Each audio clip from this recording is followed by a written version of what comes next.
The premier meet in the country here at Saratoga Racecourse. Program brought to you in part by America's Best Racing. For the love of the race, visit americasbestracing.net today. Greg Wolf, good to be with you. Thanks for joining us here on this Wednesday afternoon as we're at the halfway point of the meet, 20th day of the meet here coming up.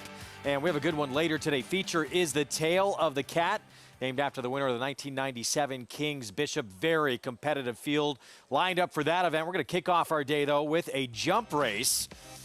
2 miles in the 16th, over the hurdles, an allowance group, non-winners of 2.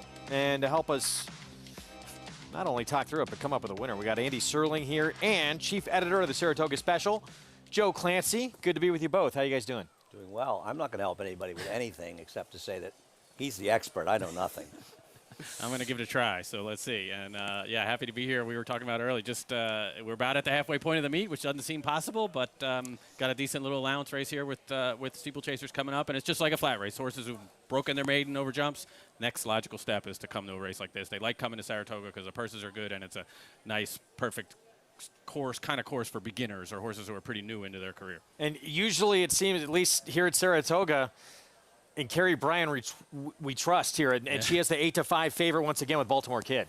Yeah, she's done really well. I mean, everybody kind of knows the story. She was Jonathan Shepard's assistant, went out on her own, won a bunch of good races here last year. Has been tough at this meet so far. She trains at Fairhill Training Center, which I think really suits to prepping horses to run over jumps at the flat track. She can work them, get them sharpened up quick, go out in the hills, get the stamina into them, and then breeze them on the tapeta or the dirt, depending on the horse, and get here with very live horses, which is why you see that horse is 8-5. So beyond the 8-5 favorite, anyone here seriously can give this one a threat?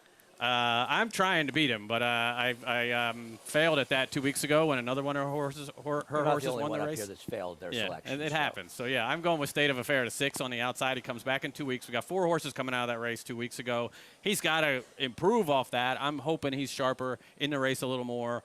He was in that race and was right there till the turn, and then Carrie Bryan's horse came around to everybody and kind of ran off. So if he can kind of come back to some of his form he showed this spring, I think he can be tough. I think he'll be a little more forwardly placed. Hurtgen Forest is going to be a pace player. Again, although 2 weeks ago the pace horse backed it up, and kind of it turned into a kind of a weird race at the end. So I think this race will be a little quicker early, and you should see some of those horses. Baltimore Kid's gonna be really tough, I think, to beat. State of Affair, I'm hoping gets a little better, and again at a decent price, 7-1. Well, let's go to Liza Hendricks for more. Thanks, Greg. And as Joe was saying, 4 of these horses coming back just off of 2 weeks rest. But one that comes in fresh is Baltimore Kid, who Parker Hendricks is aboard. And he won his debut race. And then in his second start, he actually ran over a right-handed track, which a lot of these horses aren't used to. They train going left-handed and they race going left-handed. So when they switched that up, he didn't really make the turns very well. And Parker said he just decided to pull him up, and he's expecting him to run a lot better over over a left-handed course, and he's been training well at Fairhill, as Joe was mentioning. One that comes in with a lot more experience is the 3 Gray Giant, and he has that experience where Baltimore Kid does not. He has plenty of flat form to back him up, and he gets 5 pounds off having Teddy Davies aboard, which can really help over these long distances and over these fences to get that weight break. Another one coming in out of that same race up here just 2 weeks ago is the 1 Take Profit. And I spoke to his trainer, Willie Dowling, and he said that they're going to change up the tactics. He felt like he was a little bit too close to the pace last time, and the winners have been coming from behind. So he said he's going to sit a little bit further off, switched up the jockey and changing up the pace, hoping to make that difference and have a run late. Greg? All right, Liza, thank you. So change of tactics sounds like would Take Profit with, and you mentioned it too, Joe. I mean, with so many horses being successful here coming from behind, are we going to see a little more soft pace here in this one? Yeah, I thought we'd see a faster pace in this kind of race 2 weeks ago, and they really backed it up and slowed it down. I mean, Take Profit was really sharp in that race. He was sharp in a flat race before that. I think they'd like to get him back. I don't know if they're going to be able to. Hurtgen Forest went wire to wire at Colonial Downs. It's easier to do there than it is here. So it'll be interesting to see how some of them do. I think State of Affair will be close. I want him to be close, just not. I hope he's not really in front. I hope he's got somebody to kind of tuck in behind. And then you know, then sort of kick it in. You'll see them all sort of trying to set up that run after the last fence on the backside, set up that run around the turn toward the stretch. Baltimore Kid, the 5, the favorite. Let's go to John Imbriel to kick off our Wednesday card at Saratoga. And the flag is up.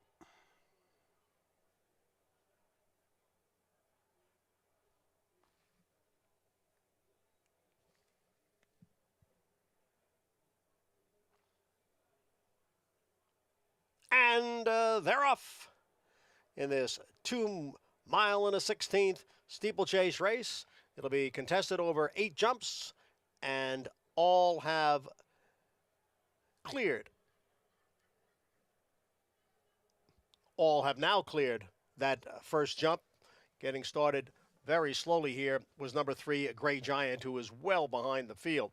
Hurtgen Forest is on top here with State of Affair, racing in second, and then comes Take Profit next in third. Baltimore Kid is in fourth as they go around the clubhouse turn for the first time. Spring Hill Jim runs in fifth, and way back is Gray Giant. They are heading for the backstretch and the third of 8 fences. Hurtgen Forest leads here by 2 lengths. State of Affair is next in second. It is Hurtgen Forest, State of Affair. They are 1-2, and the front 2 have opened up 7 lengths or so on Take Profit, who is running in third, and they have now cleared that hurdle, and they are very spread out here. Up front, Hurtgen Forest and State of Affair with Take Profit in third. Spring Heel Jim is next in fourth, followed by Baltimore Kid and a Gray Giant at the back. And now they go around the far turn for the first time. And it is still Hurtgen Forest and State of Affair. They are 1-2. Hurtgen Forest leads by a little more than a length. And then it is State of Affair running in second, 6 lengths or so. Back to Take Profit in third. And a big break to Spring Heel Jim in fourth, followed by Baltimore Kid and then Gray Giant. As they come through the stretch now and approach fence number 5. And they are up and over. All 6 have cleared successfully. Hurtgen Forest continues to lead here with State of Affair still in second and getting closer now on the outside. So it's Hurtgen Forest and State of Affair right together. Take Profit is in third, and farther back, Spring Heel Jim, Baltimore Kid, and Gray Giant. Up and over the 6th fence and into the clubhouse turn the final time.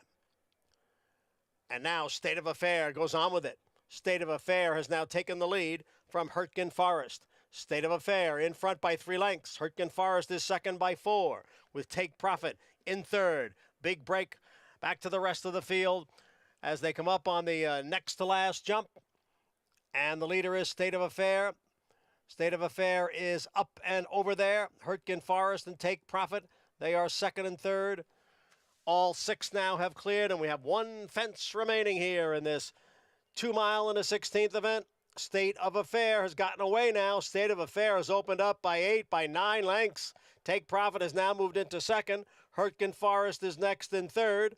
And farther back, it is a Baltimore Kid, Spring Heel Jim, and finally Gray Giant. State of Affair with a big lead coming to the top of the stretch the final time. It is State of Affair with the lead. Take Profit in second. State of Affair is the leader. Take Profit in second. Hurtgen Forest is next in third. They're coming through the stretch with State of Affair trying to hold off Take Profit. It is State of Affair with a 6-length lead. Take Profit in second. It is State of Affair. And Thomas Garner on to victory here. State of Affair in this allowance hurdle is the winner.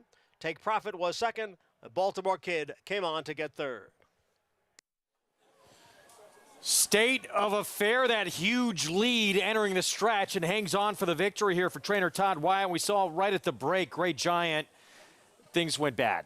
Yeah, it happens sometimes, and I guess he got going eventually, but, whether he looked like he had an opportunity to start and then wheeled late and turned, and then he got him going and got into the race. The stewards will look at that and kind of make a decision just like they would with a flat race, whether he was given a fair opportunity to start.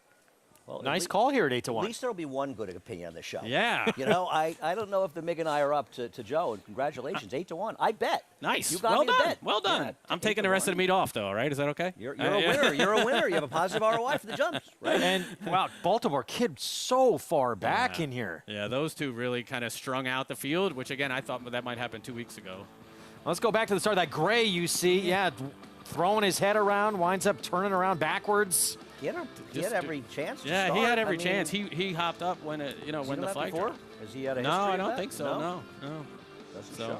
but these two really strung out the field, just kind of stretched it out, and yeah, then they took on, just like on the flat, you take that run out of horses that are trying to get him from behind, and pretty good effort from this horse. He was just much sharper today, had more late, and kind of held on. And again, I expected it 2 weeks ago. He needed the race 2 weeks ago. And got a little bit harassed from the two who over the jumps kept kind of coming into the 6. Yeah, you'll see horses, they're looking for one more stride. And again, inexperienced horses, kind of like a person running to a fence might take a stutter step before they jump it. That he's drifting out to his right to get his stride right, to kind of get a little more. He thinks, I'm not going to meet it quite in stride if I stay straight, so he gets himself another stride. And drifting out like that, you'll see horses up. They don't necessarily want to go up to the outside of a horse if he's doing that, and sometimes they'll go left. Most of them go to the right. But neat effort from this horse. I mean, Todd's done a lot of. He had him ready to run over jumps 2 years ago, and he got bumped into and clipped heels with another horse in his first race and fell and injured some ligaments in his hind leg and missed a year.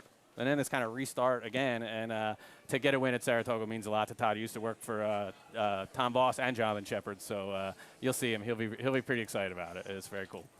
Well done, 8 to 1. Can we be collective team effort with the win, right? Definitely. I'm taking. We can share. I'm taking full credit. And he bet. I bet. Come on, Well, that's you give me good. an 8 to 1 shot at 6 horse field. I'm in. I'm not. Joe, 8 to thank 1's you. good.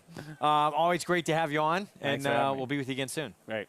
Thanks, Joe. Sounds good. And this is horseracing.com, the website for the Saratoga Special. It's an incredible adjunct to watching the show, participating in Saratoga. You guys, I say it a lot, but it's true. You guys do a fantastic job. Thank you very much. No, it's and it's the setting, it's the racing that makes us able to do it. I mean, it's that good a product. It's why this show is so good too. It's the product is that good. Definitely not us. We appreciate you. Good to have you on. Here's a look at today's action presented by Claiborne Farm. Races 2 through 10. So race 2 kicks off our flat racing and the early pick 5 on our card.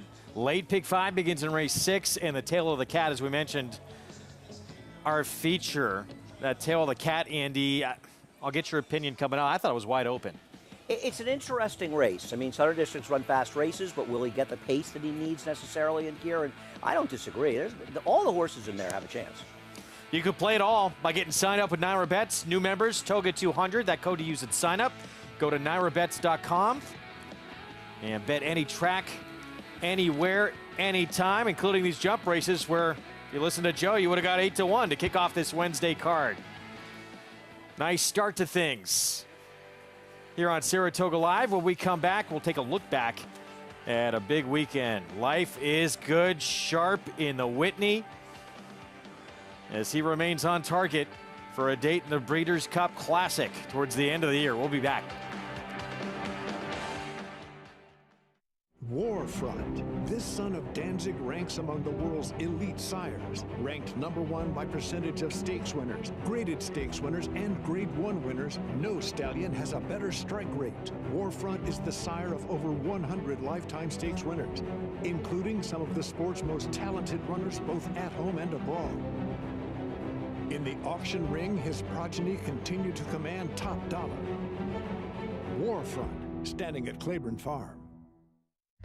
Blood Horse Plus, available through bloodhorse.com, provides exclusive, timely, and unmatched content to subscribers, including Fox Sports, Blood Horse branded weekly programs, a detailed stakes winners section, behind-the-scenes videos from Blood Horse staff, on-demand access to deeper horse statistics, and a $5 monthly credit to equineline.com. Upgrade to Blood Horse Plus today.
The evidence next in third.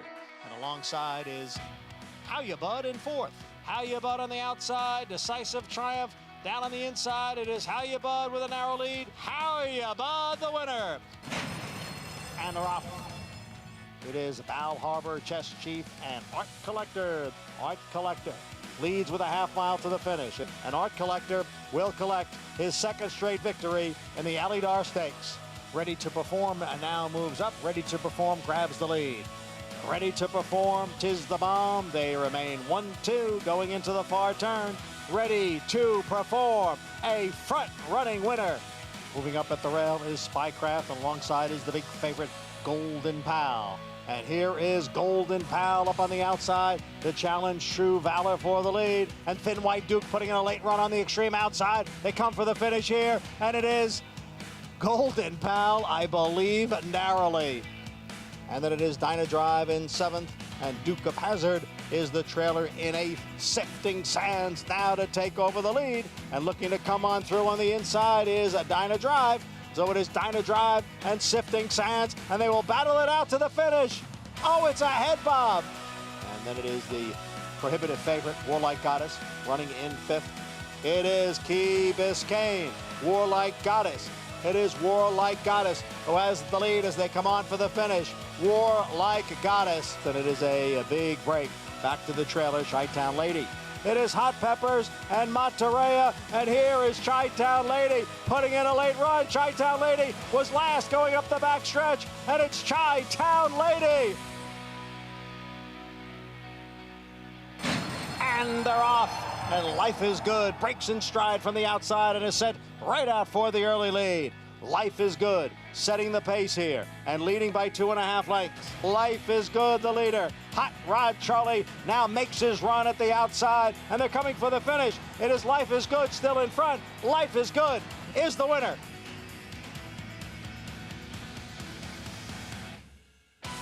And then it is Nation's Pride next in third. And Nation's Pride has now picked it up and moved into second. Here is Nation's Pride up to take the lead from Classic Causeway. The Irish bred, Nation's Pride to win.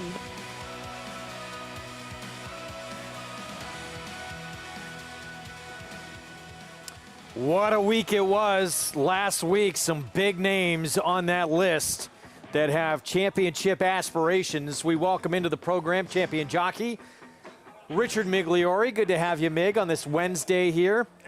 Looking back at that week, who stood out to you? I mean, there were just so many great performances, but I guess I'm just going to keep going back to Life Is Good. I thought he was tremendous. I love that he used his speed to his advantage, bounced along. Big performance. Yeah, no, I agree. It was a week full of big performances. Golden Pal didn't really run his race, and he still managed to hold on to victory. It's just such a plethora of good racing at Saratoga that you lose things in the shuffle, and it was a great week of racing. But I agree with Richie. Life Is Good was obviously the most important star of the week. Yeah, able to get that victory in the Whitney, and you would think things now still on target for the Breeders' Cup Classic as he wins under Irad Ortiz Jr. here. And Todd Pletcher mentioned he plans to run in the Woodward in a couple of months at Aqueduct this year. Actually, it's sort of its home, right? I mean, that's where the great Woodward, the one, the Dr. Fager Buck Passer in Damascus was, the famous one back in '68, I want to say. You were probably there. I was not, but I have friends in Saratoga that the whole family went down on the train and went out to Aqueduct to see that race. Is that great? I like that. That's really great. Yeah, the father took the whole family down to see the race. Meanwhile, Life Is Good. What do you guys think about him as he stays on this path now to the Classic? He has to run in the Classic because it would be waving a white flag to go in a race like the Breeders' Cup Mile. He's got to go in the Classic. I think so much depends on what Flightline does in the Pacific Classic, Richie. Yeah, I mean, I agree with you. He's already won the Breeders' Cup Mile. He Dirt needs Mile, to, yeah, the Dirt Mile, excuse me, yeah. But Flightline and him have very similar styles. They're both fast horses. Flightline showed he can come from off the pace, slightly off the pace, and he did overcome some adversity in the Met Mile, right? He had to kind of steady back off the heels. But styles make races, right? And these two are two fast horses that are not going to just give it to the other one. It could be fireworks. I agree. It'll be very interesting to see, obviously, what Flightline does in the Pacific Classic. But right now, Life Is Good has compiled a better resume. I'm not knocking Flightline. He's a brilliant, brilliant horse. Sure. but everybody talks Flightline. Well, only because he's raced more. He's raced more, right? That's what I mean. But he's won the Pegasus. He's won the Whitney. He's won the bigger races this year. Flightline's only run one time in 2022. And it was a race a that good one. he got a compromise start and won the Met Mile anyway for fun. He was brilliant. Yeah. Yeah, it's going to be great. Everyone just wants to see those two get in the starting gate together. I mean, that would be, as he said, Mig said, fireworks, no question. Meanwhile, middle jewel of the Turf Triple Series, Nation's Pride had that tough trip at the Belmont Derby. Things went a lot better in the Saratoga Derby Invitational. Yeah, I mean, it was just night and day in the Caesar Saratoga Derby. I mean, and I think that William Buick, who took over the riding, he realized, I got to get out of the gate. If I get out of the gate, I'm going to get position. When this horse broke and got position, the race was over. It took him about 70 yards, though, to kind of click and grab the bridle, because he rode him for about 70 yards before you saw him really pick up the bit. That's the difference between European racing and American racing. We break running, they kind of build into it. But once he secured that coveted pocket position into the first turn, it was basically over. It was. And credit to Classic Causeway. He ran well to finish third in here. He showed that his win in the Belmont Derby was not a fluke. He ran fine. Yep. I think Annapolis ran fine. I think Annapolis doesn't want to go this far. He's better going shorter, at least at this point in his career, because he's a very good horse, but he didn't complete his move. Is that fair? Yeah, he kind of got there, and then he leveled off a bit, and that usually makes you feel like they've already stretched him to his outer limits as far as how far he wants to go. Bad news for the rest of this division, too. Nation's Pride's coming back for the third leg of the series. Mile and a half, that race. North Godolphin winning it last year with Yabir, who went on to win the Breeders' Cup Turf. We'll see. I have to think that there are Europeans that are watching these races with these sizable purses that are saying, we're good enough to run in that race, we're coming over. So I got a feeling we're going to see some pretty good horses in those races at Aqueduct. It would be nice to see some more European, participation. That being said, I was so happy to see William Buick ride here. There's great riders in Europe. Obviously, Ryan Moore, Frankie Dettori. I feel like William Buick is the guy right now. He rides a perfect race almost every time. And he had such nice things to say about being in Saratoga for the first time, being in the jockey's room with so many talented riders, and it was really great to hear his thoughts as well. Yeah.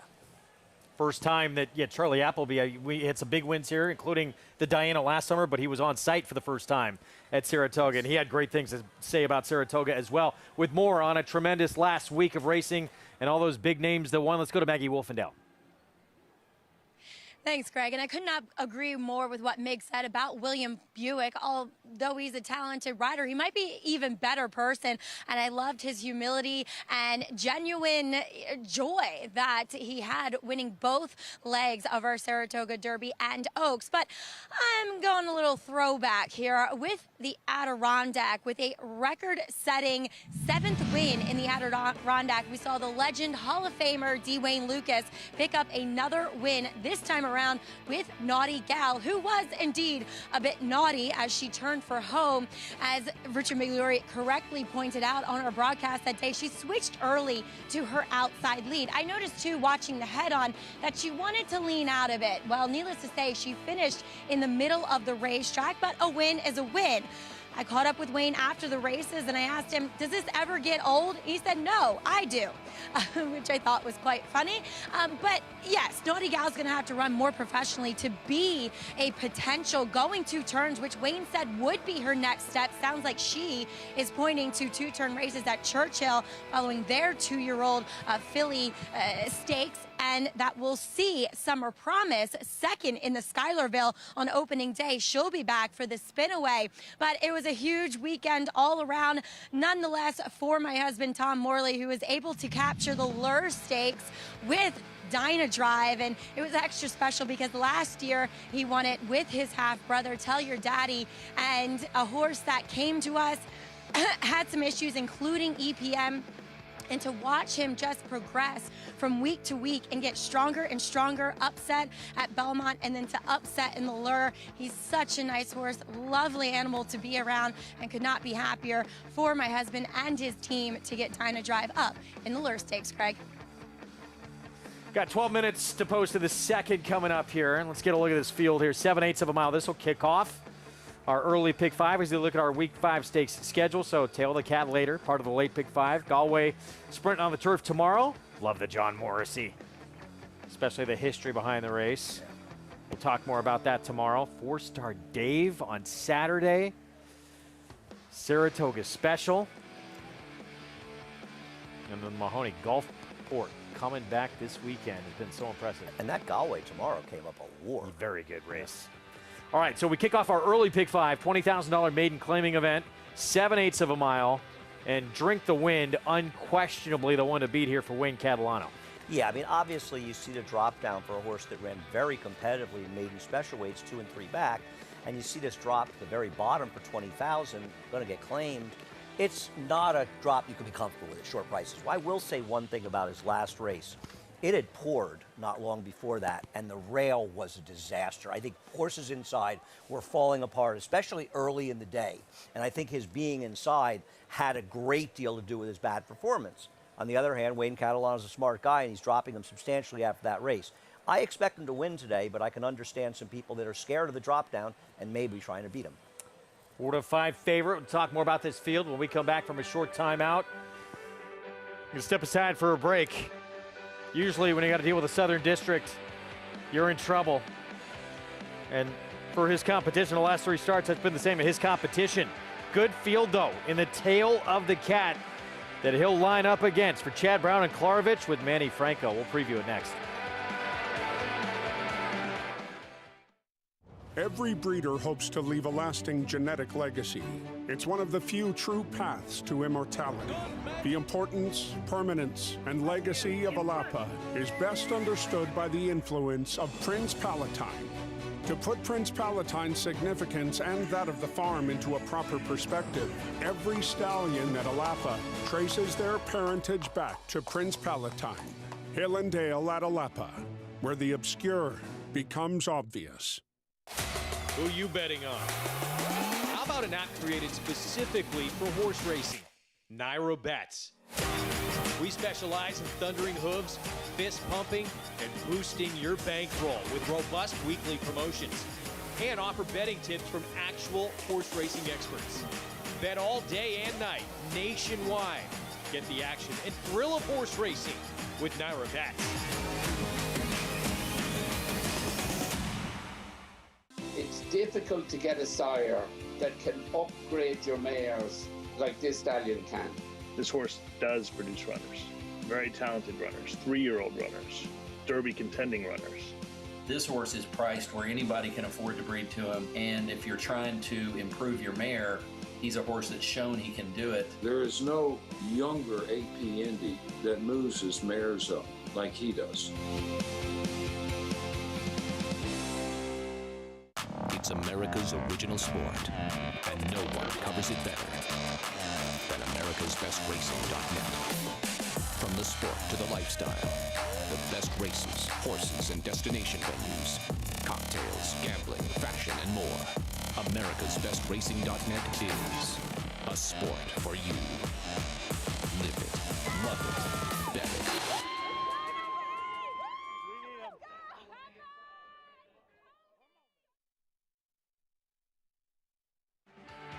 We are back on Saratoga Live. Good to have you with us on our FS2 live coverage from the most competitive meet in the country here at Saratoga Racecourse. First flat race of the day. We had a jump race to kick off our Wednesday card. 7/8 of a mile here in the second, $20,000 maiden claiming race, and a big drop down in class for Drink the Wind, in for a claiming tag for the first time, and thus the 3-5 favoritism. Yeah, listen, these drop downs, I understand you want to be always a little bit skeptical. Why is he dropping after running as badly as he did? But he was compromised by the rail last time, and he runs anywhere close to his good races to crush this field. Yeah, either one of his previous 2 races would win this easily, and he was 2.5 to 1 basically in a maiden allowance race. The maiden claimant's much easier. No, this is a much, much easier spot, but some people may say, I don't trust him. Where do you go from there? I guess the 3's a logical horse. I tried 5-2. Prince of Fenton just went by. And Kobe's Legacy is getting back to dirt. And both at 9-1 on the board. Off at Cole, Jason Barkley just was second here at Saratoga. Lost to a runoff Brad Cox horse trying the dirt for the first time. He got a 65 Beyer fig, which would make him very much the second likeliest winner. 6-1, Ready, Seek, Go, Eric Cancel. Looking for the 12th time to be the charm. Does have a couple of decent races for maiden 16 at Gulfstream. And here's the 3-5 favorite. Yeah, I mean, if you trust him, I think he's very likely to win this race and win it easily. And he was compromised by a bad rail last time. Papillon Ice, 11-1, actually taking some money. Yeah, it just feels like, though, he would have to get better. He does have 1 second on an off-racetrack closing. Maybe if they go really fast, he could pick up some pieces. And Sharpoon for 40, 2 back, was a distant third. It was only a 5-horse field, though. Yeah, this horse looks just too slow to keep up, and that's why he's the longest shot on the board. Approaching the 5-minute mark to post here in our pick 4. You can follow along on the program. Download free Equibase past performances by going to NYRA.com/TV schedule. Get all the stats on the jockeys, horses, trainers, and get those free Equibase PPs. Play along with us all afternoon long as we get set for this early pick 5 coming up. So here is the one to beat. 4 starts for Drink the Wind, and it's those 2 at Churchill at 6 and 7/8 hitting the board against Straight Maiden Company that make him such an overwhelming favorite. You know, it doesn't seem like just over a month ago that you and I were covering this race at Churchill. I remember us waiting for the elevator, waiting actually to get the result of the photo for second. And Seal Beach, who won, it's a very, very talented horse. He was the favorite that day. I remember you saying to me that he was just a layover on paper, and he buried him in the track. He was actually going to run the non-winners of 1 that came up so tough over the weekend. I think he may be pointing for the turf after that. But this was a solid field, and he ran very, very well in this race. Richie, if he ran this race today, he would win this race by literally in excess of 10 lengths. Yeah, so he runs anywhere close to this. I understand what you're saying. The drop is problematic, but this is when you have an opportunity to do this, coming off a bad race like last time. What looked like a bad race. He's going to get claimed out of this race. Now, to be fair, I don't think he was running races that were going to make him a stakes horse or even a non-winners of 1 winner. So maybe they're just being realistic and trying to win at Saratoga. But this is a pretty severe drop. Yeah, they didn't go from here to maiden 40. 45, they're going right to 20. maiden 20. Right. They're leaving some money on the table, arguably. So we'll see if he can oblige and get the job done. Tyler Gaffleone will be aboard that pick 5 pool, closing in on $400,000. Great crowd on hand on this Wednesday afternoon. Not very nice, cool, overcast weather. I would take turn this the air every day. conditioner on after the heat we've had the last few weeks. I'm going to predict that Tyler Gaffleone, who has struggled a little bit so far at this meet, is going to have a very good second half of the meet. Why is that? Because he's too good a rider. I think he's just had, listen, sometimes just things don't, what it's like. I'm sure you've been up here and you struggle up here. I just feel like he's a guy that's underachieved a bit and too good a rider to ride at that level. I think the part of the problem is just so many good horses to go around, and some of the guys that are up at the top of the heap have them locked up. You know, they're riding for the right outfits. And listen, Tyler's a terrific rider. He dominated at Churchill. It just gives you a little insight into the depth of this colony. And he's had very, very good meets at Saratoga in the past. Listen, if you haven't stunk up the joint in Saratoga at least once, you've never been to Saratoga. In a 24-day meet one year, I won 3 races, and it was so bad that I was on a favorite in the first race, finished 4th, and I was on a 50-1 shot in the program in the last, and I was so discouraged I took off, and the 50-1 shot won the last and paid $120. That's when you're going Yeah, bad. but if you were riding, would have lost. You're right. Angel Santiago picked it up, and he did ride the hair off the horse. You're going back, my friend. 3 minutes to post in our first flat race on this Wednesday card. Let's go back to Maggie.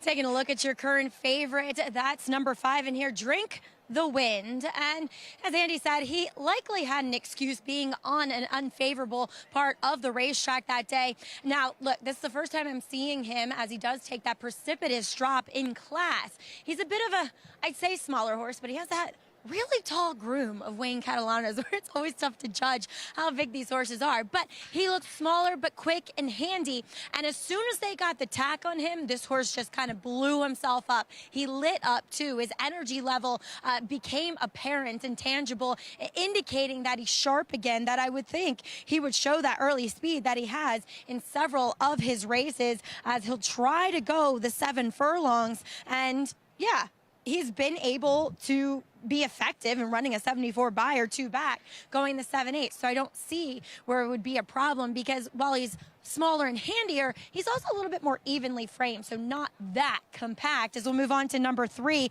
Offit Cole. same thing I thought of him first time he showed up here at Saratoga in this spot on opening week. Just kind of a horse that seems really laid back, and so thus maybe not always the fittest looking individual, as we see Ricardo Santana just continuously keeping him moving, which I think is the right thing to do, because when they first started out and he took him away from the pony, he did not show much energy. So I think Ricardo's trying to wake him up a bit as the front wraps do go on for this effort today. Little bit intrigued by number 1 in here, Prince of Fenton.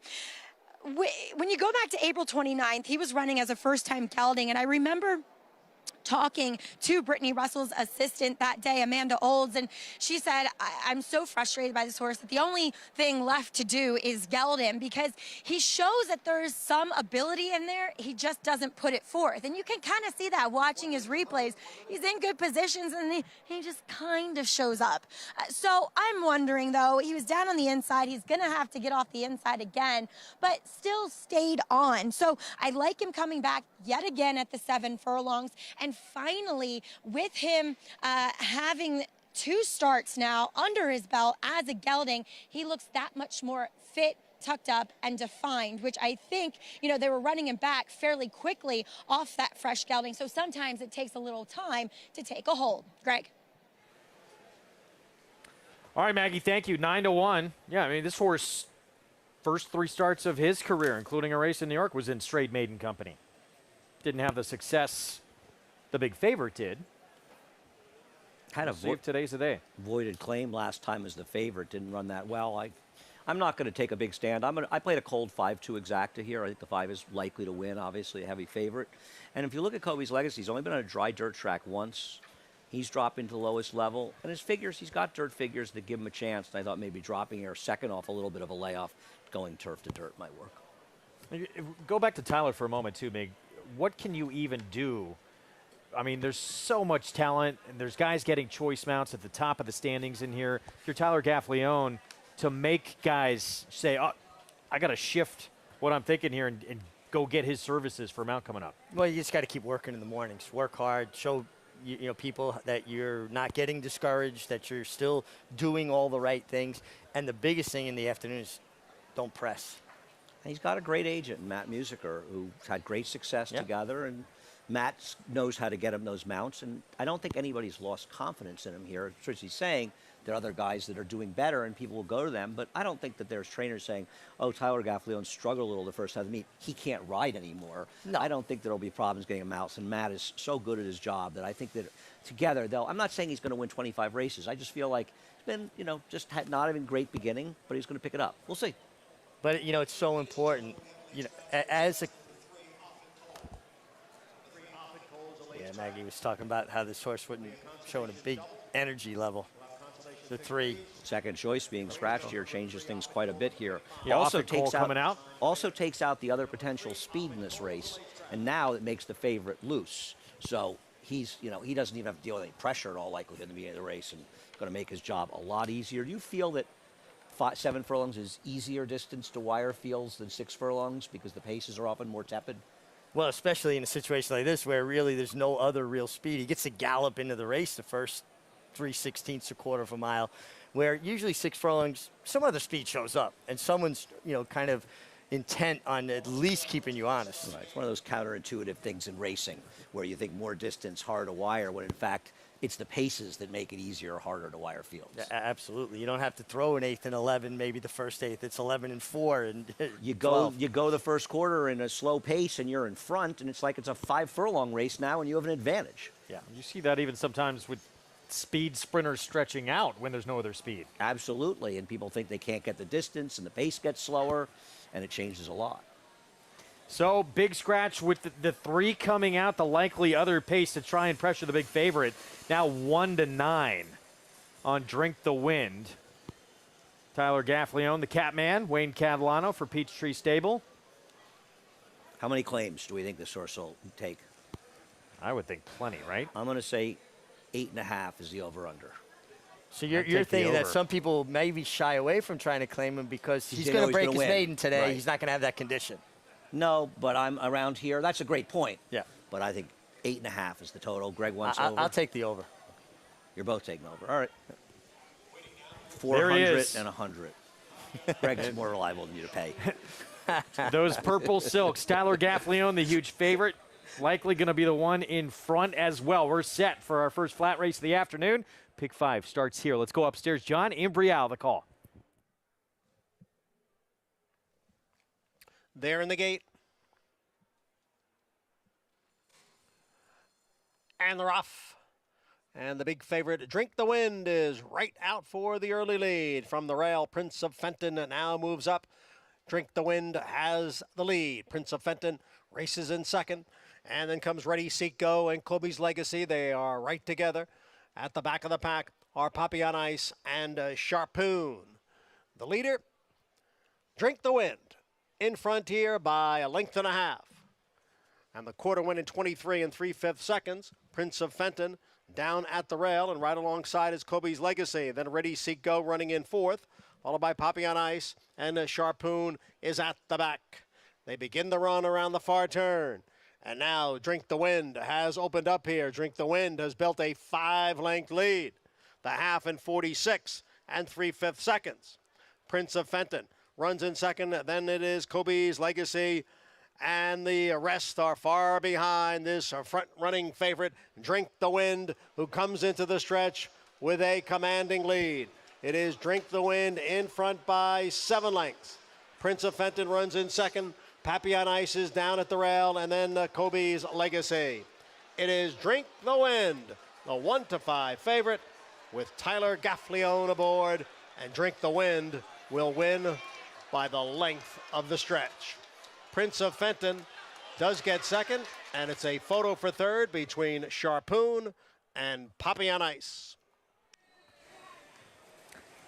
Seemed too good to be true, and then the scratch of the likely other speed in the race made it all too good to be true. Drink the Wind, as easy as could be here in race 2. You can just see after the first 16th of a mile when he made the lead, he was going so comfortably. Got to go 23 and change, not 22 and change like last time. His ears were up and school was out. And just nobody behind him that could pick him up anyway. If he showed up, he was going to win. And we all sort of said he was going to win by a city block if he showed up one of his good races. And he ran today.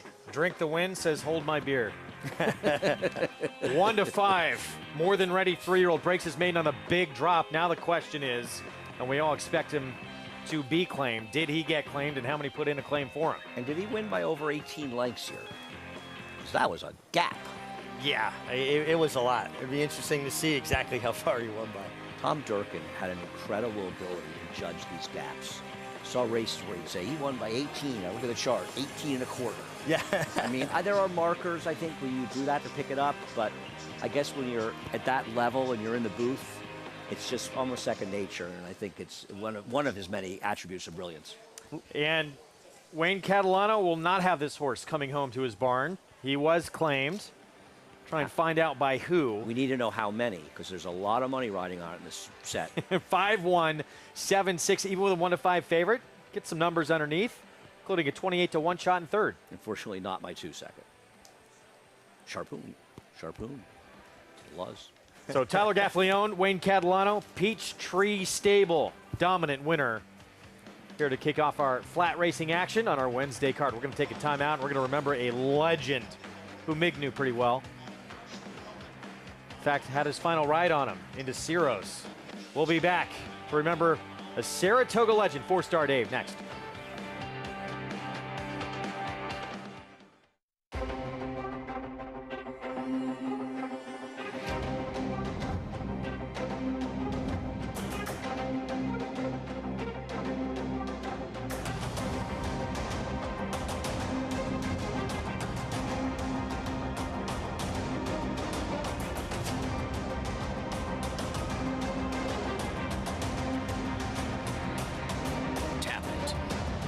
Standing at Gainesway. Adelphi Racing Club, offering a truly personal racing experience. I would just say that it's a smaller, tighter-knit group. Everybody has a common interest. We spend a lot more time together than some of the bigger operations, and I very much enjoy that. We're not just a syndicate, and our members aren't just investors. We are partners. Contact us to get a taste of the Adelphi experience and come hang with us this Saratoga meet.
Back on Saratoga Live, program brought to you in part by Claiborne Farm, 100 years of doing the usual, unusually well.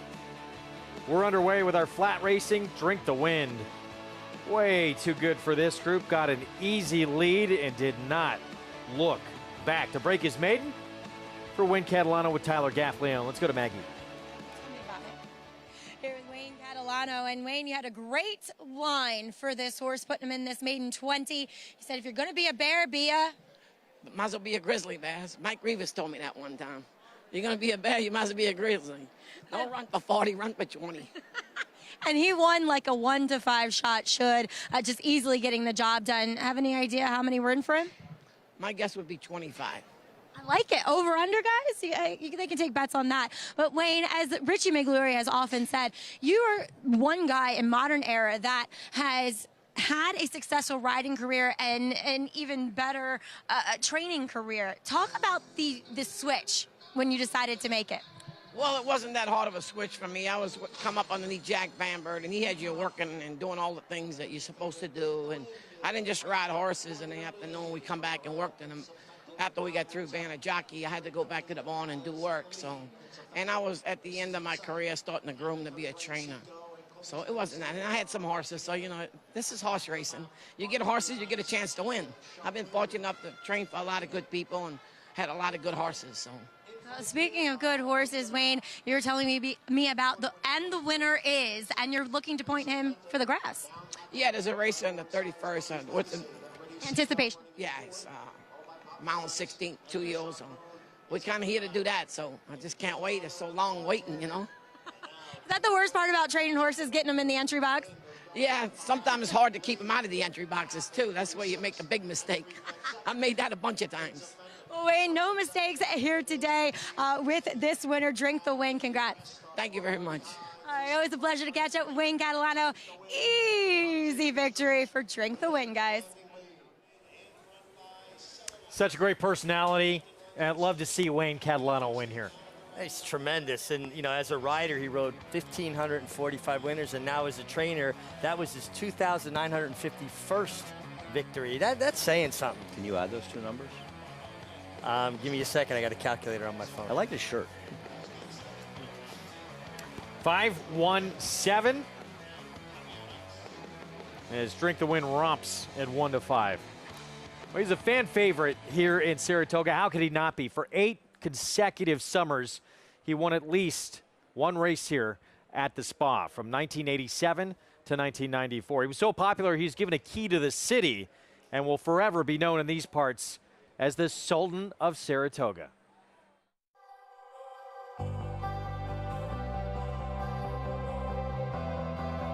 I think Fourstardave really started to become a fan favorite in Saratoga the 3rd year he won up here as a 4-year-old. He started getting that moniker like horse for a course, Saratoga horse.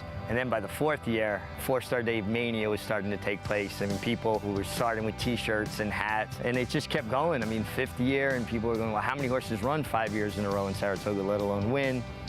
And hard to imagine that he would ultimately win 8 years in a row up here. The thing about him, too, besides the fact that he would win every year in Saratoga, was he was very charismatic, and people would go to take pictures of him. He'd actually stop and pose, and he kind of really thrived on the attention. The 93 Saratoga meet was bittersweet. He got his win in Saratoga, keep the streak alive. And then he got taken down, and to me was one of the top 5 worst DQs I've ever seen, let alone been a part of.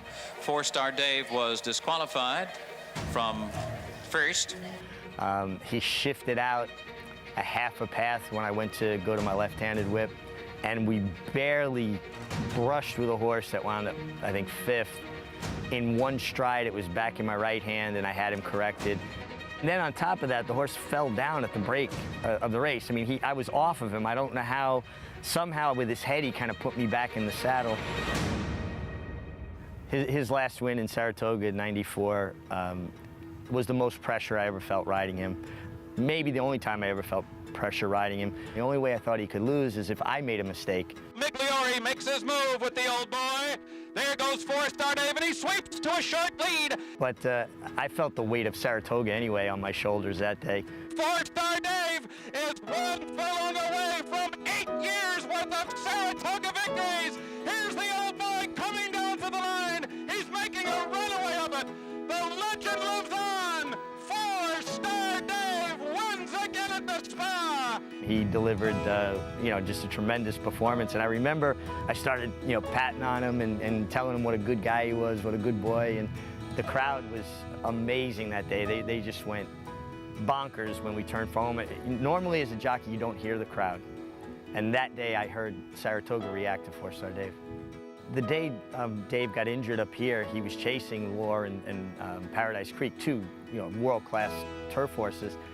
And he was beaten about 7 lengths that day, and the outpouring of affection from the crowd, from the people of Saratoga, was pretty eye-opening. And I think, to me, that showed more than ever just how much he had gotten into people's hearts.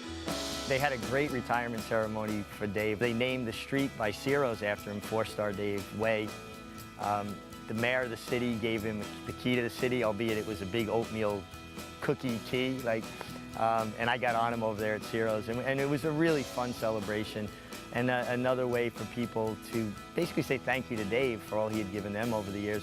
You can come to Saratoga in the off-season. It could be October, November. Go to his gravesite at Clare Court, and people leave tributes to him, flowers or a bobblehead. There's always some memento of his success up here, and I just think it's great that it lives on how many years later.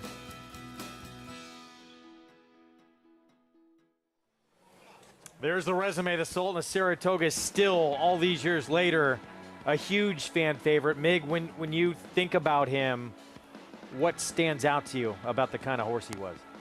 He was just honest, as generous a horse as there ever was. He was going to show up and give you his best.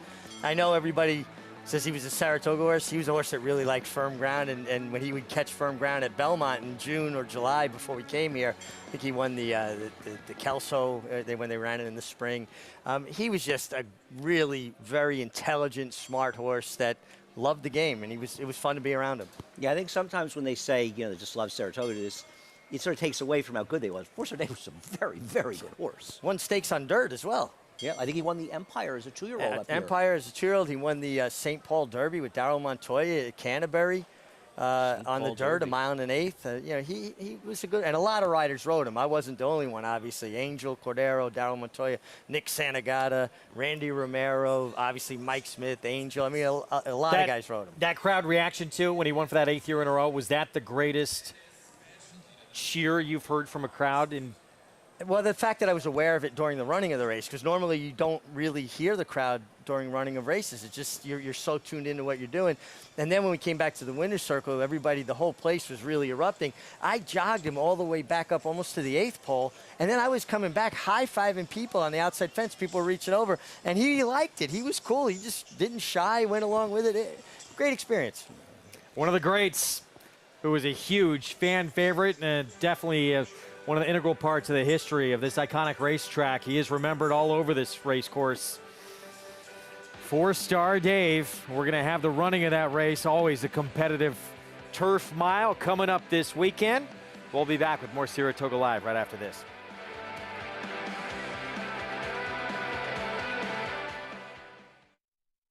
Eclipse champion Run Happy, the #1 second crop dirt sire of last year, is back and showing a new dimension with winners on turf, dirt, and all weather. A record-breaking sprint champion, Run Happy is also siring winners at all distances, from 7 furlongs to 1.25 miles. A sire whose runners can carry his speed over all distances and all surfaces. Run Happy, price for value, and standing strong at Claiborne Farm.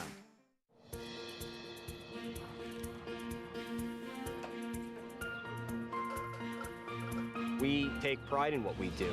I'm an assistant trainer. Carpenter. I'm a peace officer. I'm a jockey.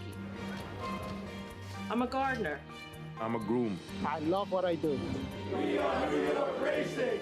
New York Racing helps support my small business. It's extremely important to the New York economy. This is like a big family. We are New York Horse Racing.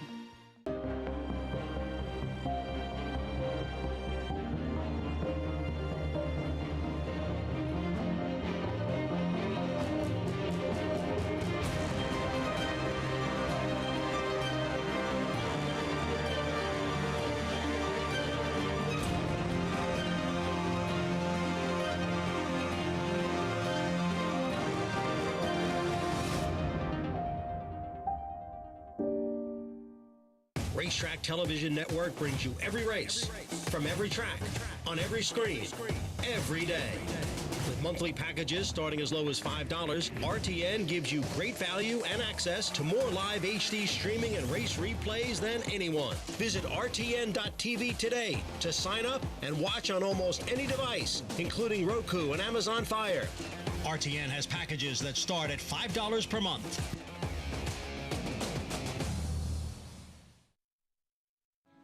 This yearling, out of the mare, Heaven's Humor, is being prepped for the upcoming Fasig-Tipton New York bred preferred sale in nearby Saratoga Springs. His shiny chestnut coat is only one of the ways in which he resembles his sire, Salamini. Salamini foals are good bone, good size, lots of chestnuts, and that's what we need to do at the yearling level. Prove that, he has a pretty baby. The 2022 breeding season marks Salamini's third year at stud. That's traditionally a tough year to attract mares, but Salamini still covered more than 80 mares. Many breeders love the fact that he's a son of established sire of sires, Curlin, and that he was second in the Breeders' Cup Juvenile and crossed the finish line first in the Grade 1 Cash Call Futurity. Salamini wins the Los Alamitos Cash Call Futurity. Salamini came down in that race because of a controversial DQ. But the McMahons tell breeders, if you want to make the New York preferred sale at Saratoga with a yearling, make sure your mare is from a good family, or that she performed well on the racetrack, or she has a proven record of producing racehorses. This Salamini yearling is out of the mare Very Charming, and he earned his way into the sale also based on his good looks.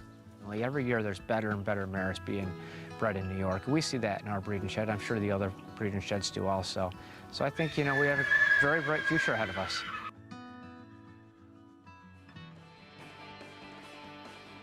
For more information on the New York Thoroughbred Breeding and Development Fund, go to nybreds.com. We have a New York bred race coming up here in the third. It's 5.5 furlongs on the turf in this New York bred maiden special weight. And a wide open group. That 9 horse in the background, a mild 7-2 favor right now. For trainer Brad Cox, we'll have the meets the leading rider, Arad Ortiz Jr. aboard. Let's head to Maggie. We like these kind of boards, Greg, and we can find some value. Let's start with some first-time starters, beginning with number 6. It's all coming together for trainer Phil Serpy, who has thus far enjoyed a fruitful Saratoga meet, and this one has his paw prints, or handprints, I should say, all over the pedigree. Training weekend holiday to a very long and successful dirt sprint career, though I will say he did win a stake sprinting on the turf. But this is the first foal that I'm seeing here, but out of a predominantly turf family. And this horse definitely has a turf look to him. Of a physical, he's turf meant. But he also looks as though, like the bottom side of the pedigree would suggest, that he wants to go a bit further than the 5.5 furlongs. But a feather in his cap is that he's been fairly bouncy on his toes and eager here. So at least indicating to me, while in the paddock, that he's not going to be completely outrun early, and he is well prepared from the fitness standpoint of things. As we'll move on to probably the first-time starter I like most here. That's number 7, Boss Jim, for trainer Carlos Martin. You want to talk about a pro? He's being it so far, don't prove me wrong, but he's been with the pony, but everything has gone accordingly. Very smart looking horse and physically mature, solid. Yes. Does he look 100% fit relative to some of these horses who have a race under their belt? No, he's about 90% there. But I like him for these conditions. He looks like he should be quick enough. Watching his one workout, though, that you can watch on XBTV on July 27th, he was outfooted a bit early coming out of the gate. So that's one thing to keep in mind. But he just has the look of a late closing sprinter, if that makes any kind of sense. So I like what I'm seeing from him, a really attractive proposition by Tapazar. Moving on to horses who have experience, though, number 4, Conman, he will be stepping foot on the turf for the first time. He's by constitution, who can kind of sire anything, but as far as turf goes, he does tend to get more routing types. On the bottom, the Dam won on turf and dirt, and if you go back a generation, the Dams have to opt decent New York bred turf horse and Sensational, a multiple graded stakes placed turf runner. I loved Conman. I actually picked him in the face of the horse who was a short price that day. He's really appealing to the eye. My problem is though, I actually think he'll like the turf. He has a turf hoof to him. I'm starting to wonder, does he need more ground? Though I will say he's super sharp here for this second out performance. Moving on to number 9, that's Makar. I just thought, looked as though he needed a race first time out, and he kind of ran that way. He chased a horse around there who had already had experience, so he showed good gate speed, and then he just tired in the last 1/8 of a mile, kind of running to the way that he appeared. He got so much out of that race. He really should move forward from that effort. The public has pegged him as the favorite here, Greg, and I think rightfully so.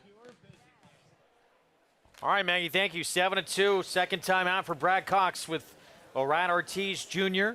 30 wins as we're get through this day. We're officially at the halfway point, and that's a nice number he's put together.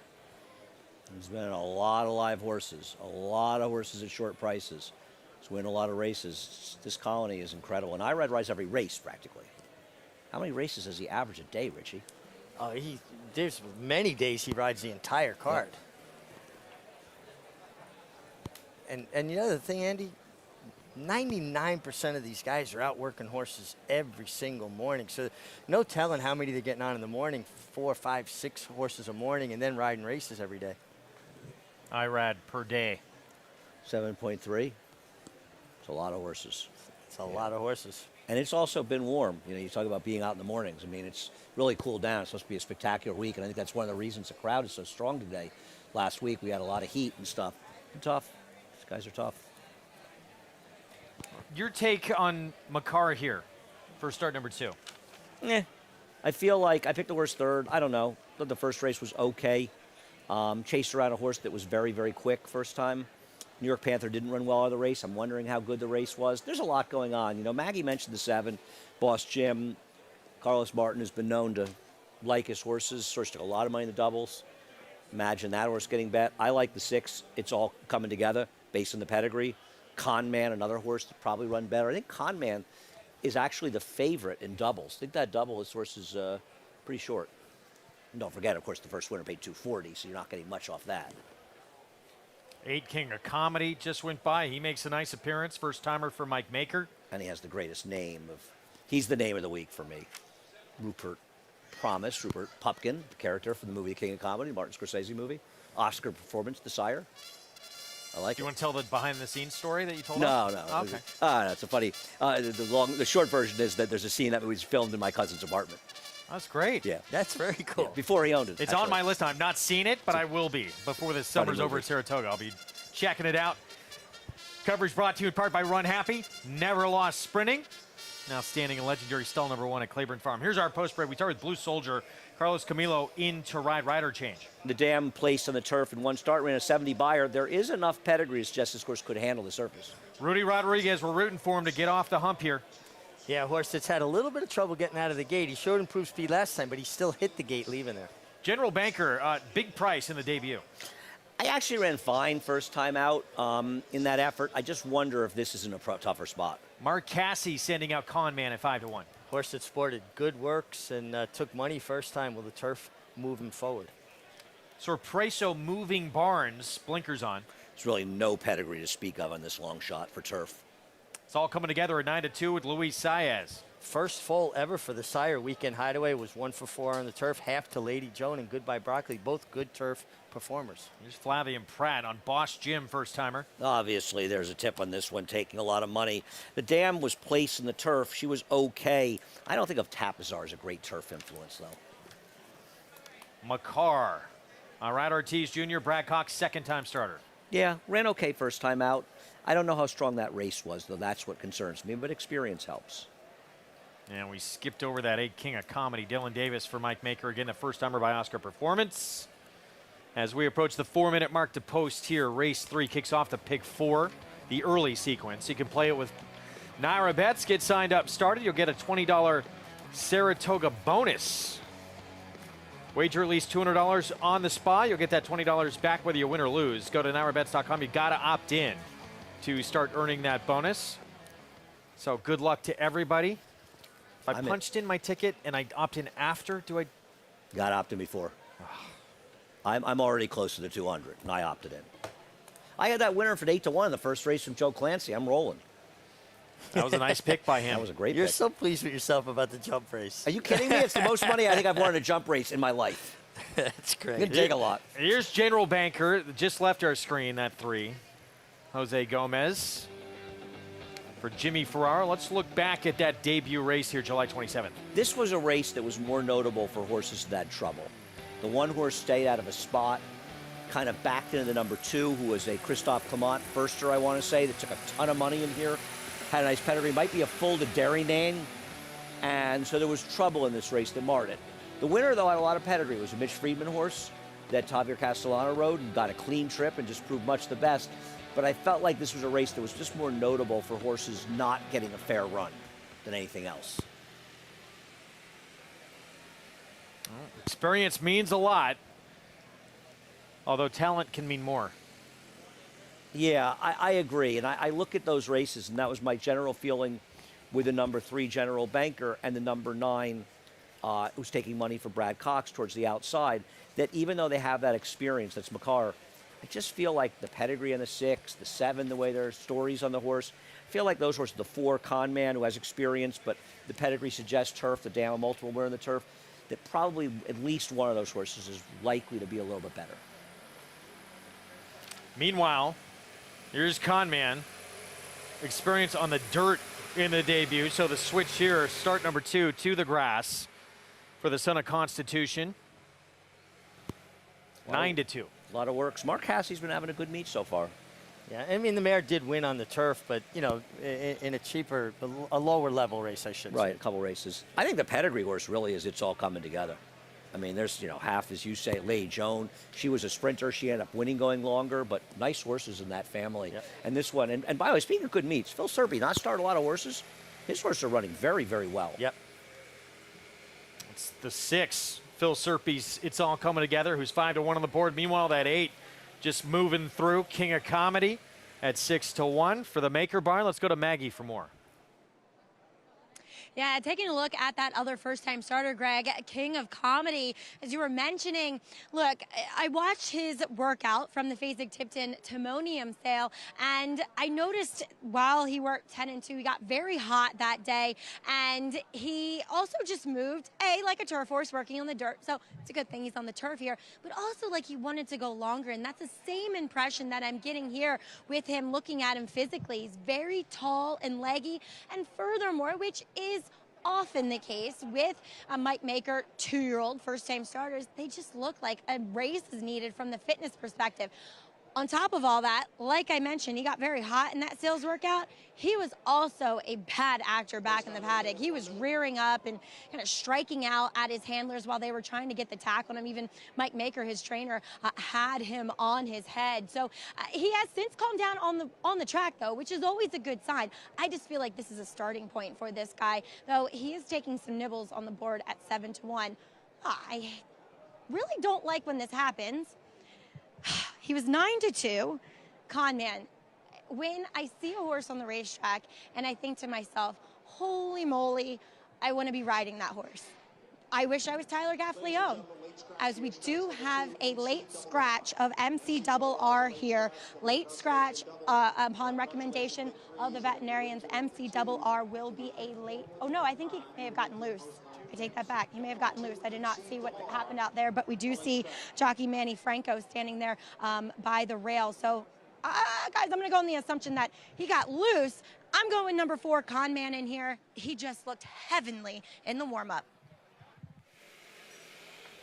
All right, we'll try and get the story on what happened with MCRR. Regardless, the 2 a scratch here in this third at Saratoga. You have something you want to say about the 9, Richie, in here, Makar? Yeah, so Makar is named for the all-star defenseman Cale Makar, was MVP of the Stanley Cup playoffs for the Colorado Avalanche, and his part owner is Eric Johnson, ERJ Racing, who is his teammate in Colorado, and I get the assist there, or the assist came from Ed Olczyk. Eddie, See what I did there? Thank Assist. you. He got the assist. This horse, by the way, here he Really this clever. horse looks tremendous warming up. He What does. do you see, Mig? He's making a nice impression. I like when you see a horse kind of all coiled like that up, ready like a spring, ready to be released. He should be sharper, obviously, with the race under his belt, and making a nice impression in the warm-up. I know Andy and I both landed on the 6. Yeah, I like the 6. I like the pedigree for this horse. Barn's going well. I'm just, I more look at pedigrees in this, and this is the one that I want. All right, let's get back to Maggie on what happened with MCRR. Yeah, I heard over the radio, guys, that, quote unquote, the horse has left the track. So my assumption is that he must have jumped the outside rail. And I swear every year that I've been up here, I see at least one horse, whether it be in the morning or the afternoon, will jump the outside rail if they get loose, because that's where the barns are. Not that Rudy Rodriguez's barn is on this track. He's actually over on the Oklahoma side, but they'll just jump it because it's actually a little bit lower than other areas of the racetrack. So hopefully he's okay. Hopefully he's been apprehended back there. If I have any more updates, Greg, I will pass them along. But yeah, number 9 in here, Makar, looking excellent on the racetrack too, as he's been flip-flopping between favoritism with Conman. 5-2 favorite, yeah, has become the 4 Conman here. So Tyler Gaffleone, Mark Cassie will team up with the 4. Wow, the 9 just looked tremendous warming up. Did make a nice impression. And a lot of times horses with the race under their belt, they'll just get more focused. They understand more what they're there for. They've had that outing, and they could go forward. Andy and I both like the 6. It's all coming together. I love the pedigree. Phil Serpy having a good meet, and he reaches out for Luis Saez. Well, the money the 4 is taking. Wow, this horse is getting bombed. That was my biggest box, was 4-6. But yeah, down to 2-1 favoritism now on the 4. it's a lot of money to take. Maybe Tyler will have a double. Maybe I'll look like a profit right after a couple of flat races. So loading up. Last one in will be Makar to the outside. Let's go upstairs. John Imbrial, the call. There in the gate.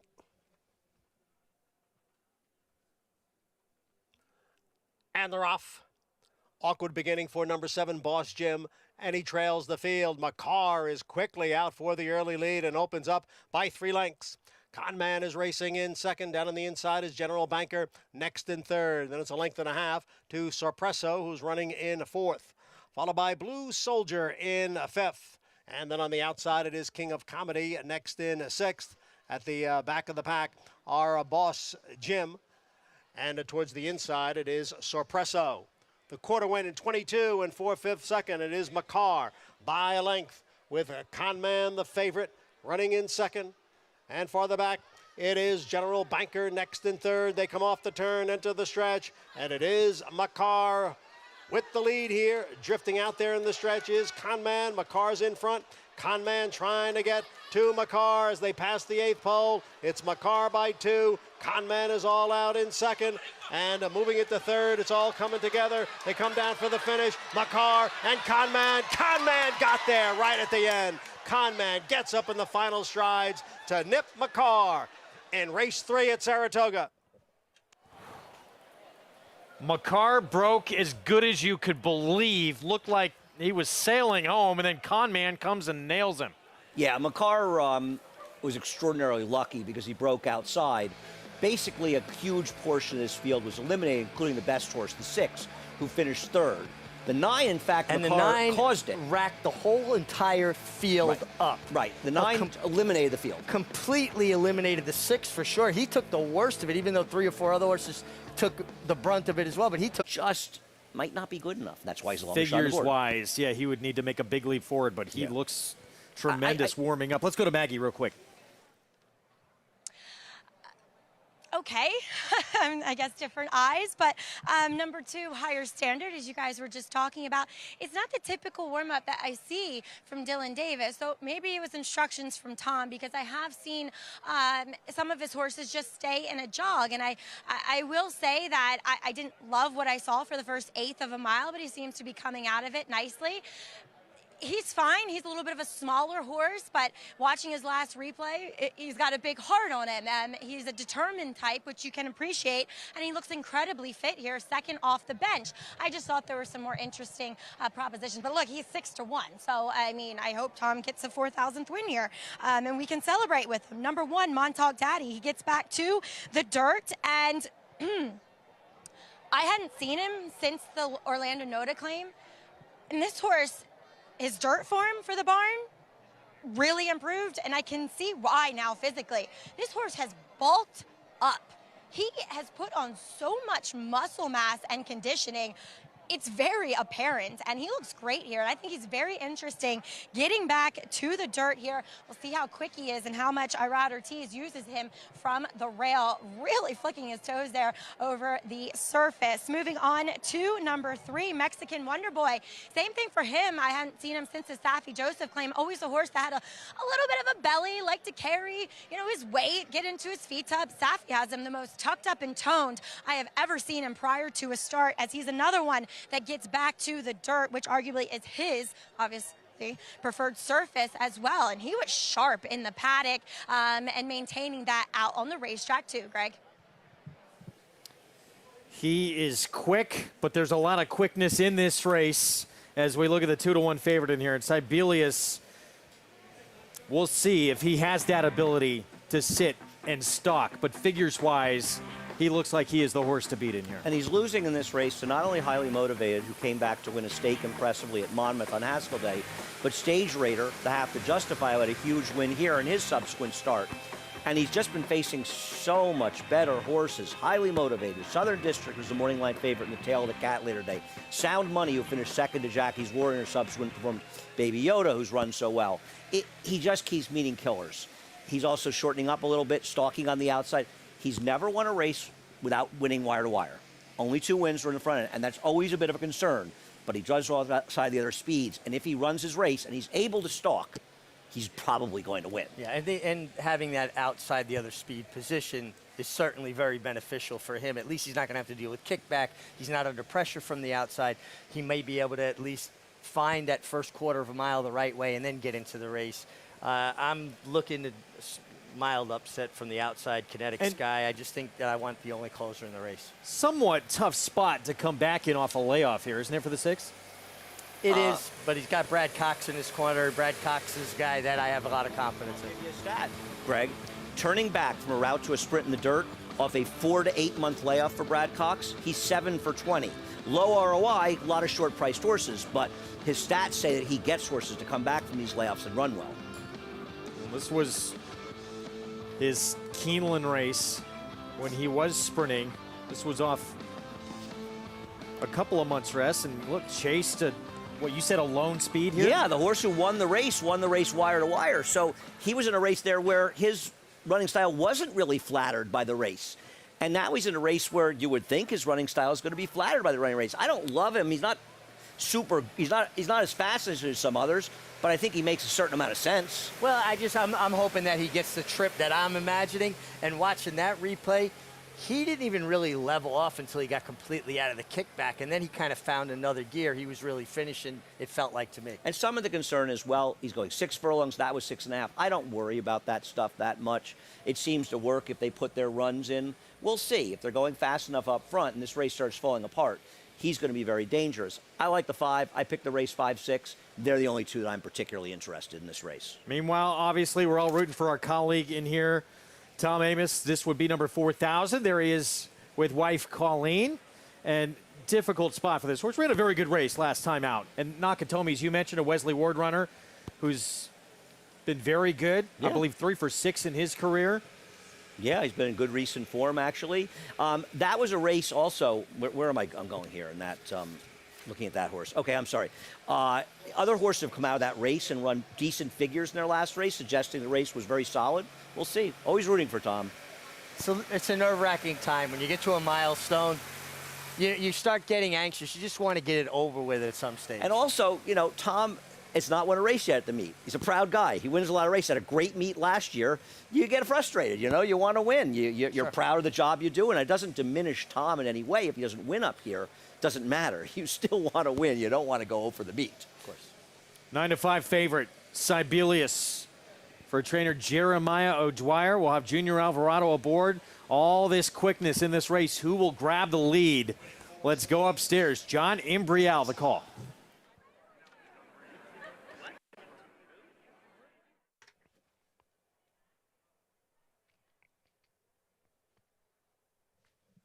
They're all in. And they're off. Out for the lead is Mexican Wonder Boy. And from the outside, it is Sibelius who's racing in second. Montauk Daddy down at the rail running in third. Higher Standard was off a step slow, has now moved up in between horses into fourth. And then it is Prime Factor who's racing in fifth, and trailing the field is Kinetic Sky in sixth. Montauk Mexican Wonder Boy is the leader here after a quarter in 22-2 with Sibelius, the favorite on the outside in second, and that is Montauk Daddy, who is down at the rail and being passed now by Prime Factor and Higher Standard. The quarter went in 22-2. Sibelius moves up right alongside of Mexican Wonder Boy, and Sibelius now takes over at the top of the stretch. Mexican Wonder Boy continues to battle on down closest to the rail. And farther back, it is Prime Factor and Higher Standard. They're inside the eighth pole. It is Sibelius who has the lead over Mexican Wonder Boy, and Sibelius opens up here in deep stretch. And it will be Sibelius, the 8-5 favorite, to win by 3.5 lengths. Mexican Wonder Boy held second. Higher Standard was third.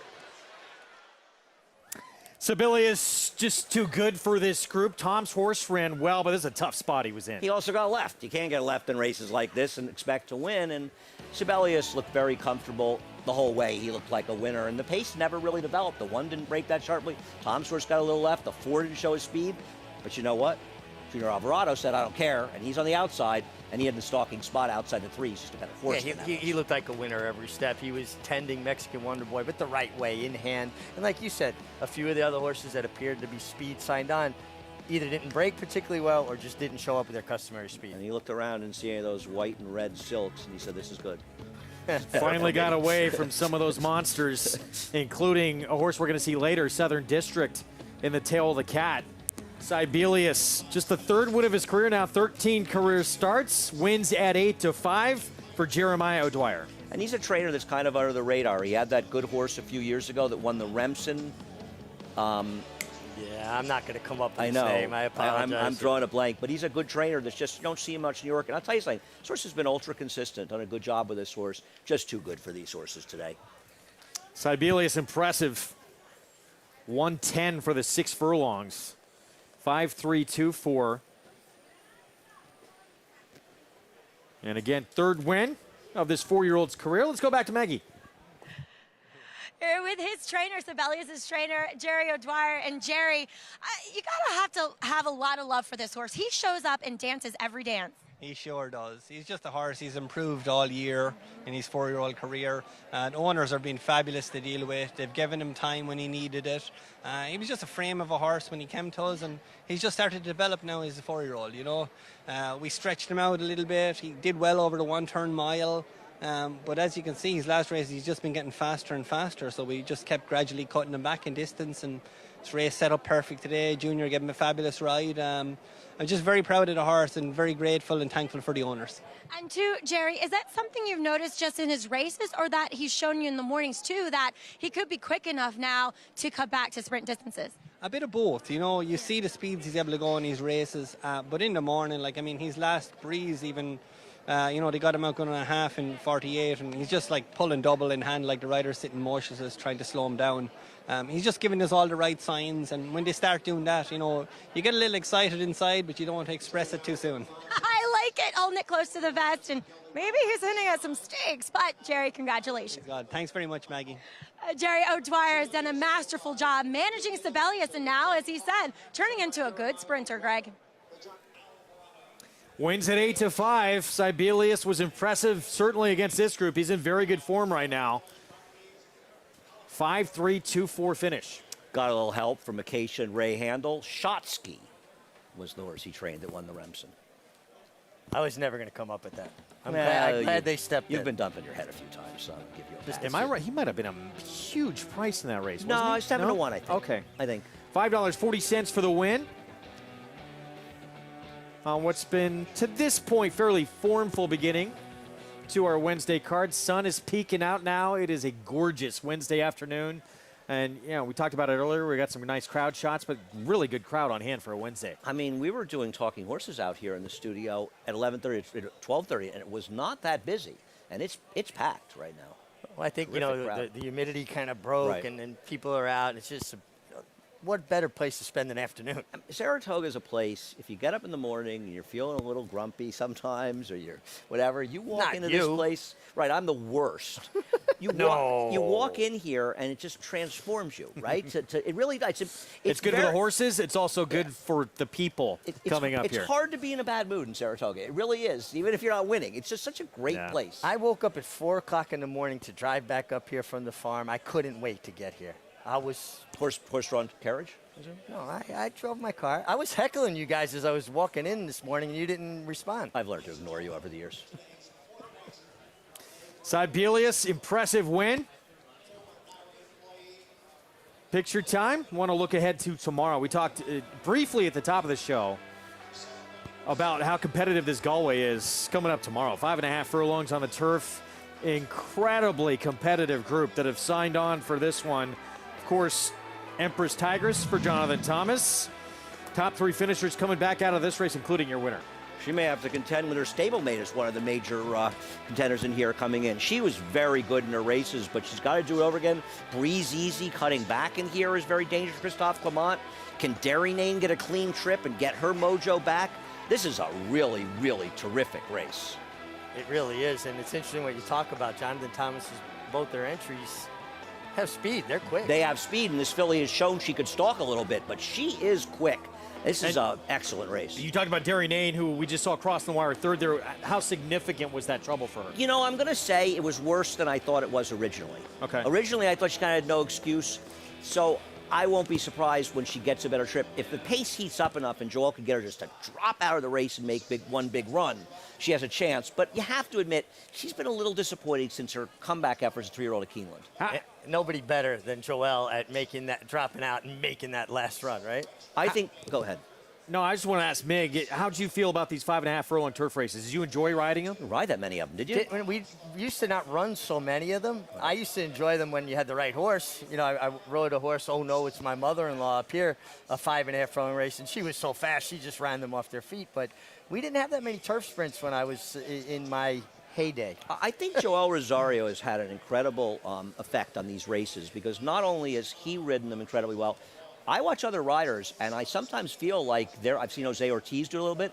They see what Joel has done that's been so successful. A smart rider sees a guy who rides them well and says, I got to do what he does, because they're tricky races. Well, and a lot of guys are sitting longer, waiting, making the one run. The tendency is in these races, you start creeping in the race around the turn, and they're still flying. He just sits and waits until the race kind of starts to settle down a little bit, then he comes. And much like Ramon Dominguez, he has an incredibly cool demeanor as a rider. You never see him get rattled.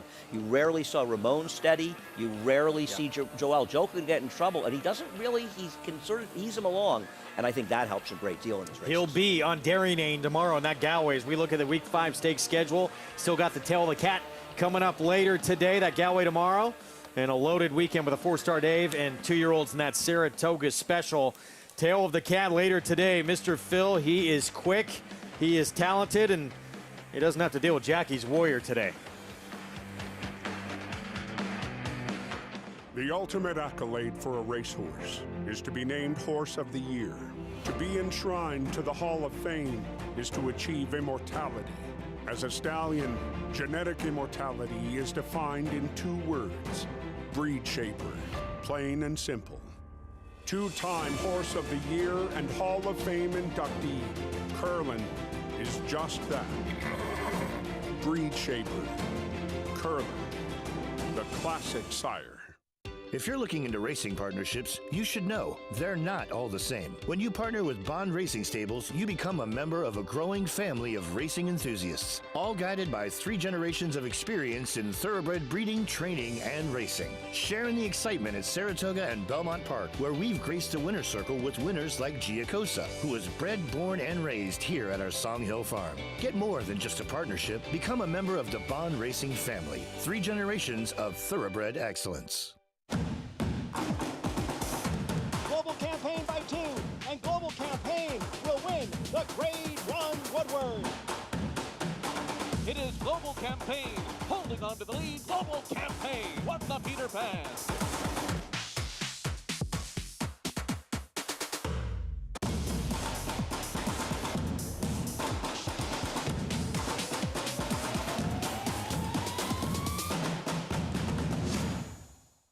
Racetrack Television Network brings you every race, from every track, on every screen, every day. With monthly packages starting as low as $5, RTN gives you great value and access to more live HD streaming and race replays than anyone. Visit RTN.tv today to sign up and watch on almost any device, including Roku and Amazon Fire. RTN has packages that start at $5 per month.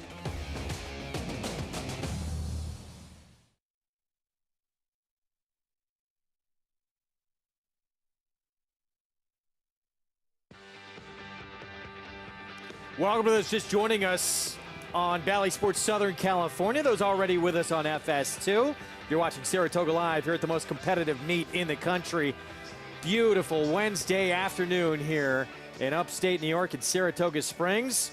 As we get set for the second half of the card here coming up, Greg Wolf, Andy Serling, champion jockey Richard Migliori, and our feature coming up later this afternoon. That is the Tail of the Cat. We're going to have a preview of that coming up here in just a moment. Here's what's already happened here in the first half of our card.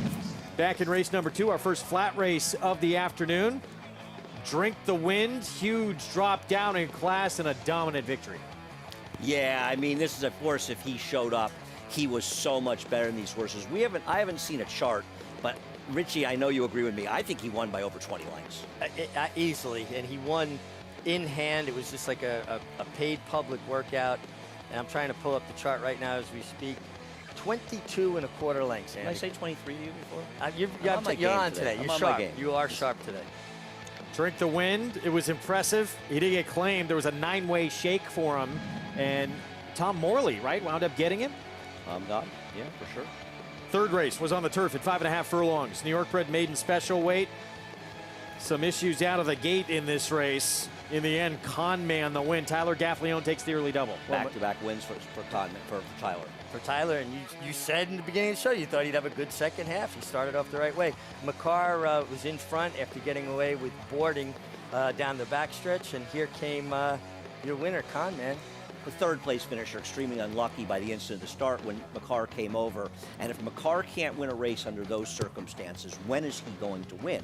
I mean, if you're able to take out half the field, get an easy lead, and you still don't win, yeah, that's a horse to bet against. I wonder what the head of player safety would say about that high sticking or boarding, whatever you want to call cross-checking, that he got away with down the back. Brad Ortiz Jr., out of the gate on the 9. You thought took out, what, almost half the field out of the gate? Came in 5 pets. Jammed half the field. The third place finisher was completely eliminated. The fact that horse, it's all coming together, got up for third, speaks volumes about his ability. I agree, and he really clipped heels in that steady very badly as a result of that. Feature race later today, Tail of the Cat, named after the 1997 King's Bishop winner. 7/8 of a mile.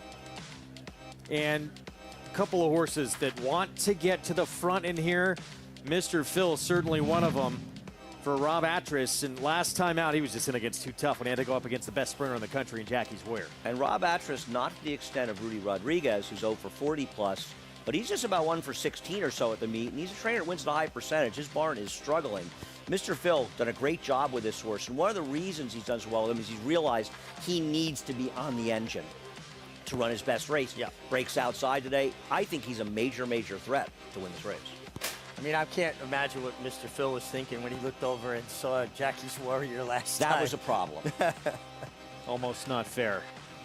But when he doesn't have to go against the likes of Jackie's Warrior, Look what he's done. He's put together 3 in a row, including 2 wins, 2 seconds, and 7/8 on his resume.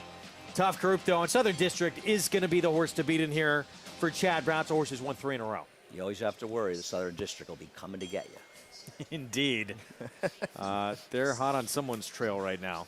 We're going to have that coming up later. Race 8, part of that late pick 5, pick 6 as well. 4th race, though, next on this Wednesday card. 6 furlongs, allowance optional claiming field. And yes. It's a wild race, and I think horses like the 2, the 9, the 10, the drop downs make some sense, but none of them are really trustworthy. I'm going to try to wire the field with Be the Boss, and I do want to point out, for the first time at the meet, the rails are down to 0 on the inner turf course, which means that fresh ground on the inside could be a real benefit. Excuse me, mile and 16th, inner turf. 35,000 on winners at 2, the condition here. Well, we have it listed as the regular turf. It's the inner. Yeah, it is the inner, right? It is the inner. Starting the pick 6, coming up with, as Andy mentioned, wide open group coming up in this spot. Inflation adjusted, though. Chad Brown, be sure to probably throw this one in. Is the favorite, but a tepid favorite at 7-2.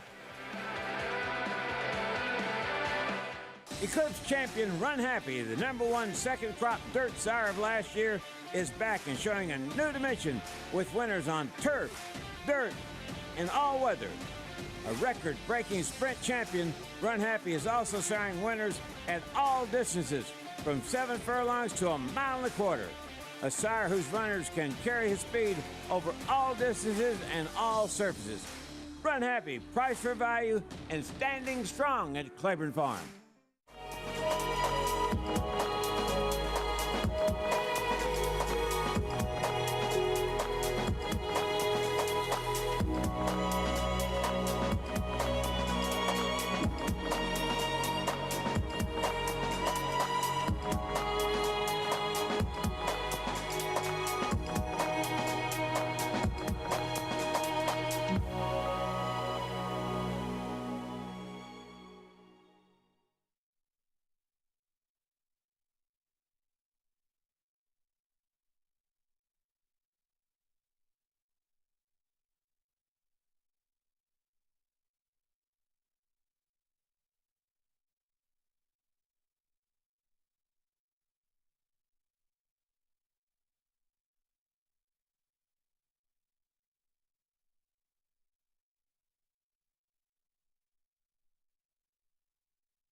We're back on Saratoga Live, FS2, regional networks out in Southern California. Good to have you with us. Program brought to you in part by America's Best Racing. For the love of the race, visit americasbestracing.net today. It's about the track. It's also about the fun out in town after the races. Nothing like this atmosphere here in Saratoga Springs. And part of that, the social event of the season, Saratoga Sale. 101st Fasig-Tipton sale took place August 8th and 9th, and there were some buyers at this market. Some big business going on at that social event, and they knew they had a strong group of horses coming in, big pedigrees, big physicality, and they sold well. I didn't read, Andy, was it you that got the $2.3 million gun runner? Hip 202? I was 2.299 short. Otherwise, I'd have been right in there. Magnier and Brandt, I believe, was it together? Is that right? Okay. Yeah. It was the sale. Obviously, the numbers were huge. I was there last night. I did not go the first night.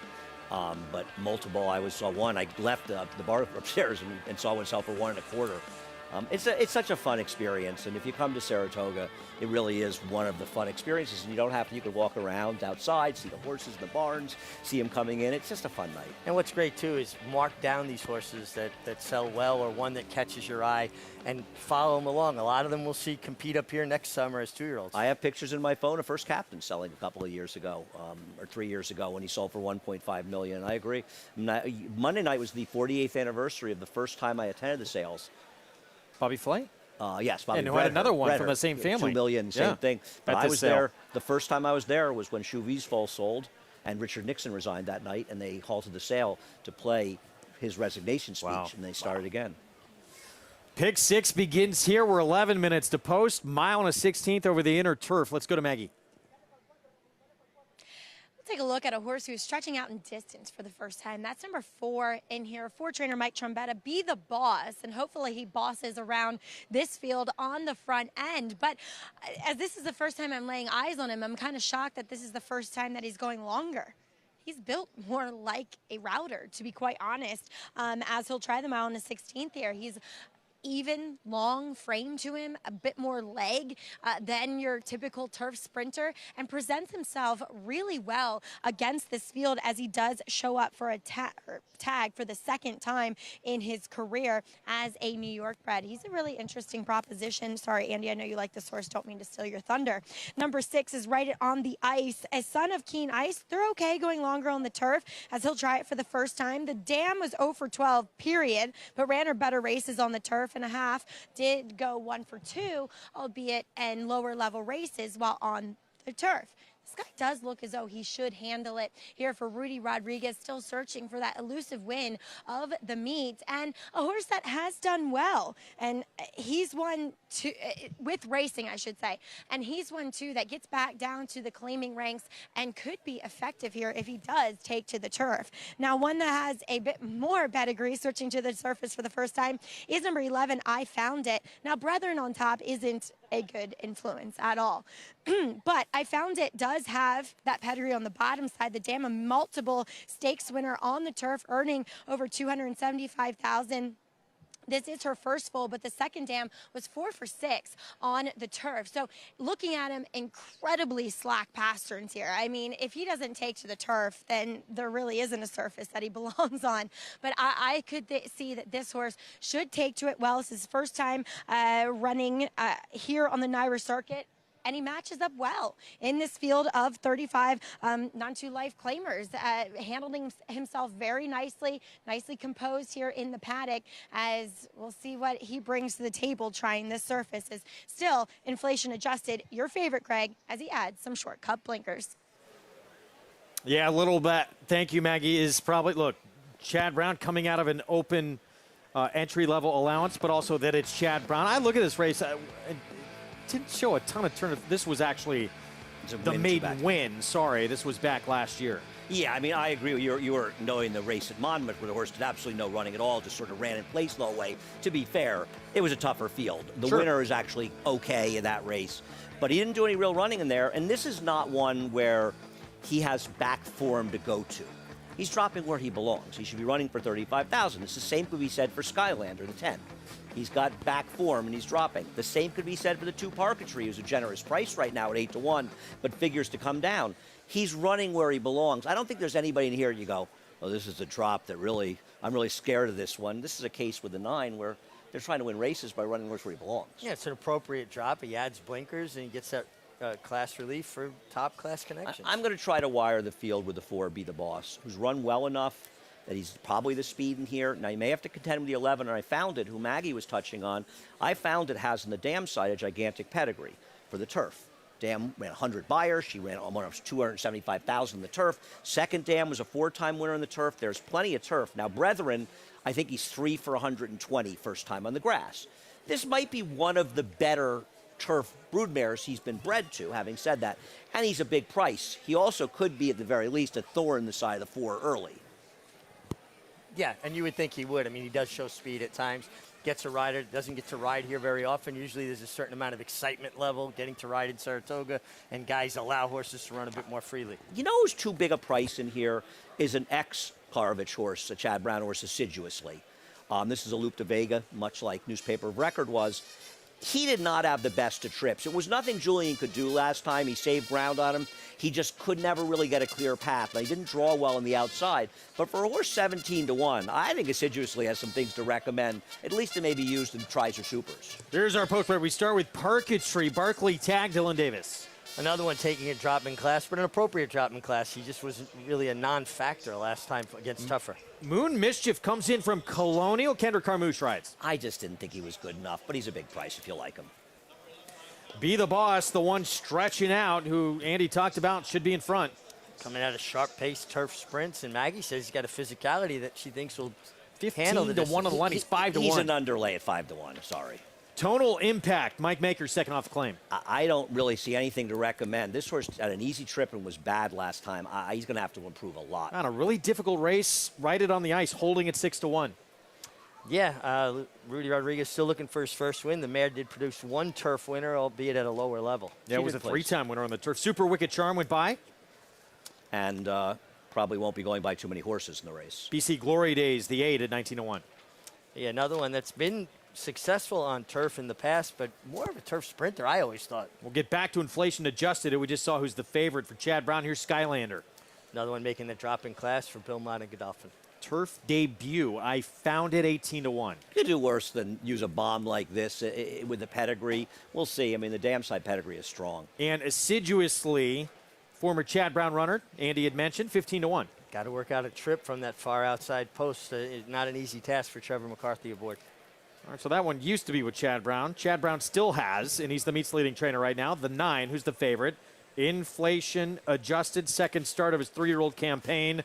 Dropped down in class, but it's a wide open group. One of the better betting races we have in this card on this Wednesday afternoon. You can play it all.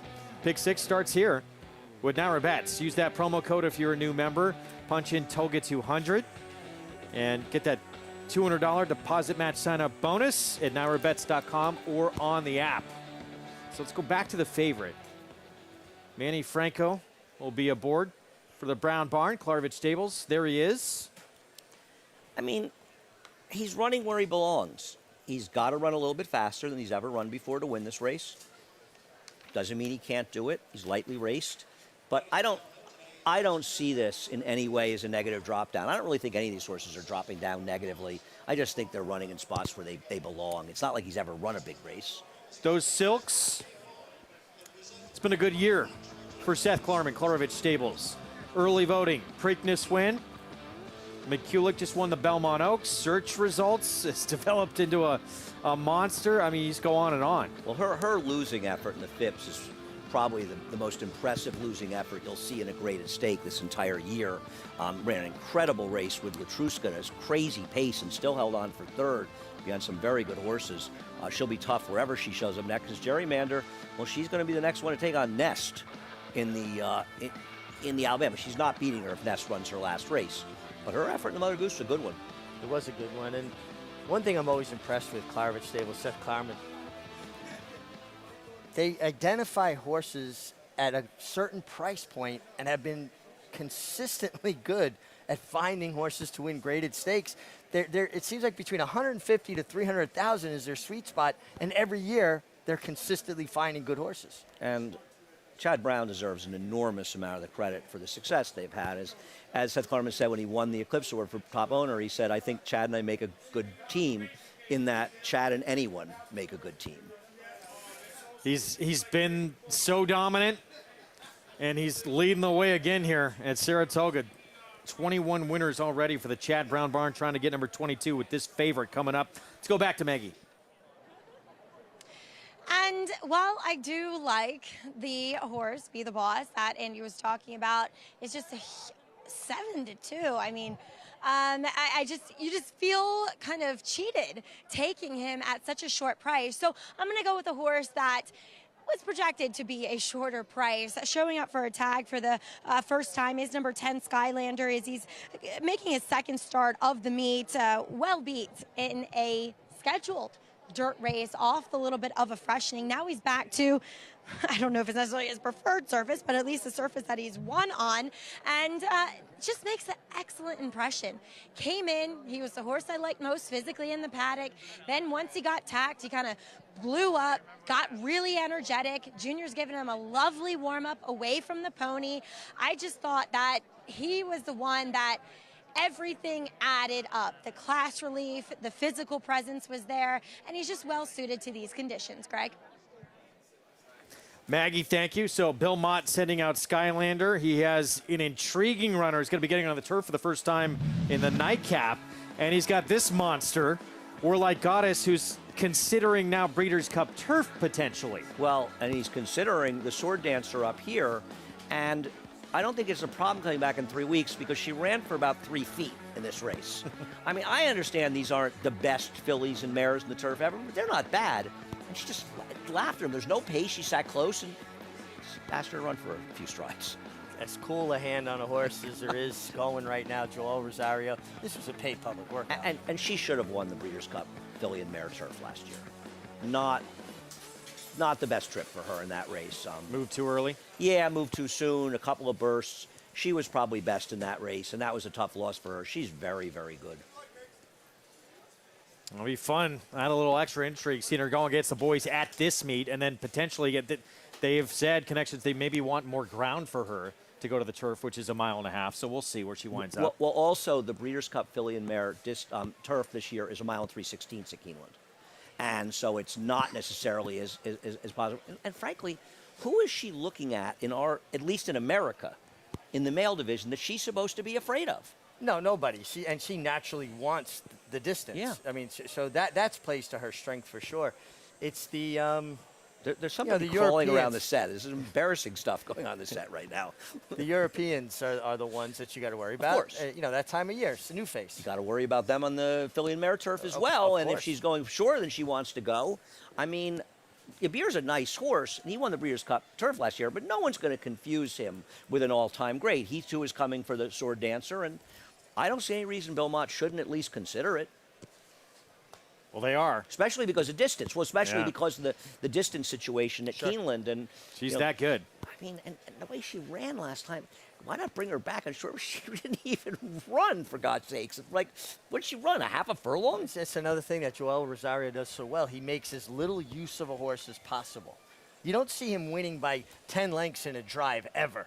He wins by a length with the horse's ears up and brings a horse back. I mean, so much confidence last time. She's a cool, and she has that burst, a little like Yabir has, where she can pick up 5 horses in like a snap. Yeah. My 4 horse in this race, to get back this race, they'd be the boss, so I thought it was a little bit interesting. This is ridiculous that this horse is 7-2, second choice right now. I mean, this is a nice 10-1 shot. 15-1 morning line. I could never have imagined this horse would be this kind of short price in here, and it's an underlay. He's an underlay. I went with a long shot. Just because I couldn't warm to anybody, so I went with the first time on the turf. I found it. Big price out of a mare that earned $477,000, graded stakes run on the turf. And your horse has speed. This horse probably gets speed. I'm going to tell you right now, if I'm the trainer, I'd tell my rider, you go and make Andy's horse take back. You think they're referring to the horse as Andy's horse? I mean, I'm surprised in a race this wide open, back to Mig's pick, with that pedigree. You thought this horse would take a little attention. Yeah, I mean, listen, it's a rider coming low-profile connections up here in Saratoga. Sure. Nobody's betting this trainer rider. No disrespect meant, but there's nothing about this attracting any money. Right? They're not familiar. Here. I'm going to tell you right now, the horse that I kind of want to make is like my oddball horse to use in here is the number 12, who I'd pick 4th assiduously. I don't think this horse should be 18-1. This horse has a real chance, and especially if there's a possibility the 4 and 11 hook up, and they get to be moving up front. Great betting race coming up. Doesn't mean the favorite won't win. No, that horse is fine here. But it does feel like a tough, a wide open race in so far as handicapping it. I really couldn't latch on to anybody. And the other problem, well, for me, is that I came up with a case to make for the 4 Be the Boss, maybe a little flimsy, but a case to be made on a 15-1 morning line. Now the horse is 7-2. If somebody said it was 7-2, this horse wouldn't have been in my top 4 picks. 3-1 now. Now 3-1. This is absurd. Co-favorite Absolutely absurd. But you're moving the board. Not that much. Here we go. It's the pick six on our Wednesday card. We go upstairs to John Imbrial. They're all in the gate.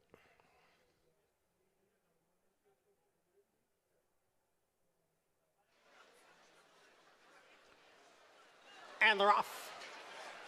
From the inside, it is Moon Mischief, who's going out for the early lead. Inflation Adjusted is now moving up. And then comes Be the Boss, who's down towards the rail running in third. I Found It is next in a fourth. In between horses is Skylander next in a fifth. As the field heads for the clubhouse turn, it is Moon Mischief, the leader. And moving to the outside now is Be the Boss in second, followed by Inflation Adjusted and Parketry. They are right together, third and fourth. Then Skylander runs in fifth. The Gray Right It on the Ice is in sixth. Super Wicked Charm is next in seventh. And then we come back to Assiduously, who is racing in eighth position. And farther back in the field is a Tonal Impact, along with the trailer in the field, and way back is BC Glory Days. The half rather, in 49 and 2/5 seconds. And so the leader here is Moon Mischief. Moon Mischief is the long shot leader here as they go around the far turn. Inflation Adjusted is running in second. Down on the inside is Be the Boss, next in third. Skylanders on the outside in a fourth, followed by Parketry and the white blinkers there in fifth. And on the far outside, it is Super Wicked Charm. So into the stretch here, it is Moon Mischief, who's trying to pull off the upset, but here is Inflation Adjusted now to move right alongside. Inflation Adjusted has now taken over here, and Inflation Adjusted will be the winner here. And it is Parketry who got up for second, and Super Wicked Charm was third. Tonal Impact closed to be fourth. Inflation Adjusted, Chad Brown, Manny Franco, Klarovich, favorite gets it done. You win races by running your horses where they can win, and that's just what Chad Brown did. He gets his 27th win in the meet, and he's averaging over a win a day. In the right spot, forwardly placed, a tepid pace by Manny Franco. Inflation Adjusted just kept finding, and you can see almost like he caught his stride at the eighth pole and kept on running. Good ride, good try by Kendrick Carmouche on Moon Mischief. Absolutely. Well, listen, I have been as big a fan of Javier Castellano's riding over the last few months as anybody, and he's been riding great. And perhaps he was riding to instructions, but they went 24-1, 49-2, and Javier was strongly rating the 4. Now, maybe he was riding to instructions. If not, probably not the best judgment on a horse that probably wouldn't have won anyway. Usually stretching out off of turf sprints, rating them in route races doesn't work out. The way you are effective is by allowing them to use speed. But again, we don't know what the instructions were. He may have been told not to go, in which case I'll yell at Mike Trebet if I see him. And I will tell you this, though. Go back and watch this replay, because we get so hung up on the winner a lot of times. Dylan Davis gave Parketry, the runner-up, a tremendous ride. Well, because they went so slow, he was able to get great position inside of horses. Saving and he ground. saved ground with the rails coming down, and saving ground is such an advantage. How about Super Wicked Charm making the big run under Jalen Samuel to get third at a huge 42-1, yeah. 9-2, 7-5. And in the end, this favorite gets bet down to 5-2 as a pretty solid favorite in a race that we thought going in looks so wide open. Not the case. And it could be a double win if he gets claimed. True. Good. Over-under on that. I bet there's a bunch he of got claims claimed. for him. 3.5. I'll take the over. In to get the claim is what Andy's talking about. He said a great line earlier. We are done. That went by fast. Enjoyed it, you guys. It's always fun with you guys. Had a lot of fun. Late pick 5 next. If you had to give out one horse in the late pick 5, who would it be? There's a huge tip on the 8 in the next race. That would not be the one that I would give out. Okay. The last race, the 5, Clubbing. Okay. I watched that horse work in the next race. I'm without hearing anything about it, I like what I saw. I've got now, that's my 1,837th tip on that horse. Going to open up probably at a pretty short price. That, of course, is Maple Leaf Mel for Jeremiah Engelhardt with Joel Rosario. Lafitte and the next crew taking over right after a timeout with continuing live coverage of this Wednesday card on Saratoga Live. Accelerate, a 5-time Grade 1 winner with over $6 million in earnings. In 2018 alone, he won the Santa Anita Handicap, the Gold Cup, the Pacific Classic by a record-setting 12.5 lengths, the Awesome again, and bested a world-class field in the Breeders' Cup Classic. A grandson of legendary Lanes End stallion Smart Strike, Accelerate stands to continue his grandsire's legacy at Lanes End.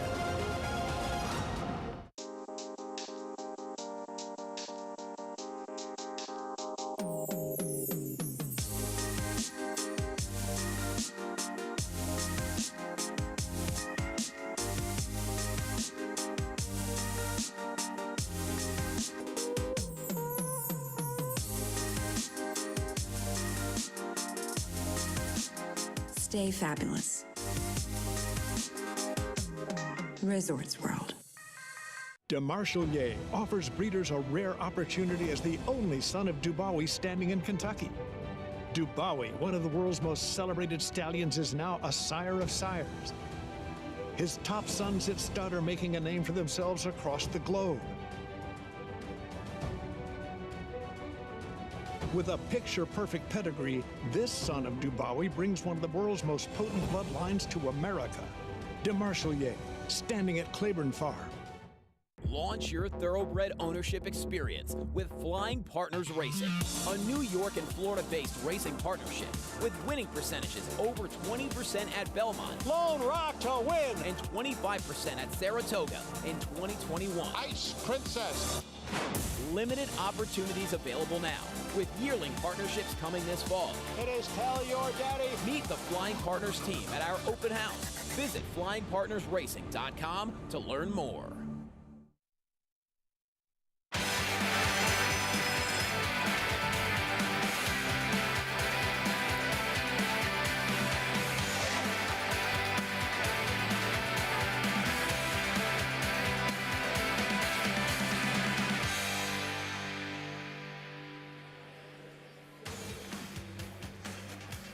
Last couple days, pretty quiet around here. Saratoga Racecourse in Saratoga Springs, New York. Across the street, however, fast and furious 101st Fasig-Tipton Saratoga sale where business was good, real good.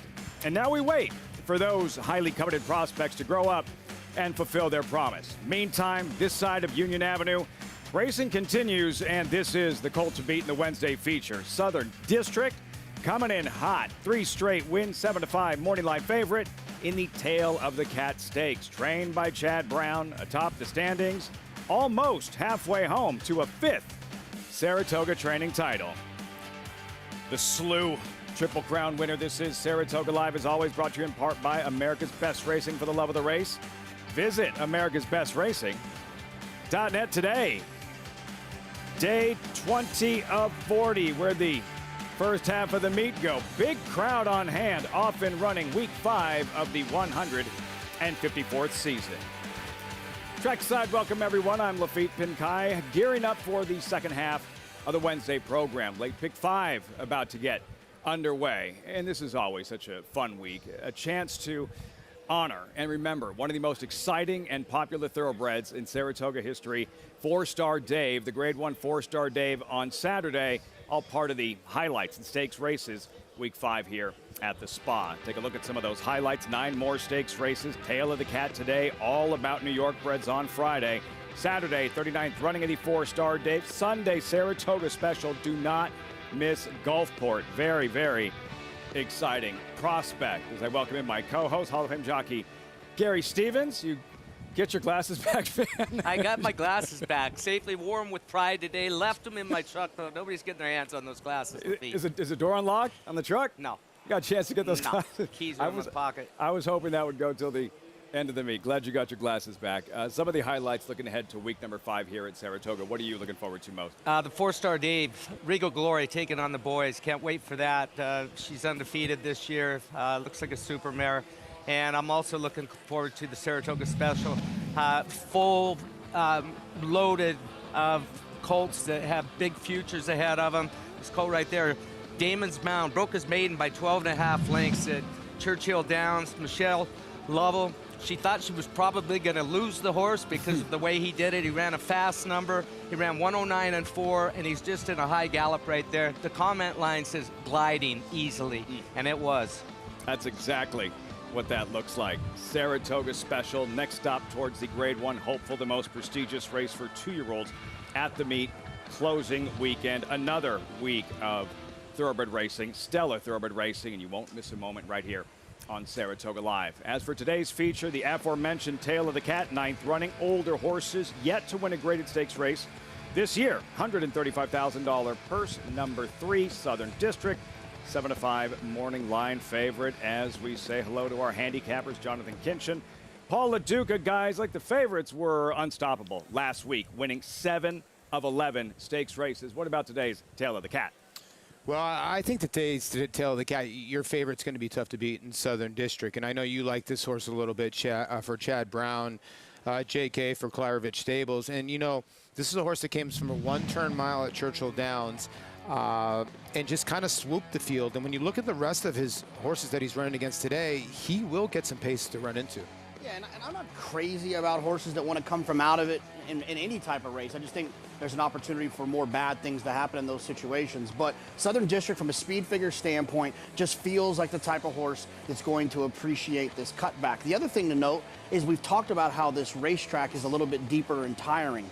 A horse like this who's got that foundation coming back, cutting back, I think helps him quite a bit. Yeah, you can see Johnny, James Graham, just hands and heels. Isolate for Tom Amoss, couple away from getting his milestone. And this horse was very, very good last time out at Hawthorne. He won the Work All Week. Work All Week was a Breeders' Cup winner for Roger Brueggemann, and this was a workman-like effort.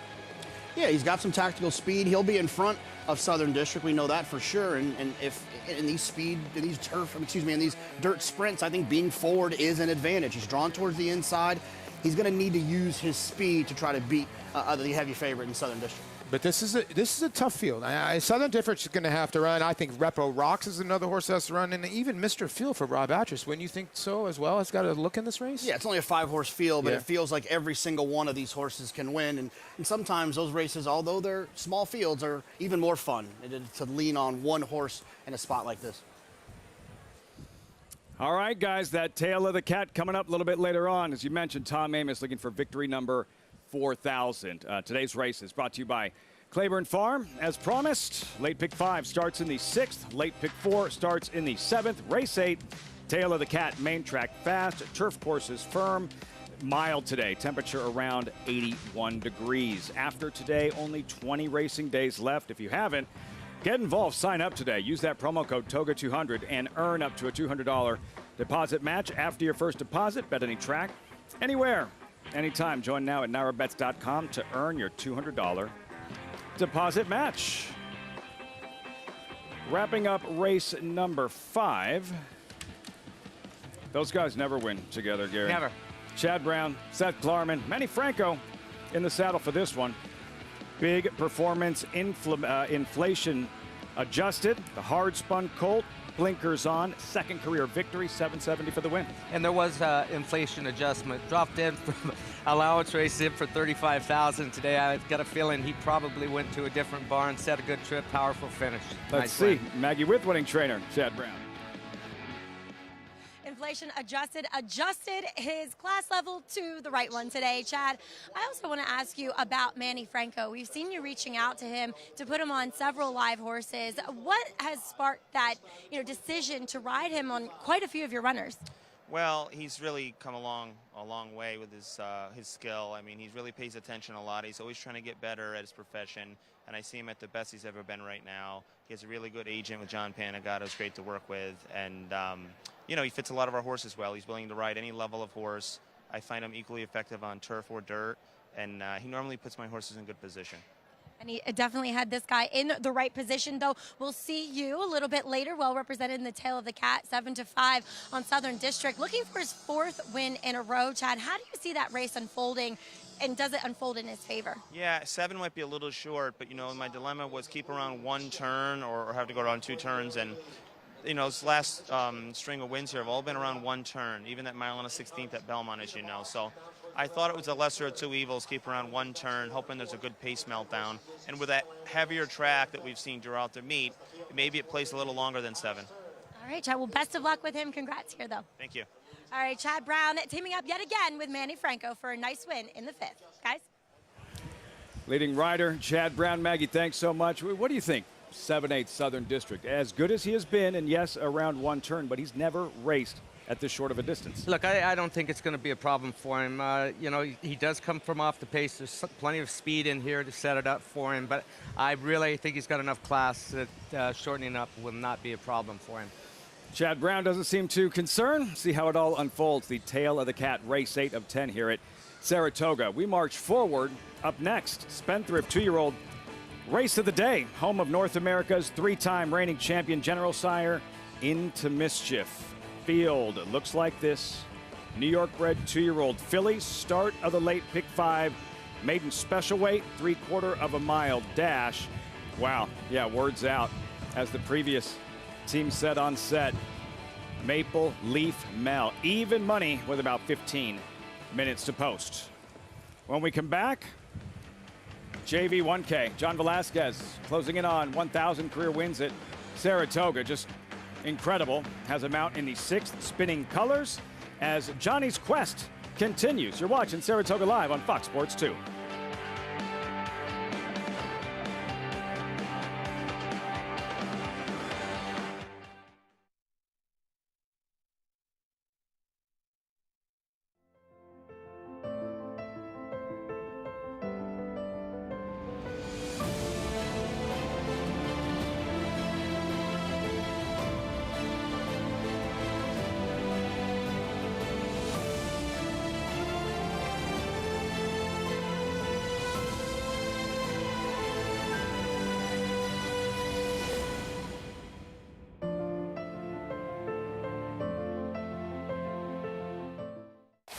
Who you betting on?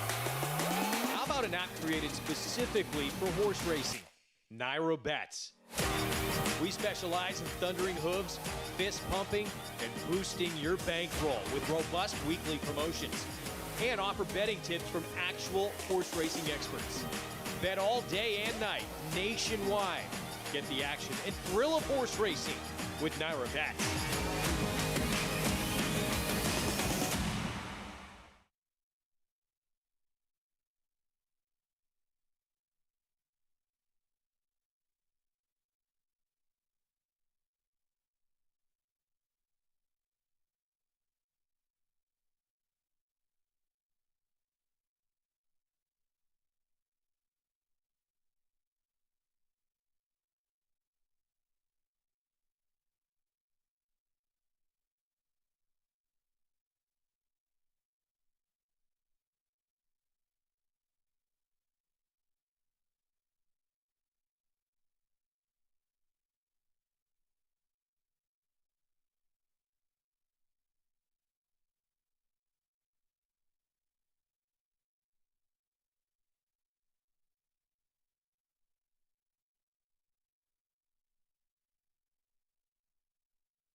The ever popular Budweiser Clydesdales have arrived. Like 8 of the world's famous horses are here for the week, hanging out the front gate earlier, greeting fans. Earlier today, a cameo in the paddock, parading in front of the grandstand. The Budweiser Clydesdales at Saratoga. Always a fan favorite. Chance to see him up close and personal here in the paddock. And there you see, front side, Steve. Just plain old Steve. Let's see him with Gary's sunglasses by the end of the week. Yeah, right? He needs a set. Horses in the paddock for the 6th race. These are much, much smaller than the Clydesdales. New York bred 2-year-old fillies. Started the late pick 5, 3/4 of a mile. Sprint and Maple Leaf Mel getting crushed. 4 to 5 in the wagering, 11 minutes out. Maggie Wolfendale standing by. Maggie, several first-time starters. This is where we lean on you most. I'll try my best, Lafitte, but the word is out on number 8, Maple Leaf Mel, and named very kindly for Jeremiah Englehart's assistant, Mel Giddings, as she is a native of Canada, so I thought that was very clever, of the coach, Bill Parcells, who is August Dawn Farm. But Maple Leaf Mel, she has been working up a storm up here over the Oklahoma training track. She was quick out of the gate, and the one that I watched, actually over here on the main track, she did have Jose Ortiz in the irons, but he is serving that 1-day suspension. So we'll see Joel Rosario up today, galloped out well, just maintained her speed very proficiently to go that 101 flat for the 5-8. She has been the utmost professional thus far here in the paddock. So you do see Mel herself saddling the equine Mel, accompanied by the pony, but she's done everything right so far. She's a big girl, and that's what you look for when assessing these 2-year-olds at this point of the year with their physicality. You want one that's a bit bigger and further along down the line with their physical maturity and growth, and that's where you see most of your winners coming from. But she also looks fit to boot, and like I said, I like the works coming in here. As we'll move on to number 1, that is Love My Candy, as she, like many of these, sold at the Fasig-Tipton Timonium sale. She worked 10-2, which is the same time that Maple Leaf Mel worked. She wasn't asked at all. Usually you see the crop used with these horses to begin their work. She was swift. She covered the ground like a cat. And for a Mike Maker first-time starter, which I said a few races ago, they often look as though they need a start. From the fitness perspective, not her. And she has handled herself with so much class. There really isn't much pedigree to report home on the bottom side, other than that she's an empire maker. But usually that suggests wanting a little bit more ground. I don't necessarily see that with her looking at her physically. I like what I'm seeing from this one, as she is currently 9-2 on the board. And then there's number 7, Security Code, a daughter of Frosted. Now this one probably has the best bottom side pedigree, as the Dam one first time out, or one as a 2-year-old, I should say. She's also a half to Blew It, who, despite wanting to run forever, a mile and 3/8 on the dirt, won his first start as a 2-year-old, and also a half to No Mo Spending, who also won it too. So there's plenty of precocity in the pedigree, and much like those siblings, Security Code has that big physical presence to her. She is a lovely frame of a filly, and Phil Serpy does look as though he has her ready to run today. We saw his other first-time starter that had a trouble trip, finished 3rd in the other 2-year-old race, and I think this one could run just as well. I liked her workout out of the gate 2 back, where she was quick out of there and much better than her unraced workmate that day, as horses are hitting the track here for this Spendthrift Farm 2-year-old race of the day. We head across the paddock to Jonathan and Polly. Guys, we need help here for this late pick 5. Yeah, I think we need help, Maggie, too, as well. So obviously 3 to 5 on the board here, Jonathan.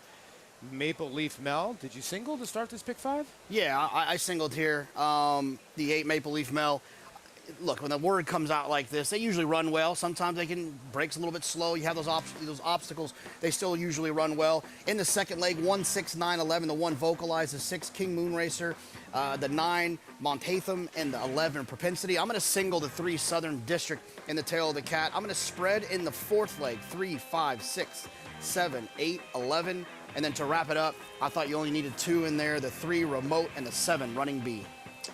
We actually have similar tickets. I'm going to use 2 in here. I actually like the 7 a tiny bit. 7, 8, 3, 4, 5, 6, 9 in the next race. I'm going to single the 5 in race 9. I know I'm taking a shot with Frank's Art, a point of entry that should love going around 2 turns, and just came from way, way out of it.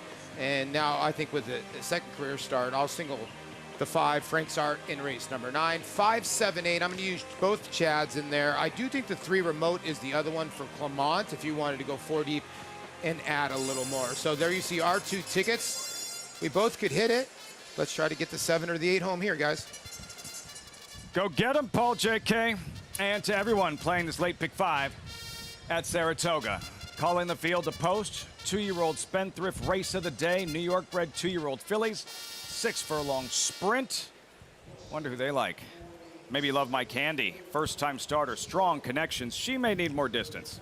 Racing office does us a favor by letting us hear Maggie's thoughts in these pick 5s with these babies. She said the one looked fit for a Mike Maker firster.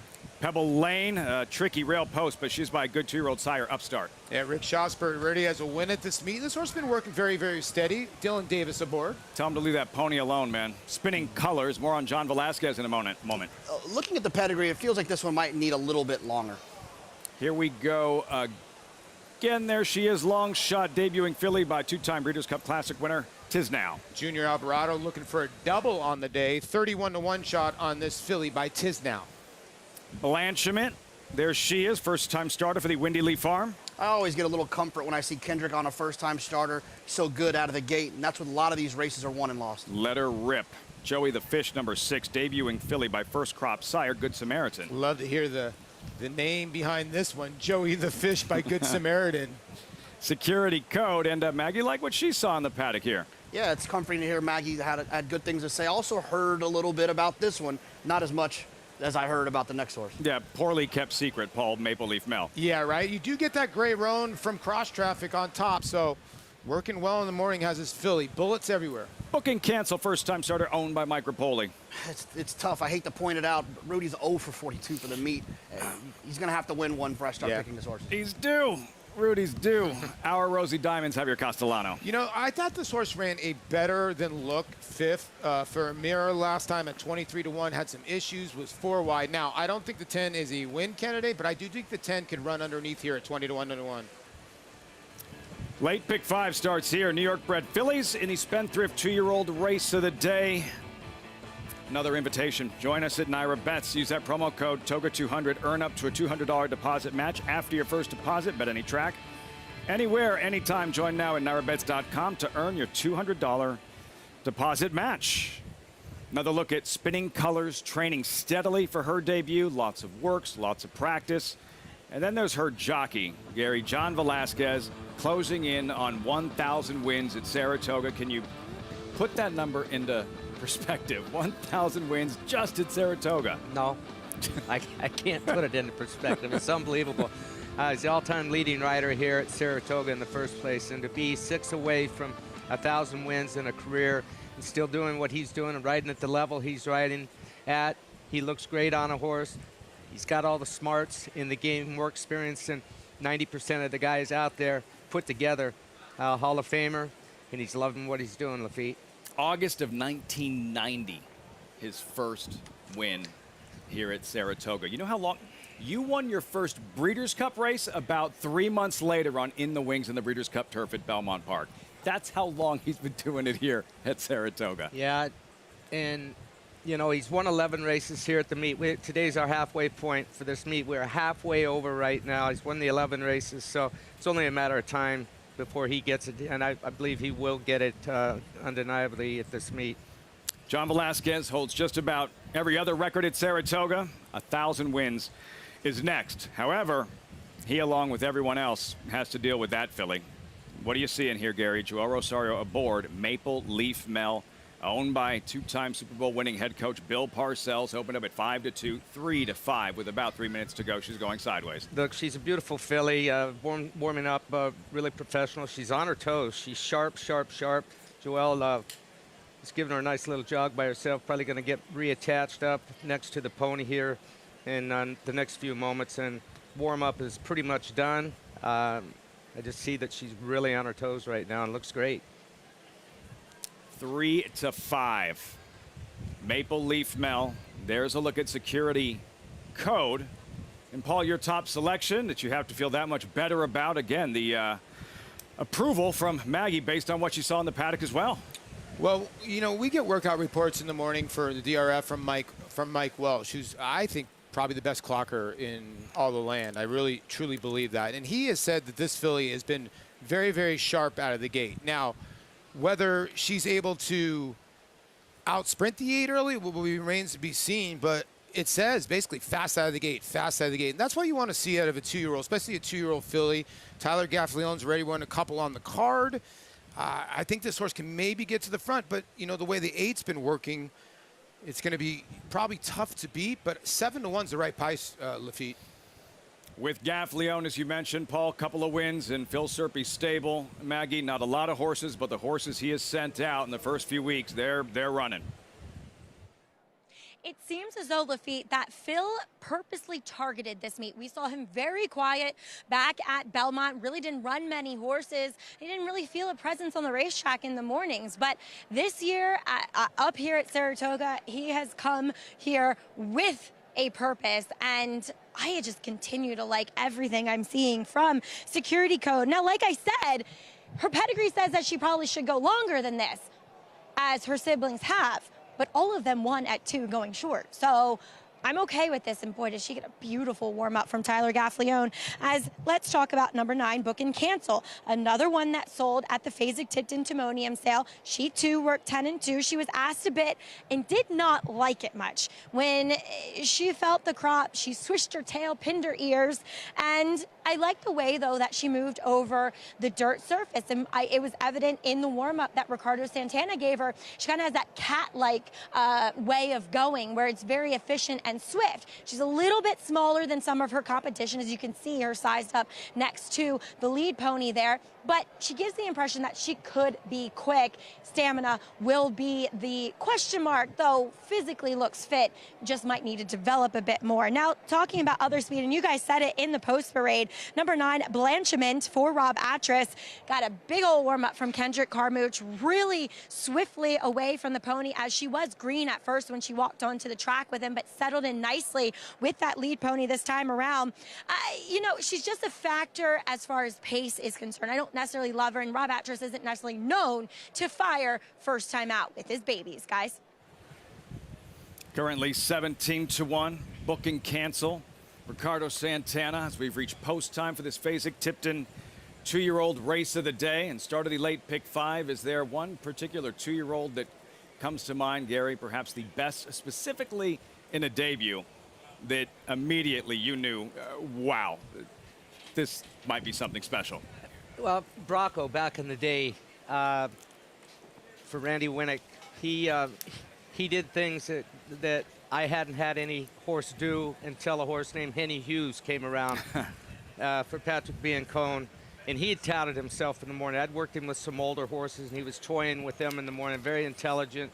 It was like he'd done everything before, like he had been reincarnated. Maybe he was Bracco reincarnated, I don't know, but they didn't make any mistakes, and I think you've got to have the mind to go with the raw talent, and it really, really helps your chances when you're leading over there in the afternoon. Eventual Breeders' Cup Juvenile winner, 4th in the Kentucky Derby, a Santa Anita Derby winner, Bracco. See about Maple Leaf Mel here, these New York bred 2-year-old fillies, and yeah, this is not a well-kept secret, Gary. Immediately, the money showed up. Odds on throughout the wagering, 4-5 as they've reached the starting gate. Yeah, no surprise. You know, I got to admit, I hadn't heard the rumors, you know, or the word. We might be the only two. I just liked her on paper, and so she was my pick up. But what I'd seen in just her workouts, and then it got backed up this afternoon. Let's hope she backs it up right now. Based on her work in the morning, expect her to be quick leaving the starting gate. First have to coax her into the starting gate. Bill Parcells, Maple Leaf Mel, and Joel Rosario taking the call, 4-5. All set for this late pick 5 in the 6th race, Spendthrift 2-year-old race of the day. New York bred 2-year-old fillies. John Embrial standing by.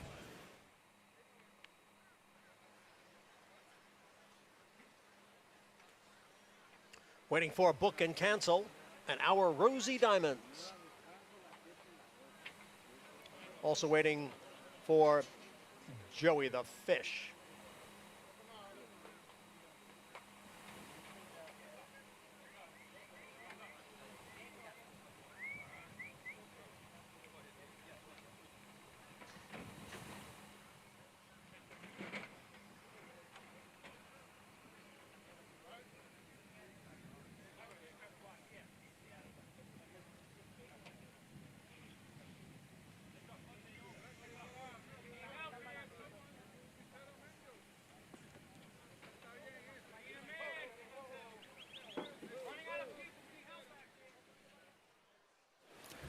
We've discussed it several times this meet.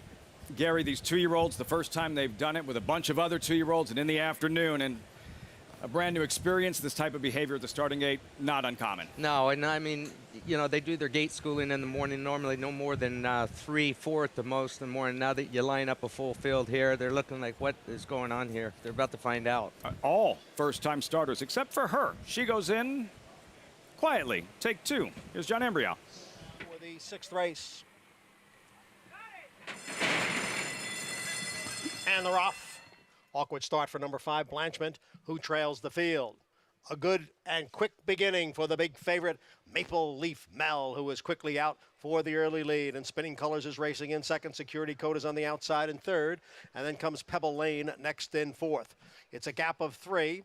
Back to a Book and Cancel, who is on the outside. And down at the rail is Love My Candy. Now moving up in the field is Blanchment, followed next by Here We Go Again. As they go around the far turn, it is Maple Leaf Mel who steps away here to lead by 2.5 lengths. Spinning Colors is next in second. Security Code is on the outside in third. Pebble Lane is in fourth. Then Blanchment and Love My Candy, followed by Book and Cancel. Then Here We Go Again. Our Rosie Diamonds as they come through the stretch. It is Maple Leaf Mel who has built a 5-6 length lead. Our Security Code runs in second. It is Maple Leaf Mel who was sent off at odds of 3-5, and she wins her debut impressively. Maple Leaf Mel under Joel Rosario. Security Code was second to complete the exacta. So that's what all the buzz was about. Maple Leaf Mel, for owner Bill Parcells, strolls in her debut with Joel Rosario for trainer Maya Engelhardt. Yeah, and she broke. Joel got through his first cross and never moved again the entire trip. Shook her up just a little bit right there at that point, but motionless through the stretch, controlled speed, a lot more in the tank there, and nice run from Security Code as well to run 7th. She didn't give it up. A lot of times when they get close to the leader in front of them and then they re-accelerate, that horse will break their heart a little bit and they want to back the other way. So a big effort from her too. Security Code, but Maple Leaf Mel, wow. And Paul, Security Code, who you liked and Maggie touted in the paddock, completing the exacta 8-7-3-6, but no match for this filly on debut. Easy, dominant victory in the 6th at Saratoga to kick off the late pick 5. Yeah, this is the kind of one you want, JK, and good single by you. I went too deep. I was able to hit the exact box, see if you get any money back, but the race was over. I do give credit to the 7th for trying to chase on. I tell you what, this race is one of those races that makes me wish that all info horses ran like this. I'd be rich if they all ran like this. She was impressive, and right when she popped away from there, she made the lead. She was traveling comfortable. She looked like a 3-year-old out there. When they turned for home, it was about how far she was going to win by. Excited to see her next start. I thought this New York bred race Lafitte is pretty good. You know, Security Code I thought ran okay. You know, JK hit on Spinning Colors is probably going to like going a little bit longer. So I think this maiden race might be okay. And Joey the Fish didn't want to go in, but he ran an okay 4th. He ran it right when it counted. But, yeah, she's one to watch moving forward. Maple Leaf Mel, 3-5 at post time, putting on a show in her debut. 8-7-3-6 for owner Bill Parcells, doing her best. Joe Morris, Phil McConkey impersonation out there. Maple Leaf Mel, results, reaction when we return. And what was your favorite moment from week 4? Whitney week. So many to choose from. 11 stakes races. The Miller highlight of the week. That's next on Saratoga Live.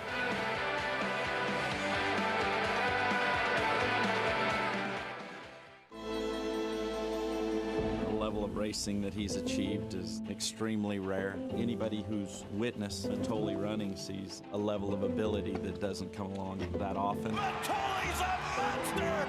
Matoli wins the sprint! Oh, what a horse he is! Matoli, he did it again! Wins the mid-mile! The only thing to be better than one Matoli's a few Matolis. The mighty Matoli, who won the Fargo by 3.5 lengths, the new stakes record.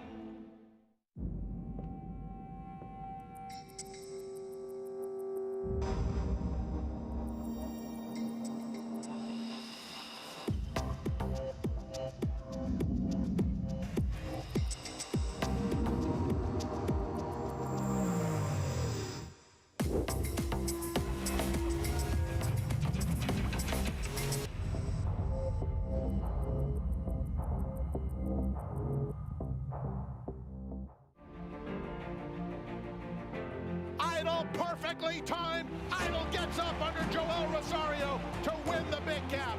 It's known agenda for St. Tobias Stable. Grace Adler, a scintillating performance in the TVG Del Mar debutante. And Clariere will win the cotillion. Down to the wire. Who's going to win it? It's Mella by a neck. Curling, the classic sire. Racetrack Television Network brings you every race, from every track, on every screen, every day. With monthly packages starting as low as $5, RTN gives you great value and access to more live HD streaming and race replays than anyone. Visit RTN.tv today to sign up and watch on almost any device, including Roku and Amazon Fire.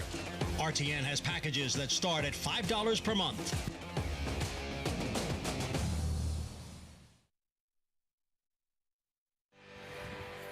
Great to have you with us on Saratoga Live. As always, brought to you in part by Naira Bets. Bet any track, anywhere, anytime with Naira Bets. Get started. NairaBets.com today. Maple Leaf Mel got started the way you want to see a 2-year-old get started. Dominant this afternoon for owner Bill Parcells, trained by Maya Engelhart, named after assistant trainer Melanie Giddings. In the Spendthrift 2-year-old race of the day, good as advertised, Maple Leaf Mel and Joel Rosario. Security code, spinning colors, 873 in the 6th race here at the Spa. And you see that early pick 5. It's been chalky thus far. Down to Maggie in the winner's circle. And I don't often get to do these types of interviews. Wish I could more often, but the men and women behind the scenes in barns are the assistant trainers, and pleased to be joined by Mel Giddings. Obviously, as Lafitte just said, that Maple Leaf Mel is named for, as you said back in the paddock, Mel, feels like a lot of pressure, but she's certainly delivered. Yeah, I mean, to say it's a little bit of pressure. Feels good now that she's won. Talk about Bill Parcells, the owner of her, naming her Maple Leaf Mel. Yeah, we're super lucky to have a horse, you know, for the coach. Everybody just wants to be around the coach. But, I mean, I don't know if he named her after me because maybe I bugged him a little bit much about how pretty she was. But this is what he came up with, and I wish he was here today, but he's at home just with a little stomach bug. Well, Mel, those who don't know, you survived cancer, ovarian cancer, and Mel, you work tirelessly up here, Saratoga, wherever you're needed in the barn. Is it the true love of horses that kept you going through those kind of dark times? Yeah, for sure. I mean, if you don't love the horses, you know, it's definitely hard to be here. But, I mean, having a job definitely keeps your mind on the positive things. You certainly have a positive one to think of. Maple Leaf Mel, she's talented. Well done. Thank you. Mel Giddings, as she is a really important part of the Jeremiah Engelhart barn and gets the job done for her namesake in Maple Leaf Mel. What a cool moment for her, Gary. Unbelievable moment. I don't know why she was so nervous, though. Nothing to be nervous about in terms of the filly. Kept saying how pretty she was. Named her after Maple Leaf Mel. And there's some 2-year-olds that you'll see perform normally when it's open company. And this is a New York bred. But this New York bred 2-year-old filly looks like that was better than your run-of-the-mill maiden special weight 2-year-old race for a New York bred. She's pretty good. Look, the New York breds have come a long ways. And it may say stamp New York bred on there or whatever. There's a lot of money in these New York bred purses. And this filly, she's going to fit just fine in open company. I'm sure that we're going to see her performing against open company in not too distant future. The word was out, and she performed accordingly, going away Maple Leaf Mel, kicking off this late pick 5, very chalky, 340, more than 690,000 in the pool. With the late pick 4, in case for some reason, somehow you didn't have Maple Leaf Mel on your ticket. We know JK had her singled. He moves forward. So do we. Back to grass. 5.5 furlong turf sprint. Polly had her single. Allowance here. Everybody had her. 5.5 furlong sprint. 5-2 currently. King Moonracer with about 20 minutes to post. As mentioned, last week was one of the biggest of the summer. It was so much going on. And with that in mind, trying to pick out one of the best moments in terms of the Miller highlight of the week, and it comes down to the European invaders, Gary. The Saratoga Derby, Saratoga Oaks Sweep, Godolphin Racing, trainer Charlie Appleby, William Buick, Nation's Pride, Half the Moonlight, Miller Lite, highlight of the week. Yeah, and 2 great rides, great training job. Charlie Appleby left him here in New York after the Belmont Oaks and the Belmont Derby. They got acclimated, they improved, and William Buick came in specifically to ride these 2 horses. He rode a tremendous race on both of them, but especially with the Moonlight, he made a conscious effort leaving the starting gate to get her back and get her secured behind another horse and rate her. And she came with a powerful run. Yeah, she was ranked early on, but it was a winning move that he did immediately leaving the starting gate. She was tough to get around there with her pulling and everything, but he got her switched off pretty good down the backside, and she had plenty left to finish off the job. Great And a job. different ride from Nation's Pride, who didn't break as sharp and could have been pinched back, and Buick was aggressive and able to push him forward, staying out from being that cloud of horses in front of him and established position early on. Yeah, going into the first turn, he had a narrow opening that he secured on the fence, and he was able to sit just behind the leader of the heels of the leader, and in a great position. Coming off the turn, this horse, he wound up. He's not the type of horse that quickens up like we see a lot of the tremendous turf horses do. It was more of a staying type race where he wound him up, and it took a matter of like 8 or 9 strides before he wound up and really hit his smooth, long stride in the last 1/8 of a mile, and he was powering away at the end.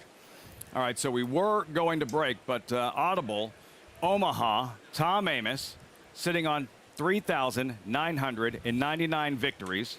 There he is with a runner at Horseshoe Indy. There's the Tom Amoss trainee, Lady Tara, in this upcoming race at Horseshoe Indy. Tom here with his family. It's a maiden special weight event, and when you consider what he's done during the course of his career, 25% win percentage, among the very highest all-time of trainers more than 3,000 wins, Tom Amoss. Yeah, and listen, he's got horses on many different circuits, and half of being able to hit at the 25% that he's hitting at currently and throughout his career is from placing his horses in the right spots. It's 90% of it. You want to run your horses in places where they have an advantage, where you're taking advantage of situations, and he's not afraid to throw one on the horse van and send them all over the Midwest, and then the stable out here to New York during the summertime. He's got a lot of depth, and you need a lot of depth to win the number of races that he's won. Can you, and you see what he's done throughout the course of his career, 25%. Incredible. And here trying to register a 4,000th career victory. Can you put that number specifically into context, Gary, for a trainer of lifetime wins? You know, you may see a trainer hitting at a high win rate at a specific meet, but to be able to do that and carry that number, that's like a major league baseball player hitting around 500 for their career, and that's what he's been able to accomplish. That means he's only getting beat 75% of the time. It's for Tom Amoss. Won a Grade 1 race here at Saratoga back in 2000. Heritage of Gold in the Go for One now. Is this the moment for his 4,000th career victory? What number?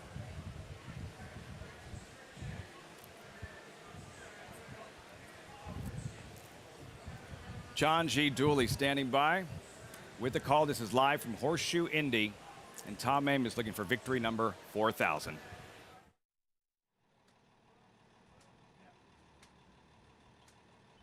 Three to 2 Hot Rumor, 9 to 5 Lady Terror. 9 to 2 Faith's Reward will be last alone at the mile. 6 to 1 South Georgia.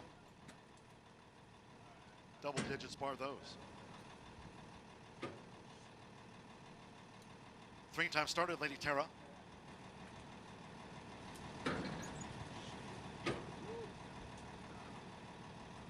She's now 3 to 2 to take out the mile, Lady Terra.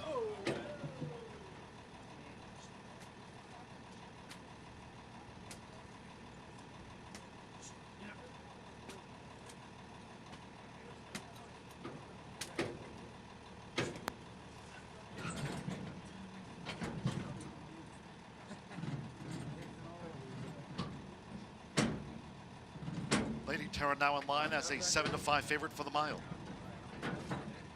Alex Achard has a win on the card. Here's Bikini. Windstar White. Francisco Ariento with She's a Pistol. One more. Sammy Bermudez with Face Reward. So stand by for a start over the mile. They are in the game. They're off, and Lady Terror was slow to go. Drifts back to last for Edgar Morales and soon ridden.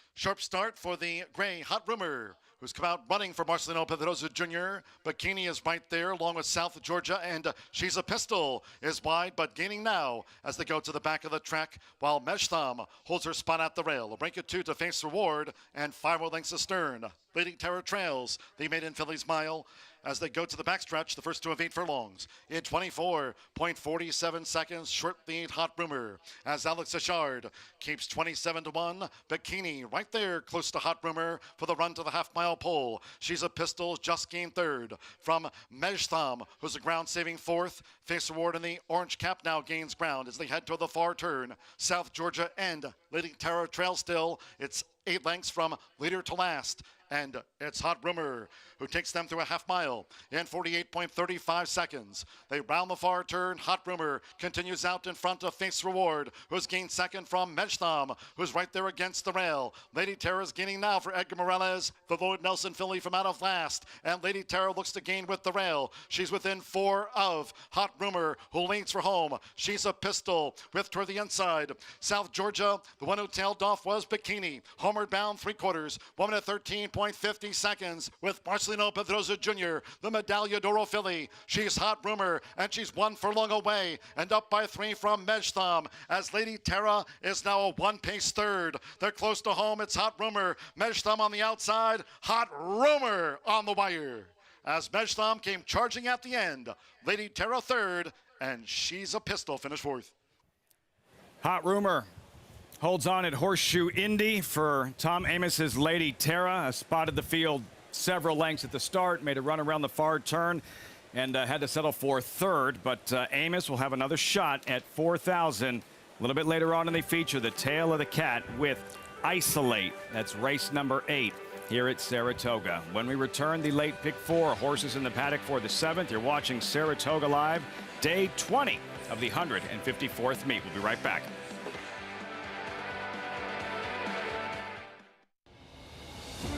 Comes Tama. Tama in the center of the track with good-looking stride. Squares off with Cyberknife. Cyberknife takes the lead. Tama going with him. These two in a thriller. Cyberknife just in front. And Cyberknife has won the TVG.com Haskell over Tama. Jack Christopher finished third. The running time 1 minute 46.24 seconds. Good runners on top of the world. Come dream with us at 3 Chimneys.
Kicking off week 5, gorgeous day at Saratoga. Saratoga Live, as always, brought to you in part by Run Happy.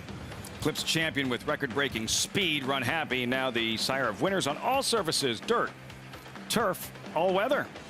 This one on grass. Horses in the Paddock race 6. Starter allowance, turf sprint, 5.5 furlongs. Current favorite is pictured King Moonracer at 5-2 as we welcome Acacia Clement back to the show, standing by on the paddock. Acacia, what are you noticing from King Moonracer, the favorite, as we get set for this 7th race?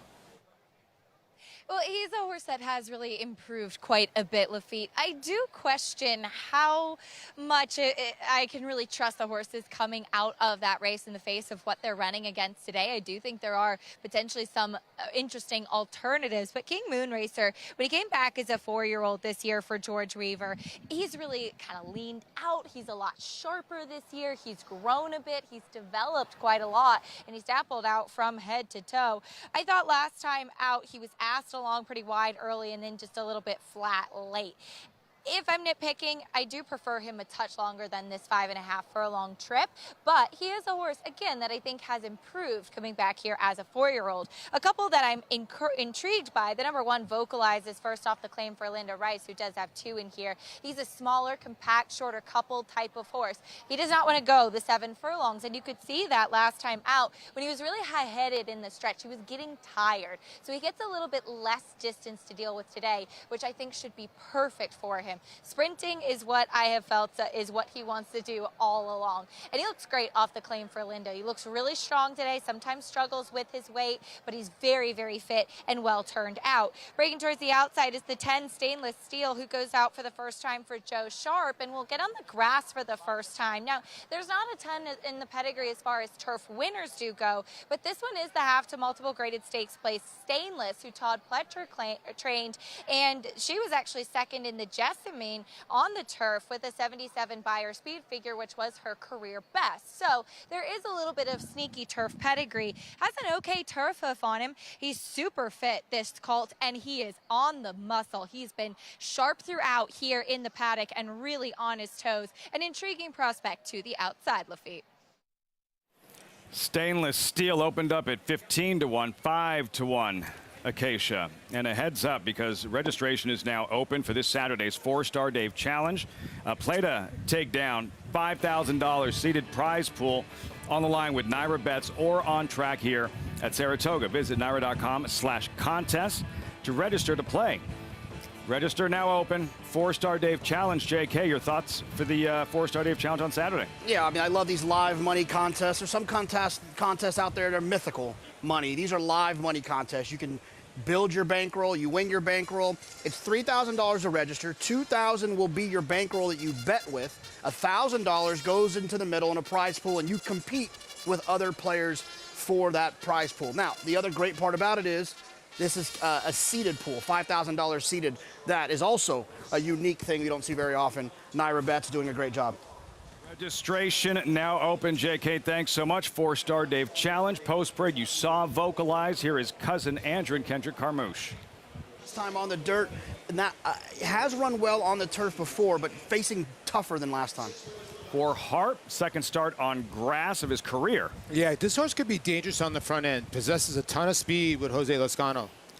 Starry Night, make the rider Joel Rosario, and ran well opening day at 16-1. Yeah, a closer in a turf sprint. Those always give me a couple of, my heart kind of skips a couple of beats with those. King Moonracer right there opening day as well in that common race. Blanket finish. Yeah, I think the public has it right. This is the horse to beat, but he's been disappointing a couple other times. I think Castellano will have him a lot closer. He did not break well last time. Uncle Remy, long shot Mid-Atlantic shipper, New York debut. Yeah, 31-1. That seems about right. This horse is going to have to get faster to win this race. Long shot side by side on our way, boys. There he is. Yeah, this is a horse that's been trying to get on the turf and has some decent turf efforts to go back to way back when. Big long shot. Eric Cancel in the saddle. Montatham, blinkers on. Dylan Davis takes over. Blinkers on and the cutback. Will need some pace, but I don't think this horse is a wild idea. I think this horse could pick up some pieces late. Acacia mentioned on the muscle and live on the board, Stainless Steel. Dangerous, Lafitte, because when Joe Sharp's runners get bet, they usually run well, and you're right, been cut in half from that morning line. Turf debut, and then the outside propensity and apprentice Jose Gomez. Has a little bit of tactical speed, but it's going to have to use it to not get hooked 3 or 4 wide, I think, in this turn. If you like the 11, you need him to get over and save some ground. The field for this 7th race, it's Saratoga, start of the late pick 4. Post time in 4 minutes as our coverage continues on Saratoga Live here on Fox Sports 2. Stay tuned.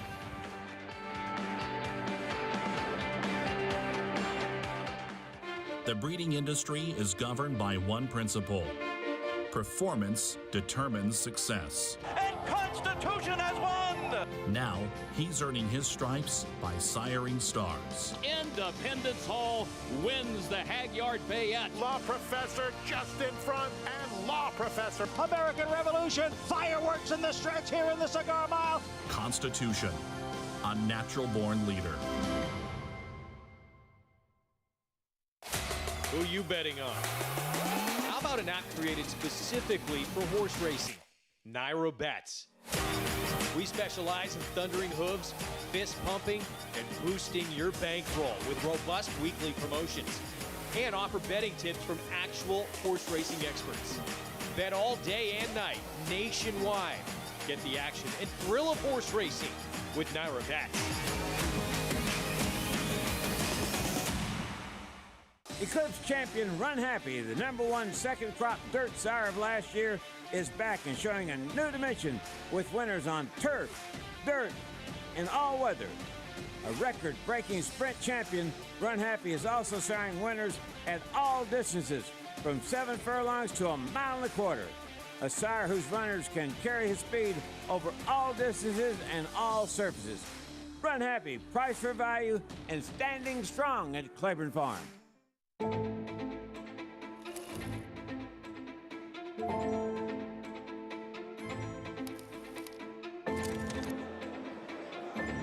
Good morning, ladies and gentlemen, and welcome to the Keeneland September yearling sale.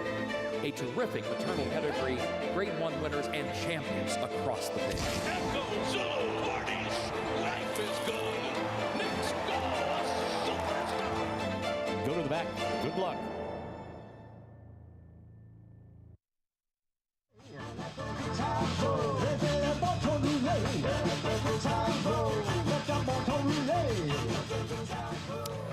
The sound of Saratoga, the entertainment here and downtown, different bands, different themes, all part of the celebration and Saratoga experience.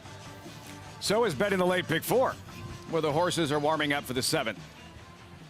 Allowance Turf Sprint, 5.5 furlongs. JK and Paul, we're looking at number 11, Propensity, an outsider, but the favorite, King Moon Racer, 5-2. What's the key to his success this afternoon? And Javier Castellano riding at that Hall of Fame level. Well, he's got to get a better trip than last time. He was wide last time. He's going to have to save some ground here if he can, and I think he'll be able to work out a better trip today. He didn't break well on this day, and he sort of got forced. Now, the comment line's going to be 8 wide, and Javier had to make this move. Everybody was sort of stacked up, and there's just nowhere he could go. I do like that he kept on chugging along. I mean, he's keeping – when you're that wide, sometimes you'll sort of just, like, flatten out a tiny bit. I love that he almost hit the front here, JK. Yeah, and look, you look at his races 2 back. He ran going 7 furlongs and ran well that day. Then he comes back here with a tough trip and runs well again. I think he's sitting on a nice race. Now, he is a horse that comes from a little bit out of it, so you're always going to be kind of up against it in terms of what are the horses in front of you going to do. That's just part of the nature of being a come-from-behinder. But I know that you kind of like the horse that comes from out of it as well, the 5 Starry Night. Yeah, the 5 Starry Night, now ridden by Joel Rosario. You know, the last race, he broke dead last, and he came from way out of it. You look at some of his other races, he's shown some tactical speed. So if he can get out of the gate, maybe he will be forwardly placed. You're getting 3-1 as of right now. When you come to the entry, the 1, there's only the straight 1 in. I know you like the 9 a tiny bit. Do you give the 1 Vocalize a little bit of love? Yeah, I'm gonna pick the 1 here. Before Flavien Prat came out to the East Coast, when he was based on the West Coast, one of the things that I realized about him is that if he's really good when he draws inside. He stays comfy down there, he saves ground, and it seems like his timing always works out when he's trying to get out of a hole. He's gonna have to get out of a situation, most likely with Vocalize. If he can work out a good trip from the inside, he's gonna save ground, while some of the others that we like are gonna be coming from out of it, and they're probably gonna be coming wide. Mad Scramble, 5.5 furlong turf dash. JK, you saw our analyst selections. Acacia, what about number 4 Harp, who's currently 7-1 and then looked good in his turf debut?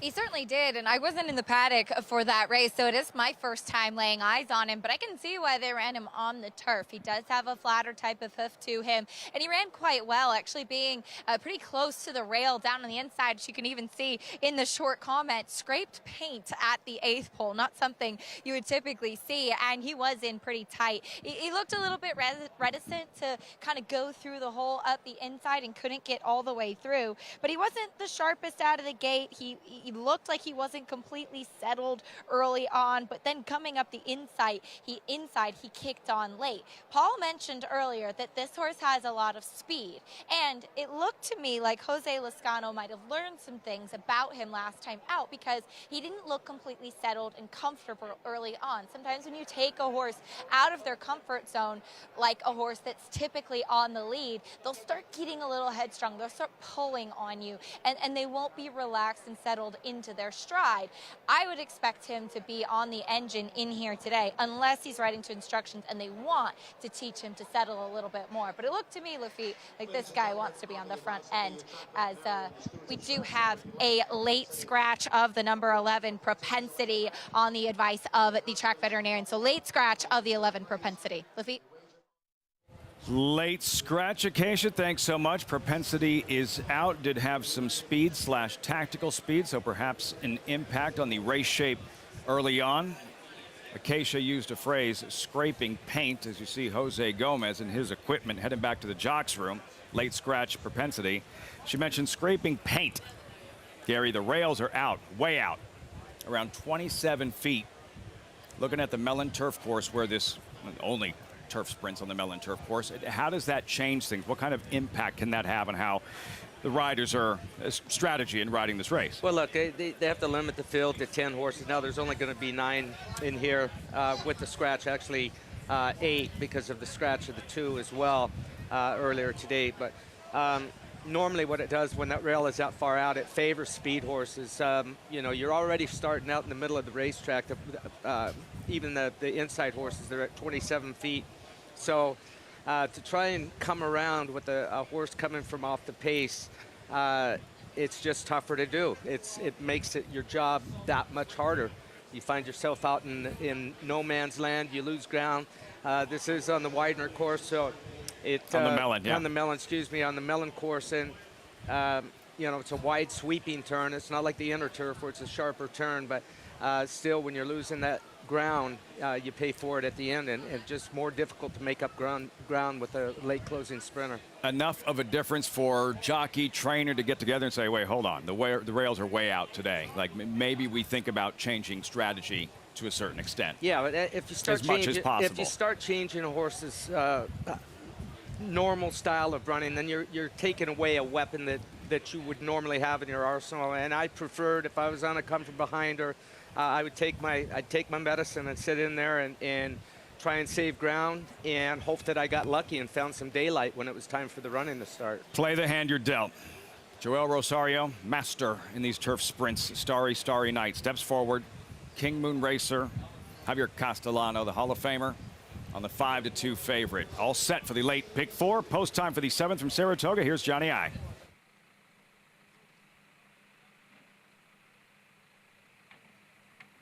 We are set for the 7th at Saratoga, and they're off.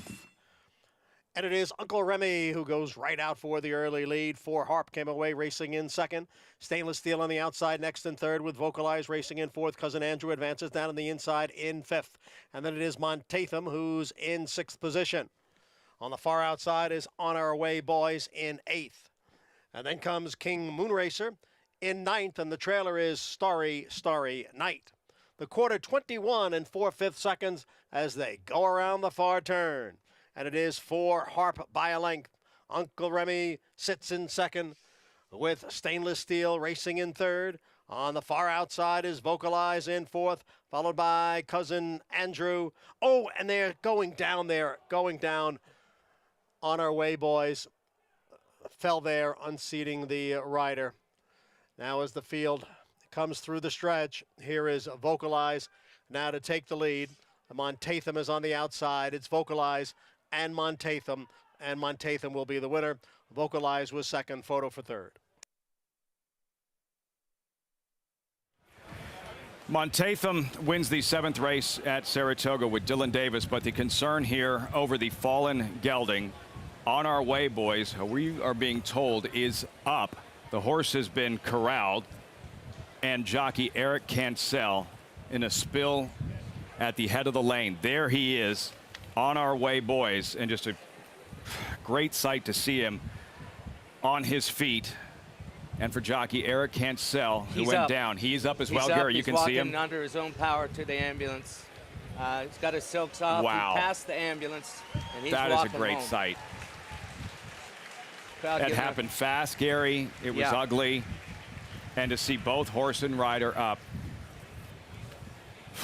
And listen, I hate to say this, but I would much rather, if I have my ruthers, I'd much rather fall on the grass than on the dirt, because you slide a little bit. He's got a nice green spot on the right cheek of his butt right now, walking back. But both horse and rider are okay. So clipped heels coming off the turn. I believe that a horse came out in front of him, and all it takes is a tick of, especially on the turf. It doesn't take much of a clipping rear heel of the horse in front of you with the front foot of your horse, and they're out of sync, they're out of stride, and you're going to hit the deck. And what did you? I know you've seen it once, and look at that, just the applause from the crowd, because naturally it was silent because it's hard to watch, and to see both horse and rider up, On Our Way Boys and Eric Cancel after that spill. Gary, what exactly happened? Coming out off the turn, it was tight quarters, and I believe the horse to his inside came out ever so slightly. There wasn't much to give. He had a horse outside of him and a horse inside of him, and to his front came out ever so slightly, and he just grabbed the heel. It looked like he grabbed the left hind heel of the horse in front of him's right hind. So fast.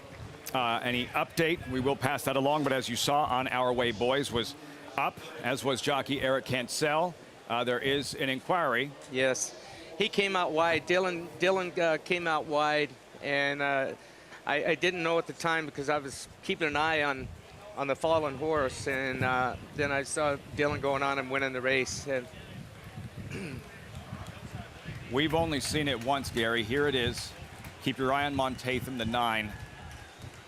Oh, he's actually, yeah, the 9 came out looking for running room ever so slightly, and like I said, it doesn't take much, especially in these turf races. I loved riding turf because you rode in tighter quarters. Horses accelerate a lot more solid on turf racing than what they do on the dirt, and you're relying on that big burst of energy and big kick.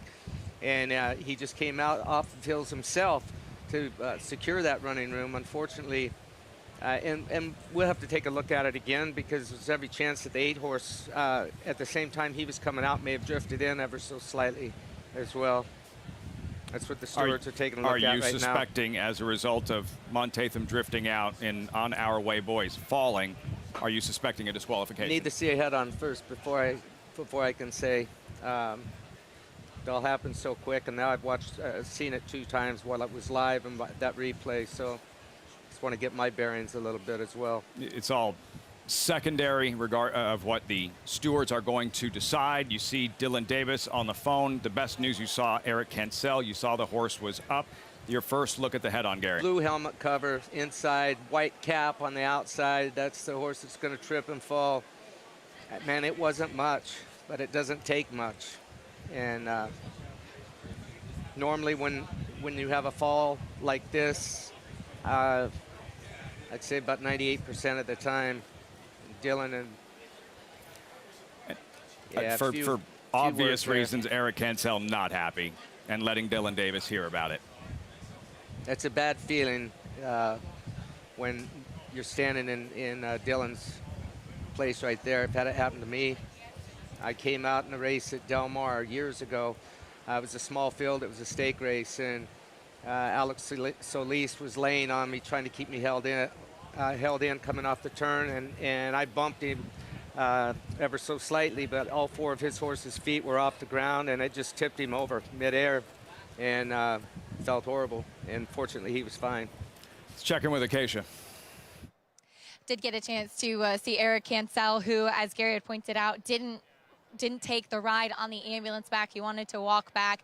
I saw him coming back and asked if he was all right. He said he's totally fine, but did not look happy. It seemed that it was of his opinion that it was the fault of Dylan Davis and the 9 Montatham causing that spill. Eric Cancel just spoke to the stewards, and we are awaiting word as that inquiry just on your unofficial winner, the number 9 Montatham. But of course, the Lafitte, as you mentioned, the best news of the day.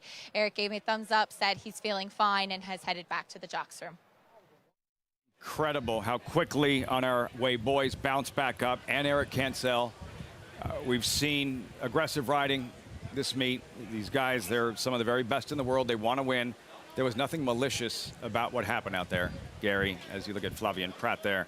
But for Dylan Davis, I imagine it's a very lonely feeling and just a terrible feeling if you do something out on the racetrack that puts another jockey and horse in danger. It's a horrible feeling, but if you ride enough races, it's going to happen. And it's going to happen to you, and it's a disqualification did happen. 1 horse has been moved up to the win. The 9 disqualified to last place. Disqualification, as Gary mentioned. The announcement, now the winner, Vocalize at 5-1, 1-6-4-5. A lot of drama in the 7th race at Saratoga. We'll unpack it when we come back. And for Tom Amoss, the watch continues. What were you doing in 1987? Tom Amoss saddling his first winner in 87. Since then, he has won 3,998 other races on the brink of a career milestone. 4,000 wins might happen next. A Grade 1 winner of nearly $2 million, Silver State hails from the sire line of legendary Claiborne stallion Danzig. And his second dam is full sister to Kentucky Derby winner Monarchos. After winning the Oaklawn Handicap, Silver State defeated Knicks Go in the Grade 1 Metropolitan Handicap. On the board in 12 of 14 starts from ages 2 to 4, his career included a 6-race winning streak. Grade 1 winner Silver State, standing at Claiborne Farm. You don't have to be a multi-millionaire to get into this game. You can have a few $1,000s and have fun with it. But with the bonds, you're actually going to win. I've had the opportunity to win multiple races. In fact, this year I won 2 times in one day, which is almost unheard of to be able to do. This is going to happen with them. You will get into the winner's circle in Saratoga. You will walk that horse in, and you will stand there, look at the crowd, and the bonds will take you there and get you into that winner's circle. And it won't cost you a lot of money.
We're back on Saratoga Live, brought to you, as always, in part by Hill & Dale at Alapa. Race 7, a lot going on, but the #1 Vocalize elevated to first after that disqualification of Montathamus. I'm pleased to be joined by Vocalize's rider, Flavien Prat. Flavien, as we were joking, of course, not the way you want to win. Thankfully, everybody was okay, but up here, a win's a win. No, absolutely, a win is a win, and it seems like everybody came back okay, so that's the main thing. You rode this horse last time. Today, Vocalize went out for the new barn with Linda Rice and really seemed to appreciate getting a little bit less ground to deal with today. Yeah, absolutely. I think the cutback in distance was helpful, and I think she gave me the right instruction as well. Tell me about the warm-up you gave this horse. I noticed you kept him moving pretty much in all of the preliminaries to get him prepped for this. I just want him to get loose and you know, in a good hold there, so that's pretty much what happened. Well, it worked out. Elevated to first. Congratulations, Flavien. Thank you. Flavien Prat picking up another winner and continuing in fine form here in Saratoga, Lafitte. He'll take the win, and a sigh of relief from everyone that the fallen rider and horse Eric Cancel able to get back up along with On Our Way Boys after that incident at the top of the stretch. And for Pratt, on Vocalize there, 13:20 in the 7th race, kicking off the late pick 4. King Moon Racer, favorite, having to settle for second for Harp. 1-6-4 in the 7th race here at the Spa. The late pick 5 follow along, very chalky in the first leg with the impressive New York bred filly, first-time starter, owned by Bill Parcells. Here, Vocalize, 13:20. There's what we've seen thus far. Maple Leaf Mel, 340. Vocalize, 13:20. That pull up over $690,000. We turn the page. Race 8, Tail of the Cat Stakes. Older horses yet to win a graded stakes race this year. 7/8 of a mile. And while Southern District, number 3, is the current odds-on 4-5 favorite, take a look at number 1, Isolate, 6-1, trained by Tom Amoss. When you ask a trainer who's won nearly 4,000 races, like what their favorite race is, for most it's probably going to take them a while to think about it. You ask Tom Amoss that very same question, what's your favorite all-time race? His response is next to immediate.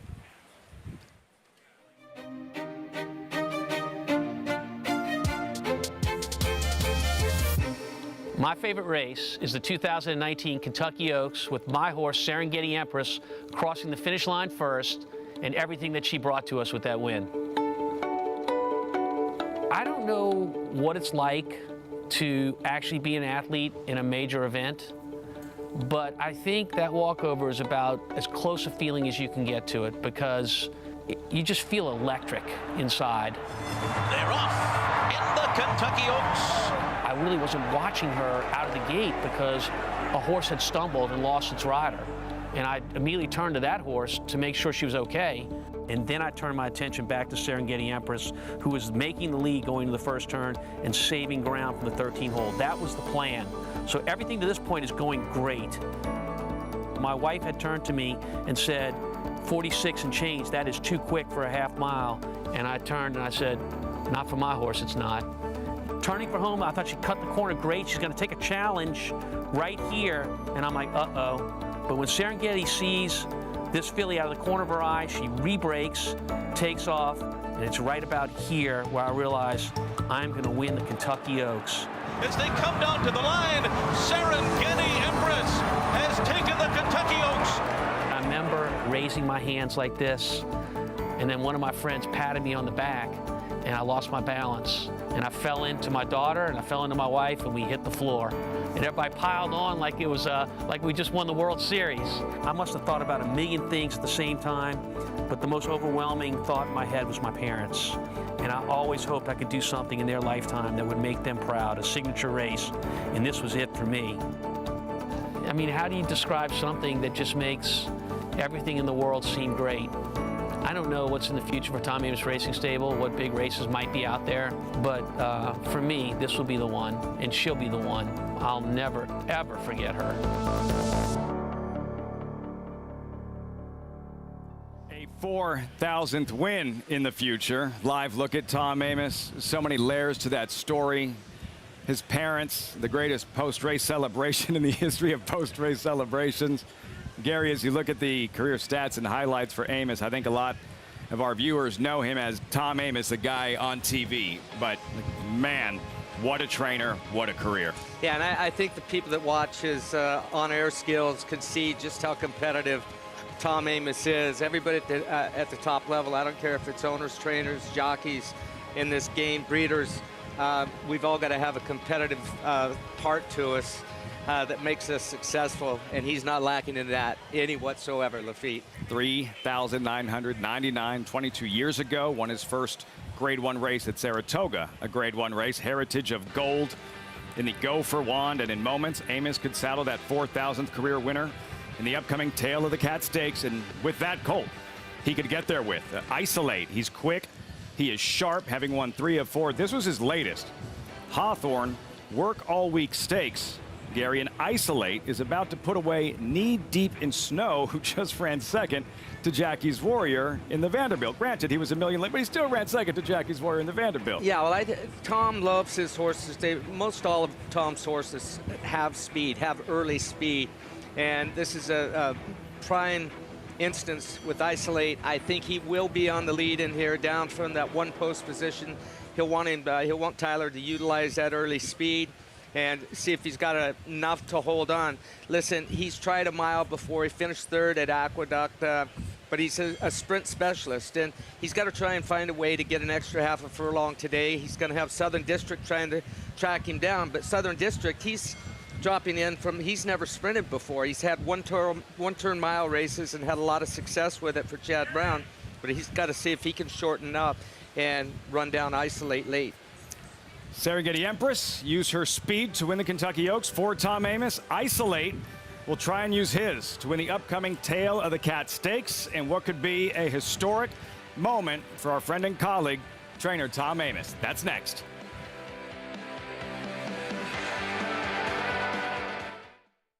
The sun shines bright on Caraconte. His first crops of racing age are showing brilliance on the racetrack with a high percentage of stakes winners. His versatility is evidenced by winners on all surfaces across the globe. And his offspring are lighting up the sales ring. With his biggest and best quality of books in the pipeline, the sun shines bright on this value sire. Caraconte, standing at Gainesway. Lady Aurelia down the center in the white and green colors is going away at the end. Rachel's Valentina Ratzener and takes the lead.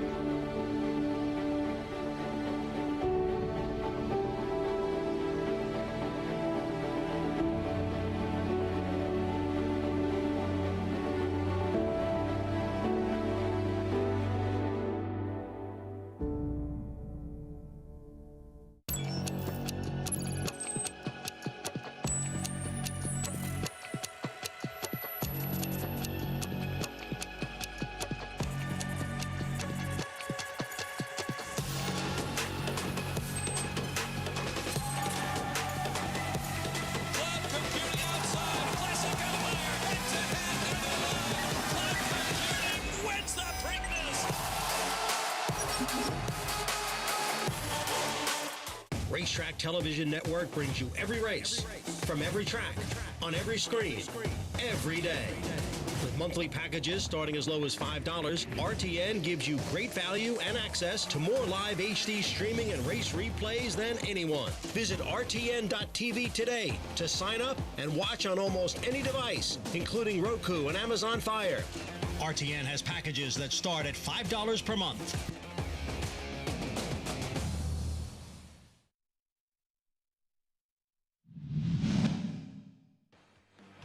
It's Tail of the Cat coming to the top of the 43 and 2 for the half mile. Almost impossible pace here. Tail of the Cat turning for home with the lead, sensational fractions. And the rail has opened up for Oro de Mexico. And Julie Crone goes to work on Tail of the Cat, who flashes past the 8th pole with a 2-length lead. Oro de Mexico is second. It's 5 lengths back to the rest of them. Coming down to the finish, Tail of the Cat, sensational in victory at the Spa. Tom Durkin couldn't believe what he was seeing, nor could anyone else, Gary. Tail of the Cat just lighting it up in the 97 King's Bishop with Julie Crone. He was fast, powerful horse, big, strong, quick horse. And what a race he ran that day under Julie. Bird better get out of the way. There's a race that named after a horse at Saratoga. Chances are he or she did something pretty special up here. Tail of the Cat. Awesome in that 97 King's Bishop. Horses in the paddock for today's Tail of the Cat. Older horses, 7/8 of a mile. Distance is key. Very much key in this one. 7 furlongs. Over to Acacia standing by with this Tail of the Cat paddock report. Acacia, what are you seeing? Well, we'll start with our friend and colleague, Tom Amoss, and his horse Isolate down to the inside on the cusp of a historic landmark for a terrific trainer. And Isolate is, ironically, a horse I have never seen before. It seemed when he was at Gulfstream, I was in New York, and if he raced in New York, I was in Florida. And he has come in off of a race and a win at Hawthorne last time out. Had pressure, in fact, from Knee Deep in Snow, who, as you mentioned, got a 99 Beyer speed figure running second to Jackie's Warrior in Grade 1 company just last weekend. I have no problems with the 7 furlongs for this horse. He is long, he is leggy, he's actually not built like a sprinter at all. He's built much more like a horse with length to his frame who wants to go a little bit longer. He's incredibly fit, really well tucked up, but given how long his legs are and how long his body is, 7 furlongs actually looks like it should be perfectly within his scope. Sharp coming in here, and then once they got the tack on him, he settled quite nicely.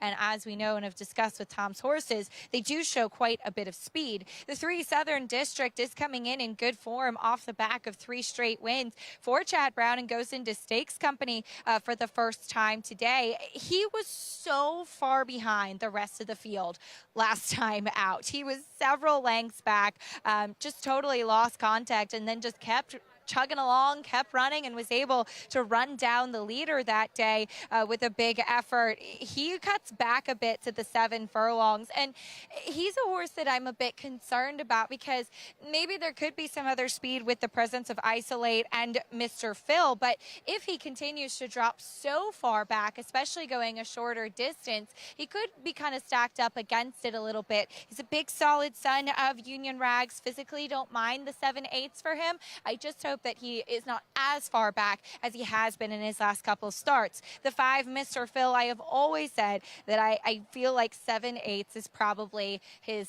perfect distance. He's just built like that quintessential 7 furlong horse. He's so incredibly fit and was really sharp out of the gate.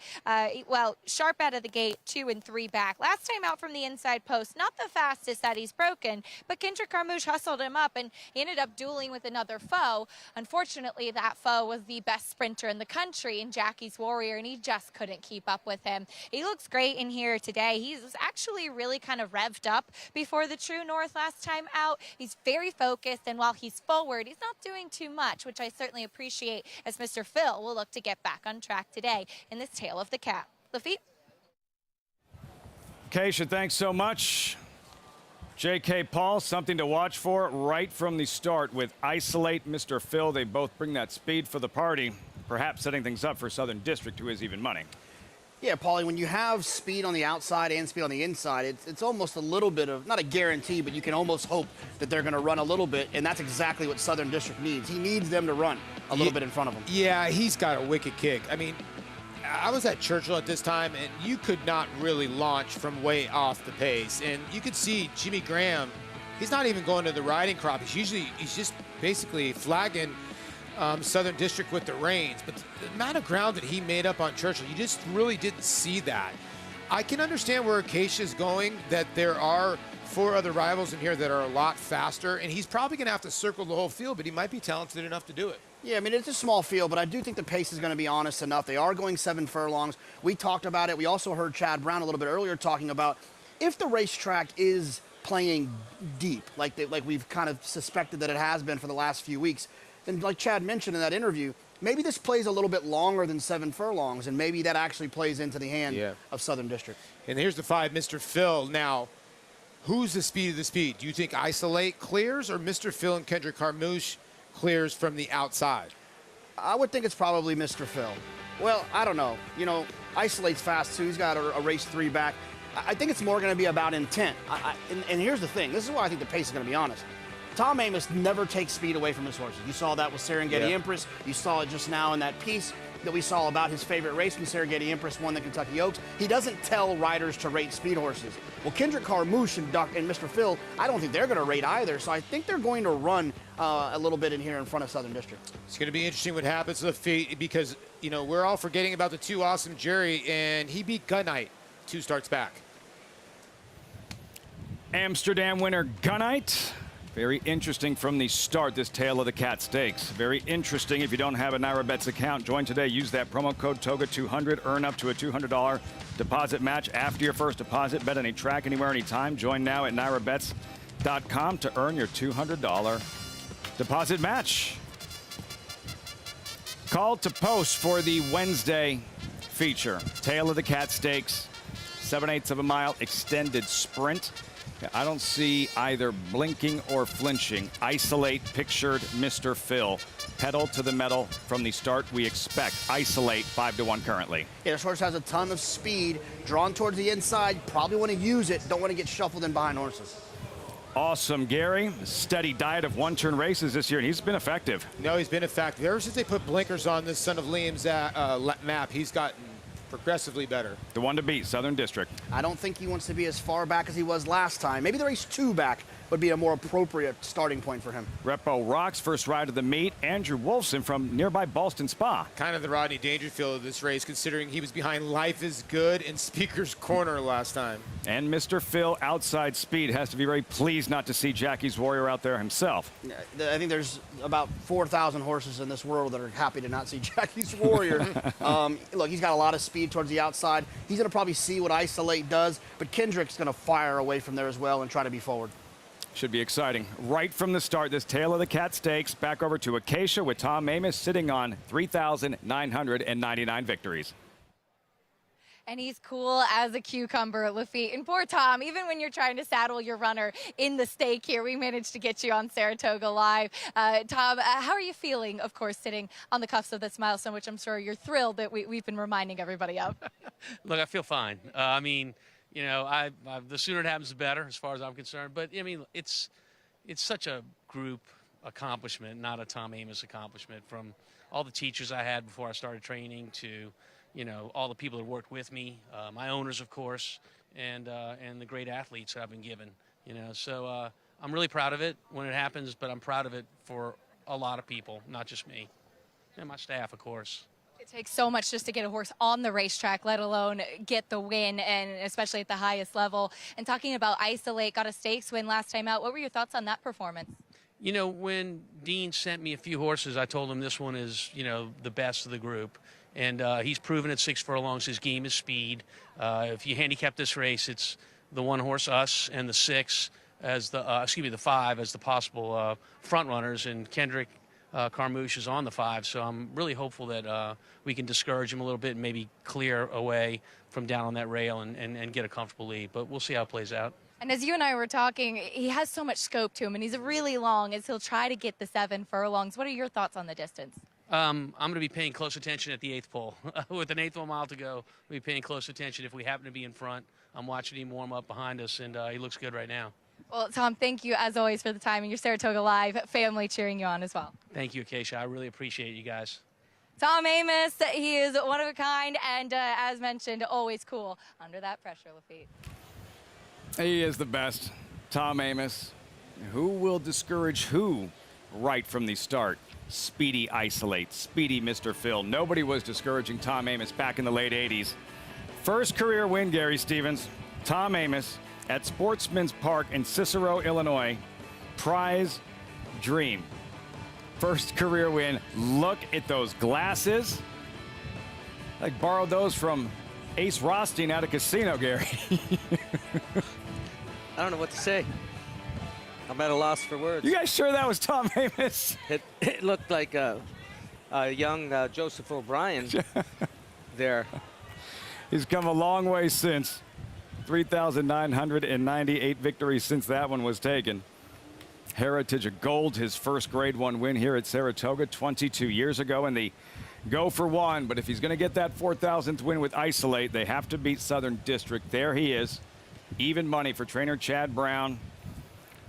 On the phone, in front in the standings, looking to go back-to-back. He's a 4-time Saratoga champion trainer, Gary, and here he is, having built somewhat of a cushion here going into the second half of the meet. And look, he's got the least amount of early speed of any one of these 5 horses in here. So I think the question is going to be, how far back is Southern District going to be early on?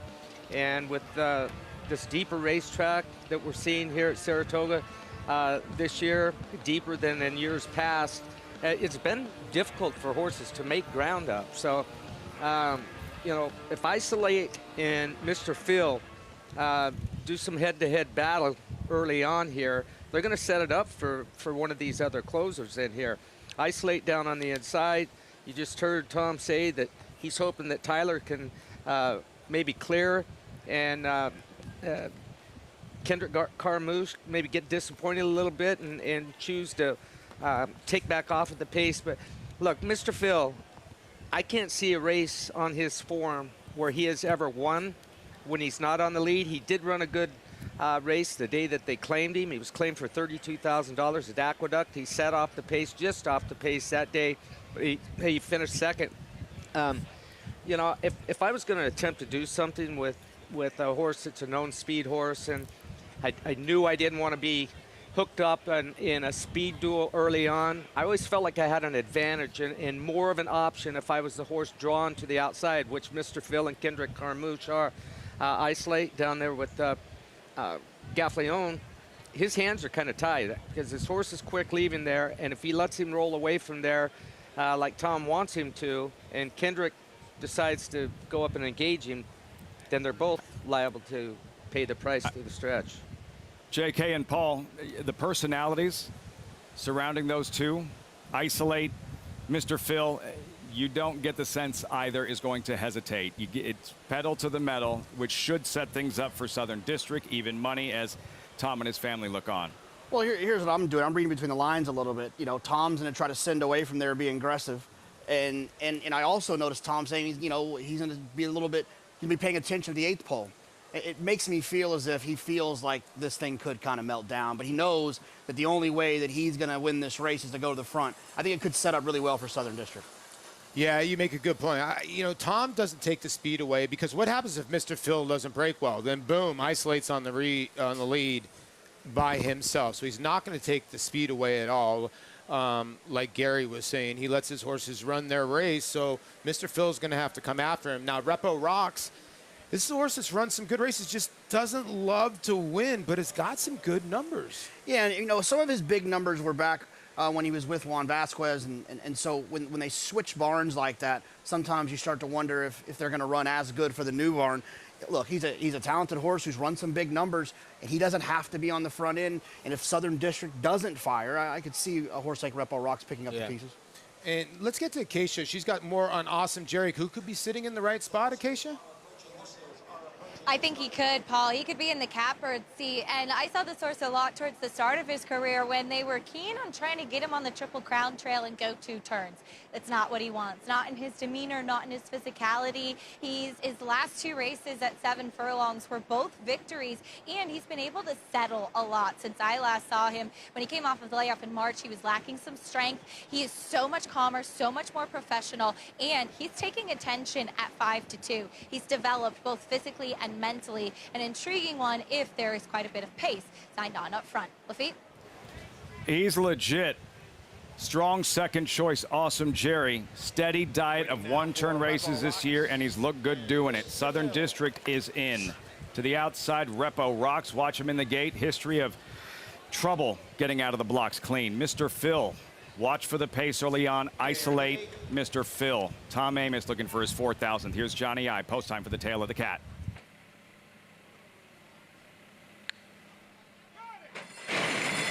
And they're off in the tail of the cat stakes. Repo Rocks on the inside. It is Isolate now moving up, and Mr. Phil is right there as they race up the backstretch. It is Isolate who has the lead here by a length. Mr. Phil runs in second. Repo Rocks is in third. It's another length to Awesome Jerry in fourth, and another 3.5 back to Southern District. So the favorite is fifth as the field continues along here. And it is Isolate who has the lead through a quarter in 22 and 3/5 seconds. Isolate on top here with Mr. Phil on the outside sitting in second. Repo Rocks is next in third. And then it is 4 or 5 lengths back to Southern District as the field goes around the far turn.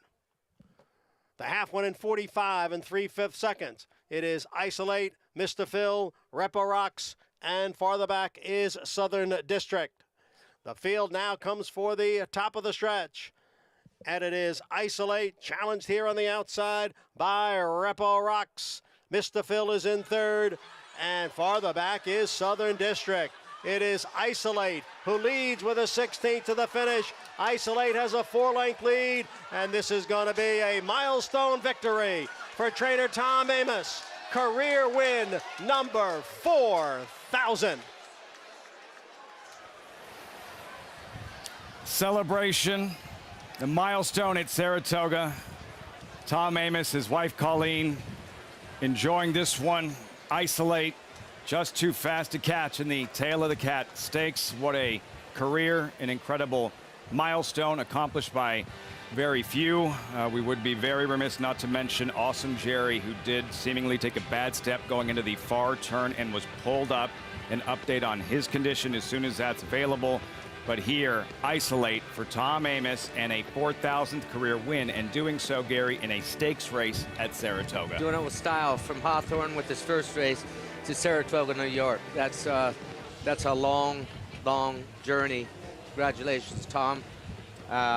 Isolate, good from the word go. Mr. Phil couldn't keep up with him early on.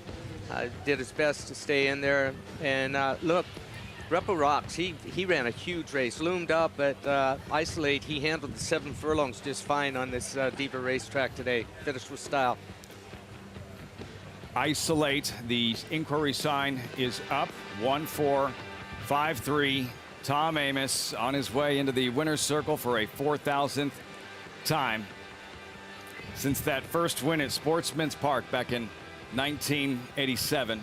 And you think back to the section we saw, my favorite race, discussing his Kentucky Oaks win, and JK and Polly are with us, and how much of his career flashed in that one moment, and all the people that had helped him reach that moment, a Kentucky Oaks win. And he said that moments ago about this being a team effort, and how many he has to thank for the successes in his career, and specifically today reaching this milestone of 4,000 wins with Isolate, who was just too fast to catch. Yeah, you know what, JK, not only has Tom just reached 4,000 wins, he's literally one of the best human beings you'll ever meet. Now, I can get choked up. I've worked with Tom, gosh, 10 some odd years, and he's almost been like a second father to me. Always gives you great advice off the track, always gives you the right pulse about his horses, honest as can be, always gives credit to his owners, his help. Salt of the earth. That's all I can say about Tommy. Yeah, you know, Paulie, it's you know, I know we all probably feel the same way. I mean, I'm honored to work with someone like Tom, a classy individual who's won 4,000 races. But let's not forget, he didn't limp into winning 4,000 races. Right? He's won at like 25% in his career. It's outstanding. He's won at every level. He's won big races. He's won small races, claiming races, stakes races, and I'm glad that he didn't win that race at Indiana. I'm glad that he won it here, because I think it's gonna be a little bit more special to have that 4,000th here in a stake with his family present. 1,000,000%. The only thing that was good, Lafitte, it wasn't football season. He didn't tackle Colleen. Everybody upright during the course of the celebration for that 4,000th win. Patty and Dean Reeves, who Gary won a Breeders' Cup Classic for, Mucho Macho Man, Tom Amoss, and Tyler Gaffleone. 3 wins for Gaffleone this afternoon, and Isolate just quicker than Mr. Phil. And I think it's fitting, Gary, because that Tom, as the guys mentioned, lets his horses rip. He does. Let them use their speed. It's just fitting for him to win a 4,000th in a stakes race with a fast sprinter who just outran everyone early and held them off late. Yeah, and I mean, he lets his horses use their best asset. 90%. He loves those speed horses. Serengeti Empress, you know, that best filly that he's ever trained. Got him that Kentucky Oaks victory, and she was a speed ball. She could carry that speed, and does it again here with Isolate. Congratulations, Tom. 4,000 career wins with his family. A moment they'll never forget, celebrating this milestone accomplished by so few, and to do so at a stakes race at Saratoga. Isolate in the tail of the cat. Connect, a Grade 1 winning millionaire and the best son of Curlin at stud to date. Physically impressive and dominant on the track. Winner of the Grade 1 Cigar Mile and the Grade 2 Pennsylvania Derby, where he defeated Gunrunner, Nyquist, and Exaggerator. With Grade 1 winner Rattle and Roll in his first crop, along with Grade 3 winner Hidden Connection. Connect, a proven winner on the track, a proven stallion in the making. Who you betting on? How about an app created specifically for horse racing? Nairo Bets. We specialize in thundering hooves, fist pumping, and boosting your bankroll with robust weekly promotions. And offer betting tips from actual horse racing experts. Bet all day and night, nationwide. Get the action and thrill of horse racing with Nairo Bets.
Welcome back to Saratoga Live, where you just saw Isolate cross the wire in front in the tail of the cat stakes. As always, our coverage brought to you in part by Claiborne Farm, 100 years doing the usual, unusually well.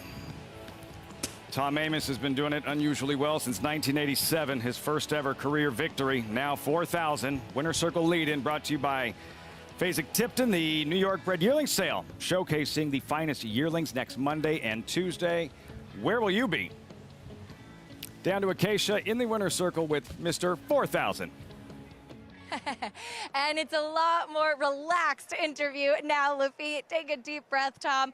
You've now visited the winner's circle 4,000 times. Can you put into words just what that feels like and what it means to you? You know, I had a lot of thoughts going through my head, Acacia, when we came to the wire with this horse, and I realized it was going to happen. I thought about my mom and dad, who have recently both passed away. Thought about my wife and kids, Colleen, my wife, and my two children, Ashley and Haley, that, you know, made a lot of sacrifice for a career of a trainer, getting up early, and, you know, you can relate to that. And then I thought about all the people that have taught me along the way, all the people that I've worked with and worked for me along the way, and, of course, my owners and the athletes they gave me. I mean, it's such a, it's an honor to accept it, but it's not just about me. It's about so many people, and I'm proud of the milestone. Very proud of it.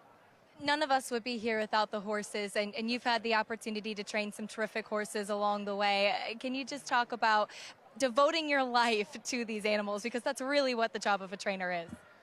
That's the beauty of the job. I love working with animals. I love working with horses. My first win was in 1987. It's on Twitter, and you probably won't recognize me.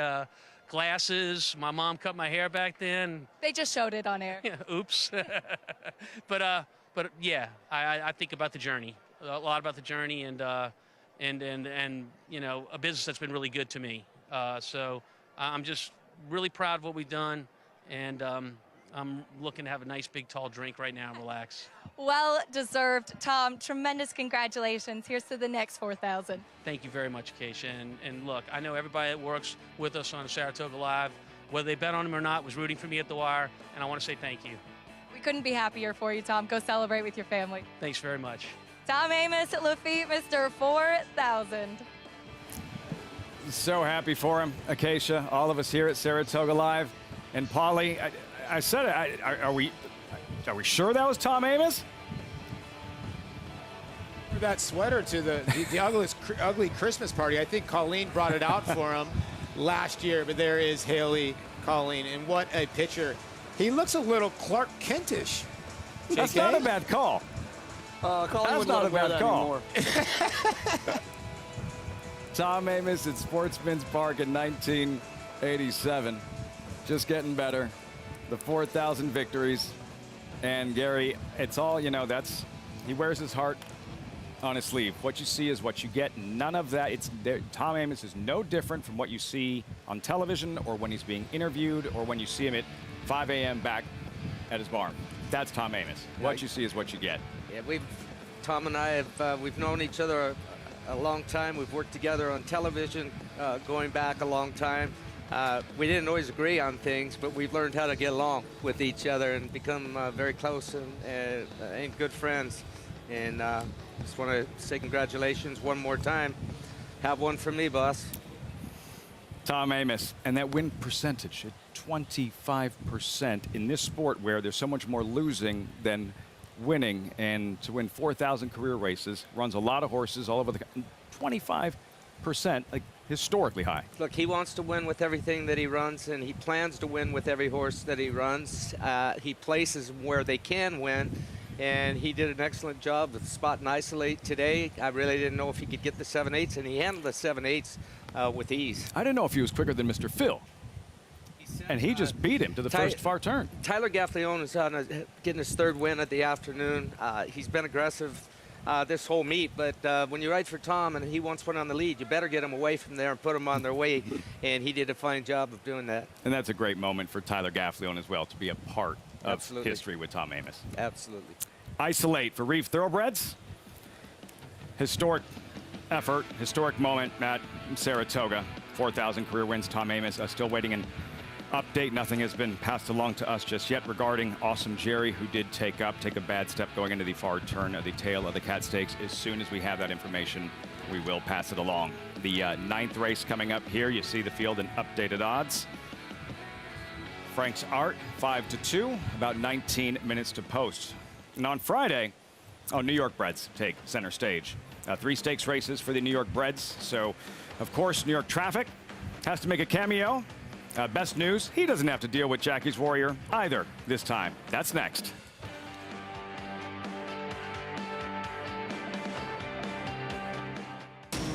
Every hair, every muscle, every contour, every pulse. In the juvenile. Essential Quality have won. In the Belmont. Essential Quality has won the Belmont Stakes.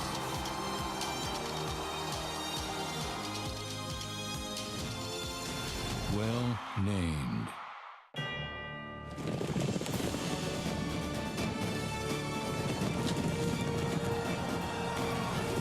They come together from every corner of the globe.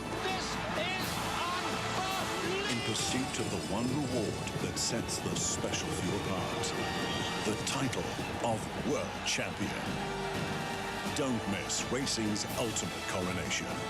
The Breeders' Cup World Championships at Keeneland. Tickets on sale now.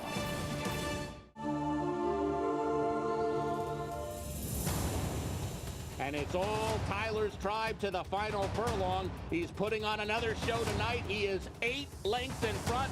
Now it's 10, now it's 12. Tyler's Tribe pouring it on as they come down to the line.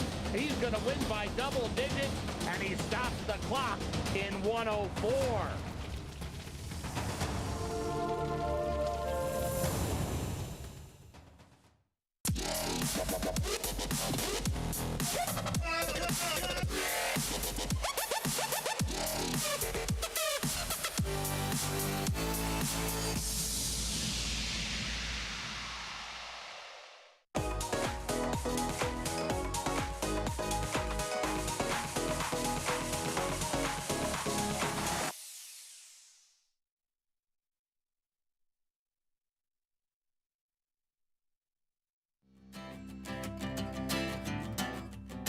Michael Sternclar begins almost every day of the Saratoga meet on the backstretch with the 14 horses that make up the Clear Star Stable partnership, which he heads. We're very focused on New York racing fans, and people who just love the sport. So it's a friends and family group. Sternclar is the managing partner, whether it's a Clear Star Stables-owned horse or owned with Mitre Stable and trainer Schosberg. They always buy New York breds. And if you're going to race in New York, the economics clearly favor New York bred ownership, right? And you get to, while New York breds are competitive, it's a lot easier to race against New York breds than open company horses. She almost looked like she took a bad step, but I think she's okay. Those New York breds give the Clear Star Stable members entree to all the perks of ownership. But the successful businessman is a cautious pitchman. When people come to me and ask me about investing, I say to them, if there's $1 that you're giving me that you care about losing, I said, I don't want it.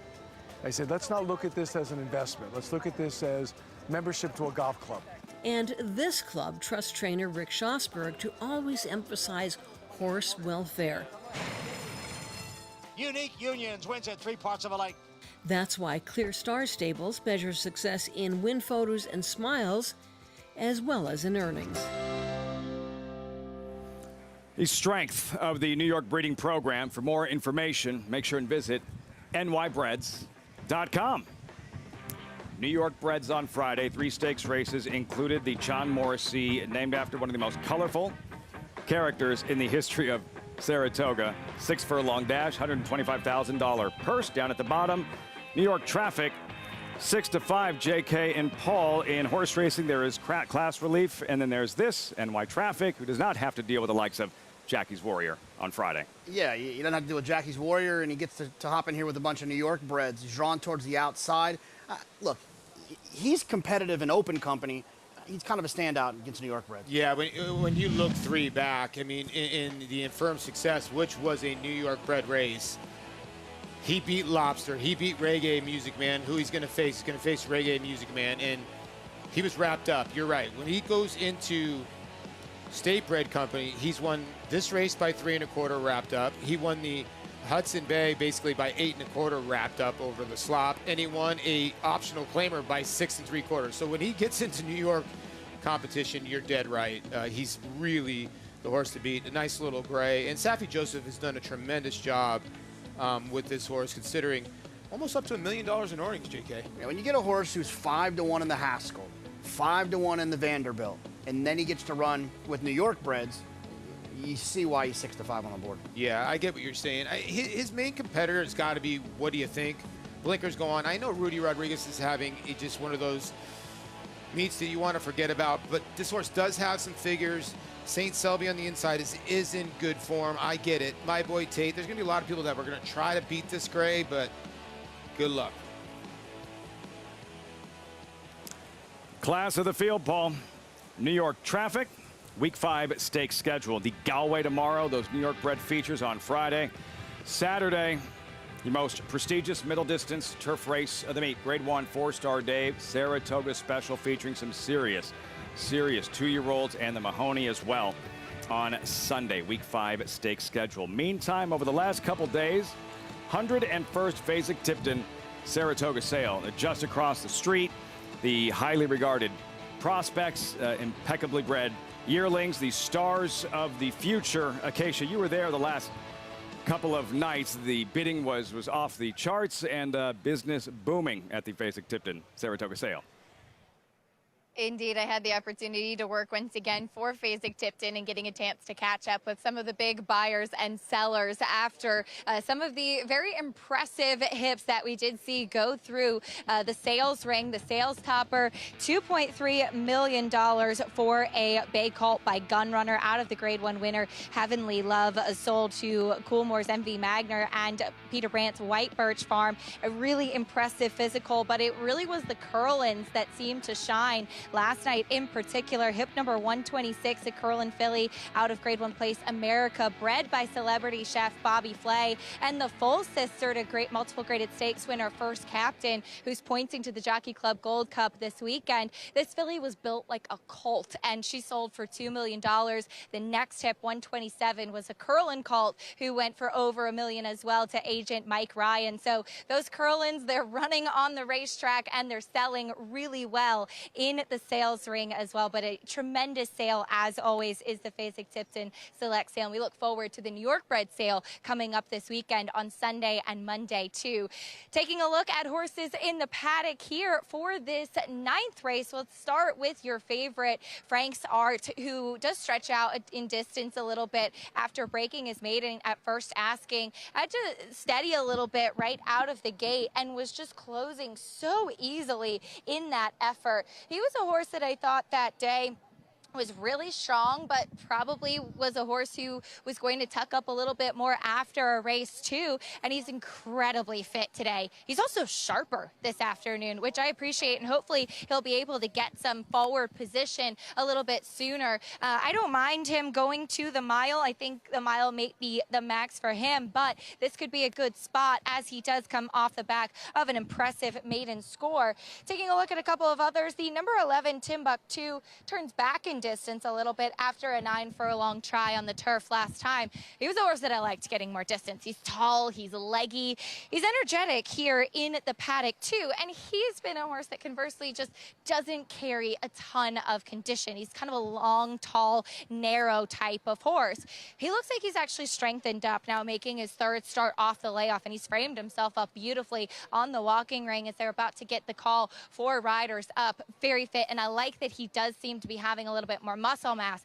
I do think the more ground, the better for Timbuktu, though, despite the fact that he is by Munnings, who typically are a little bit more stout and compact and sprinter types. He's not built like that at all. The number 3, War Terminator, comes off of a layoff and stretches out in distance. He is very, very sharp in here.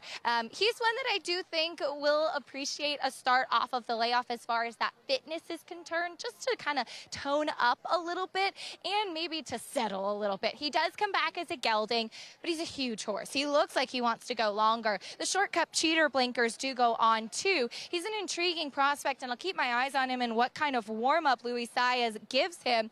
Hopefully he does have the opportunity to settle a little bit, as he looks like he is pretty fresh off the bench. Lafitte? War Terminator, lightly raced, 4-year-old gelding Acacia.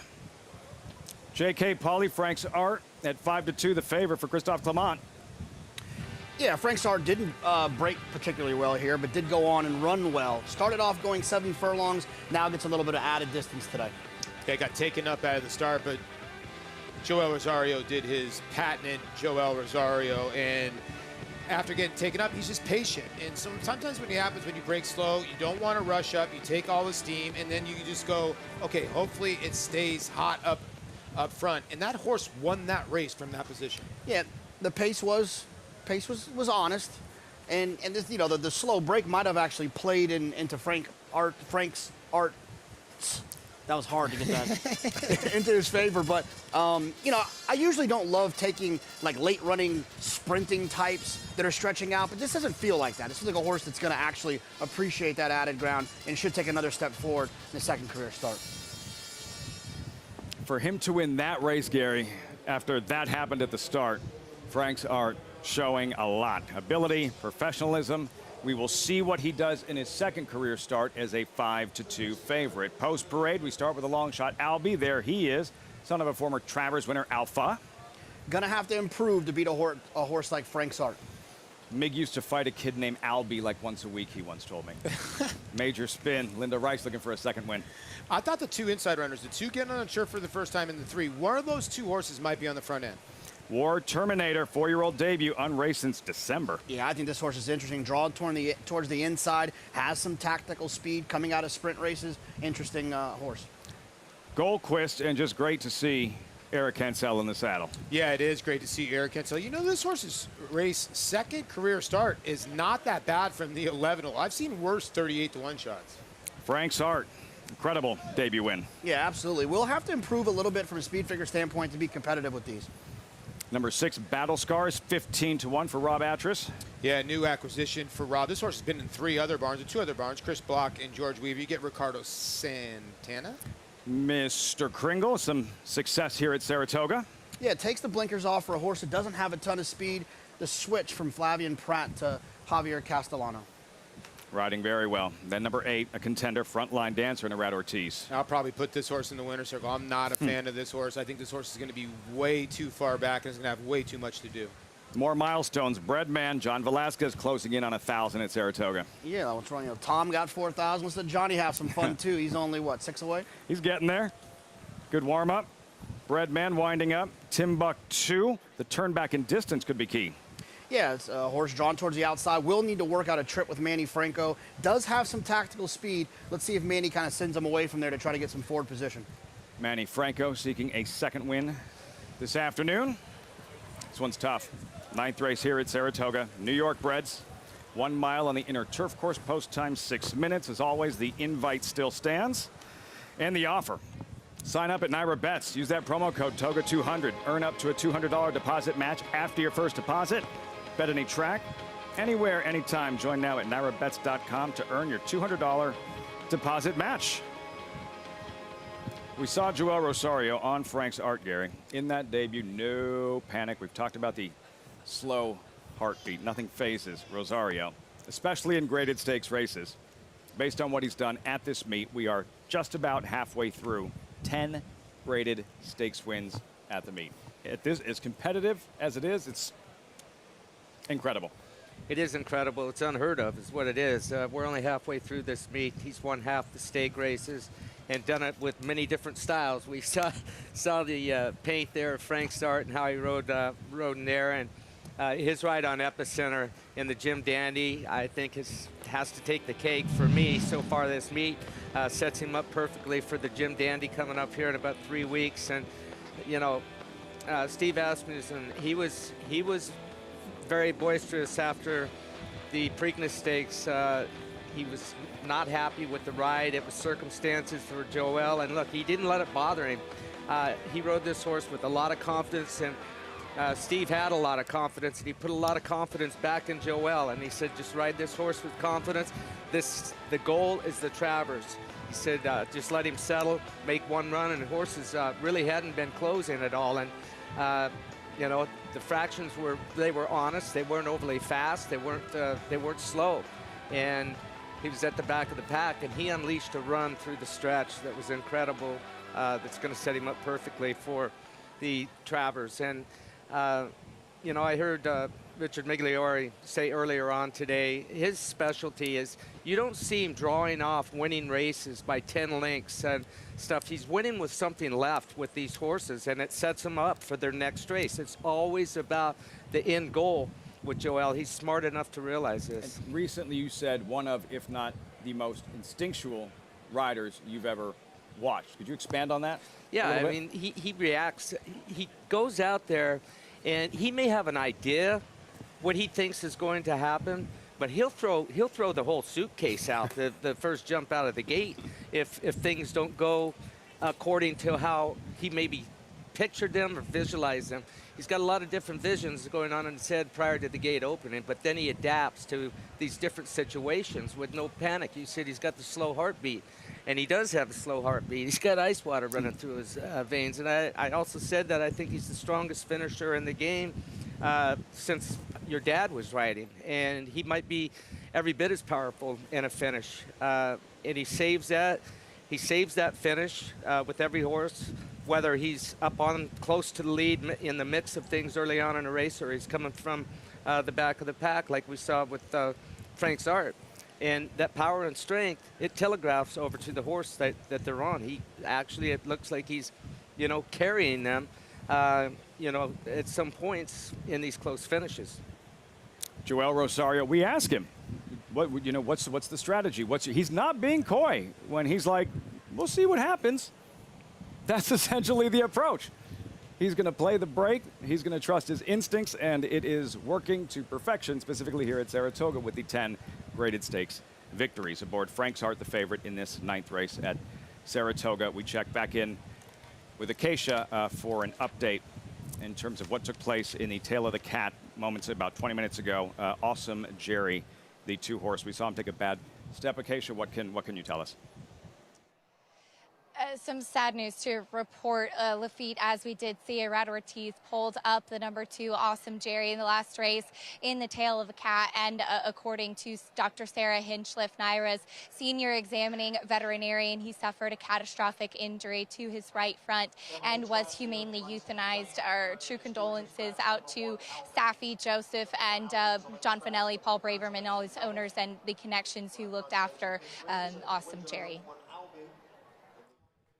Incredibly sad. Acacia, thanks so much for the update.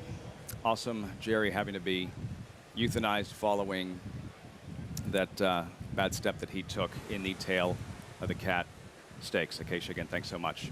We have a late scratch here before the 9th race, and there is Trevor McCarthy, who was going to ride Albie 39-1 at the time of the announcement just moments ago. A late scratch here.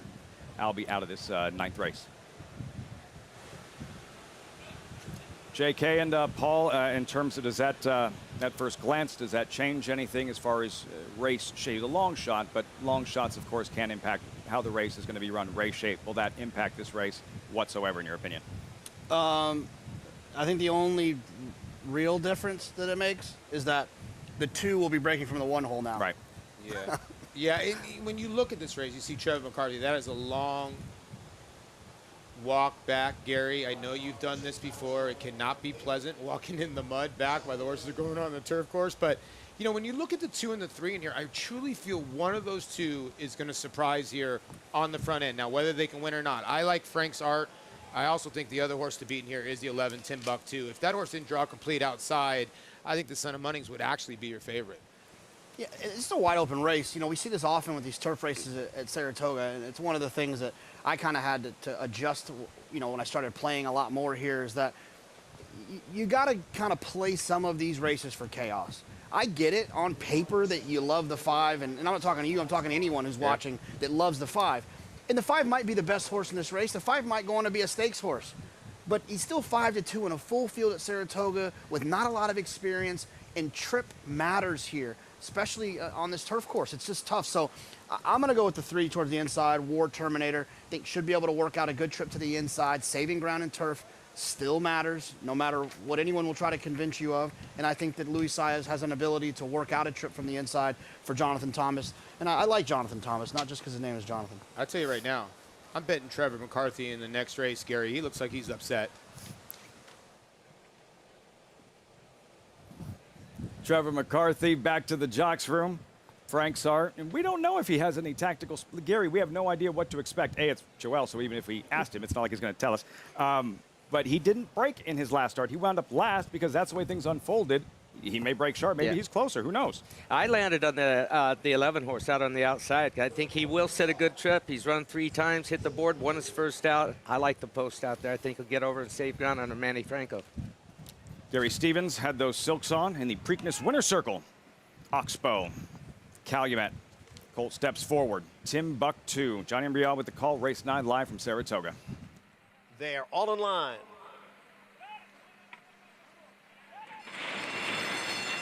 And they're off. A slow start for number 7, Mr. Kringle, who is the trailer here in the early going. Goldquist is out for the lead. Major Spin down on the hedge, running in second. And alongside is War Terminator in third. Timbuktu is in fourth, followed by Frontline Dancer in fifth as they go around the clubhouse turn. Frank's Art is in sixth. To his outside is Battle Scars in seventh. Mr. Breadman is in eighth, and at the back of the pack, is Mr. Kringle in ninth. The quarter in 24 and 2/5 seconds. Big long shot. Goldquist leads here by a half length. Major Spin is on the outside in second. It's a length and a half to War Terminator and Frontline Dancer. Those two are heads apart, third and fourth. And then we come back to Timbuktu in fifth, followed by Frank's Art in sixth. Battle Scars is in seventh at the back of the pack. Breadman and Mr. Kringle. The half went in 50 seconds. It's still Goldquist and Major Spin. They are 1-2. War Terminator now gets closer in third. And Timbuktu is on the move on the extreme outside. Then comes Frontline Dancer, Battle Scars, and Frank's Art as the field heads for home. 3/4 went in 1, 14 and 2. They are in the stretch. It is a Goldquist looking for a way through now. Is a Frontline Dancer. War Terminator is there, and Frank's Art is kicking in late here as they come down for the finish. It is Goldquist, Frontline Dancer, Frank's Art, and Battle Scars. Photo finish. Frontline Dancer and Goldquist right there, and not far behind, Frank's Art and Battle Scars. Bang, bang finish in race 9. Wild finish, driving finish. Frontline Dancer and Arad Ortiz. Goldquist right there. Another look, Gary. Looks like the leading rider. Frontline Dancer up in time. Yeah, a lot of stuff going on. Frank's Art was bottled up on the fence, got loose late, shifted in a little bit late. Joel had to reach and grab him, but I believe that Frontline Dancer got up the last couple of strides. And the 4-horse Goldquest at 42-1. Big price. Frank's Art was third. That's what I saw. Todd Pletcher, 4-1. Wild one, Paulie JK. Frontline Dancer, and right when it looked like Frank's Art found his best stride, it just didn't quite finish it off. Frontline Dancer did. I think he was finishing. I think, and Gary can elaborate on this more, but the 8 was kind of stuck inside for a while. So I think the 8 just had a ton of run when he finally got out, when Irad could finally get him around the 4 Goldquist. He kind of leveled off and had another kick. So I think it was almost like an illusion where the 5 was kind of hanging, but I think it was the 8 was actually finishing. Yeah, and you got to give credit to Eric Cancel. I said before the race, somebody's got to go to the front end. I thought it was the 2 and the 3. You know, Eric took the initiative with the 4 and almost pulled this off at 42-1. But Irad always, I told you I was going to put this horse in the winner's circle. I did not like the 8 at all, but he broke so much better, had the rail the whole way. Unfortunate beat if you did have the 4, and there is your winning trainer. He seems to win a lot, Lafitte. 14 training titles. For those of you keeping score at home, Todd Pletcher, Saratoga. And Team Whitney with Life is Good.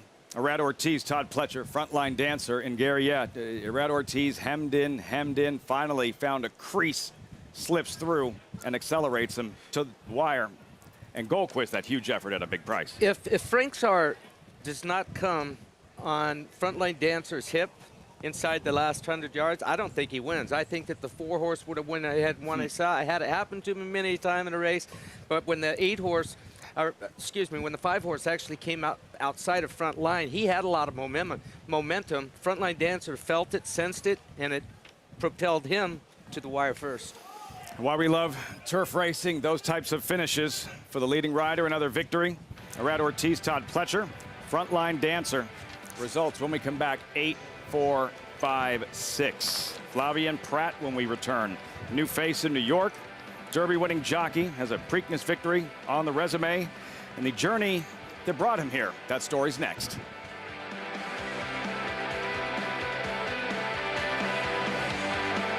Catholic Boy, one of only 3 American 3-year-old colts in history to win Grade 1s on both dirt and turf, including the immortal Secretariat. A 6-time graded stakes winner from ages 2 to 4, he was the fastest 3-year-old of his crop over 10 furlongs. Now his progeny are bringing top dollar in the sales ring. Dual surface Grade 1 winner Catholic Boy, standing at Claiborne Farm. There are lots of ways to support our brave first responders. Drinking a rich and smooth proper Irish whiskey is one of them. For every bottle of proper number 12 we sell, a donation is made to first responders. Here's to the proper heroes.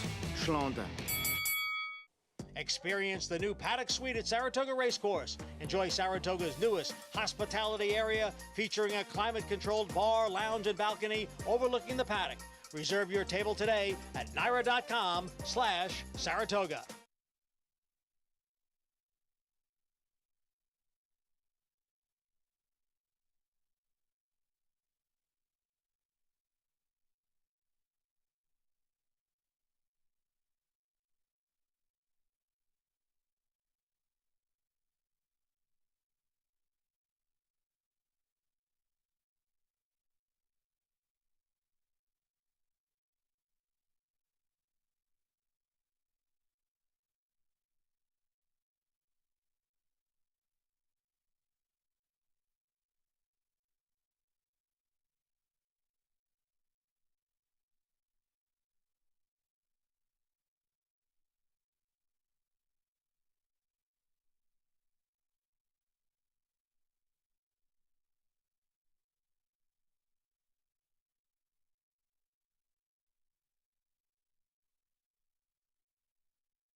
Thrilling finish in the 9th at Saratoga. Welcome back. Saratoga Live, as always, brought to you in part by Naira Bets. Bet any track, anywhere, anytime with Naira Bets. Get started at nairabets.com today.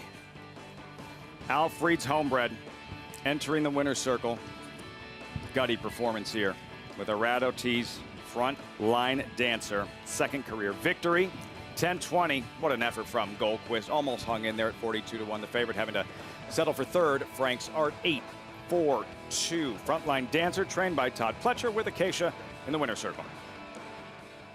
Always a pleasure to catch up with trainer Todd Pletcher. And Todd, frontline dancer, getting back to the winner's circle today. A homebred for Alfred as well. How special is that when you get to win for an owner who also bred the horse?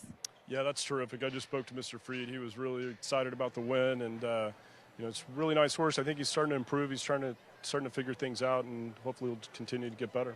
He's been knocking on the door second last time out, breaking through today when he finally got some room to do so. Talk to me a little bit about his trip in the stretch. Well, we got a great trip for about 3/4 of the race, and then Irad said he had a lot of horse and nowhere to go, and everyone was trying to hold him in there, and he kind of had to push his way through there a little bit. But the horse was very game and responded well. We've seen you with some really nice winners up here at the spa so far this summer. This weekend, the Fourstardave, but next week, the Alabama Nest, your superstar, pointing to that race. How is she doing just since her CCA Oaks romp? Yeah, she's doing great. I just love the way she's holding her condition. She takes her races so well. Had a very good breeze in company with Malathat last week, and probably do the same again this week. Couldn't be more happy. We can't wait to see her back. Congratulations here, Todd. Thank you. Todd Pletcher picking up another win with frontline dancer, who, as he said, Lafitte, does seem to be improving and figuring things out. He's getting better. And Todd Pletcher developing frontline dancer. Every time I hear the name Nest and think back to that grade 1 win here at Saratoga, you have some fans over there. I keep thinking back to Todd Pletcher's comments saying that of all the horses he ever ran in the Belmont Stakes and the multiple winners and horses that ran second and third, heck, he's run a lot of horses in the Belmont, that none had ever bounced back out of the race better than Nest had. That she was ready for the Coaching Club American Oaks, and we saw the result. Yeah, it was a huge performance. Maybe, I mean, up to this point, one of the best performances that we've seen here at the meet. He said that the Travers still not out of the question. They're leaning towards Alabama is the plan, but it's still in the back of their head. The racing fan in me, hoping to see her take on the boys the way she rolled in the Coaching Club American Oaks.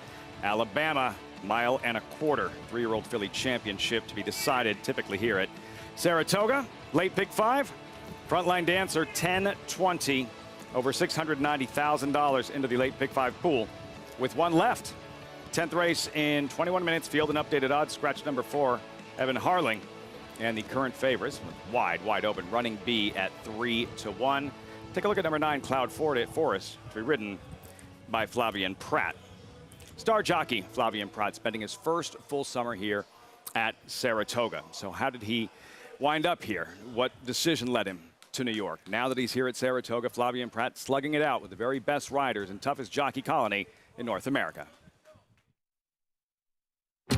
French jockey Flavien Prat has experienced success everywhere he's gone. He had become one of the most prominent riders in California before moving his tack to the East Coast this spring. 4 straight graded stakes for Chad Brown and Flavien Prat. They're putting on a show.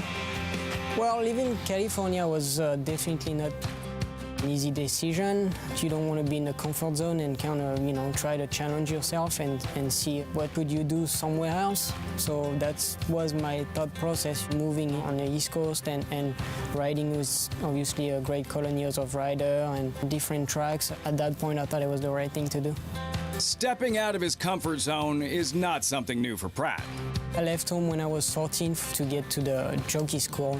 I actually tried to leave when I was 13 and the school didn't accept me because I was too young. I think I cried for a whole day. Never been that sad in my life.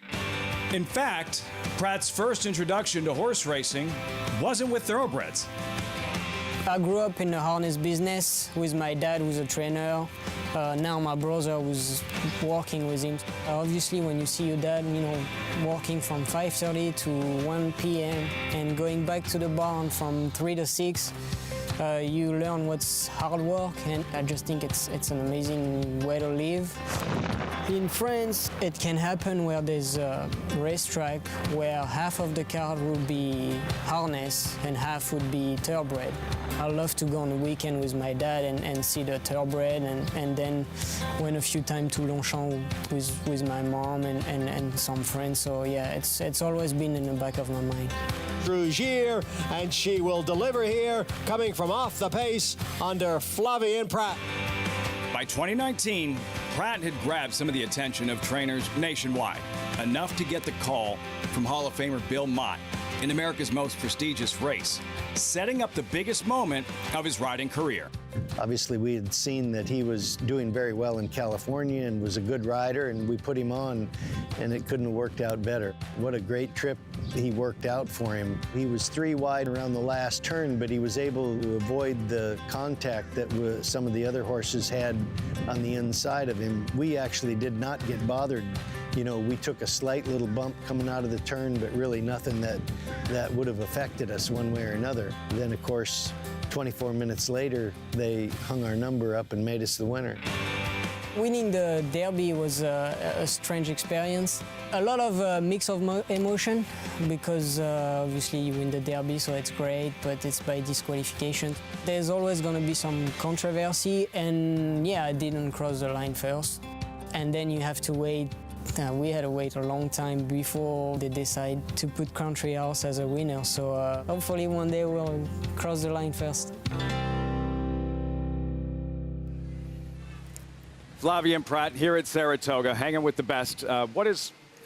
What are some of the challenges for a rider when you're going through that decision-making process, trying to figure out whether you stay where you've absolutely been dominating or riding where it's going to be, going in that much tougher? I think it all comes down to challenges. I mean, he faced the challenge to come here, reestablish in the United States, and it happened to be California, and it wasn't instant success, but it seems like it was instant success for him. Looking on the outside, but it wasn't. He struggled at first, and he adapted to the American style of riding, and he excelled at it.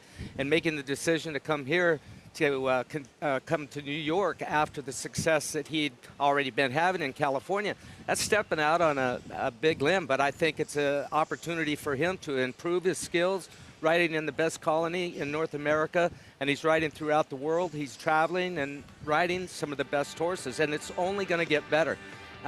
He's just starting as far as what his career is going to do. What he's already accomplished, the Preakness win, the Derby win, he wants to win one outright. Close in the Belmont Stakes, Hot Rod Charlie, Essential Quality, turning him back in that epic stretch battle. For Flavien Prat, I know the Mig has referenced him as an incredibly well-rounded rider, like no discernible weaknesses. What do you see? What is his greatest strength in your opinion? I see the same way as him taking this challenge to come to New York, in that it was an educated risk, and he's an educated risk taker when he rides his races as well. He's very aggressive. Don't think that he's not.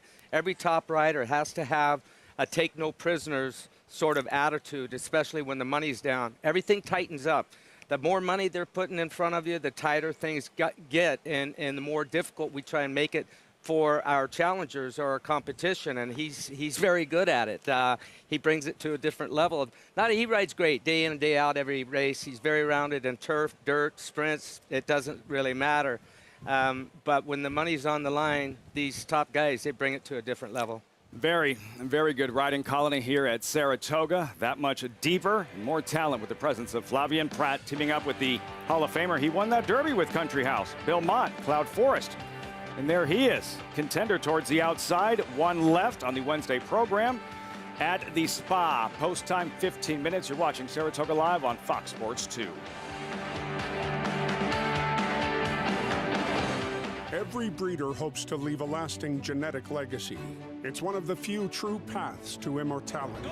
The importance, permanence, and legacy of Alapa is best understood by the influence of Prince Palatine.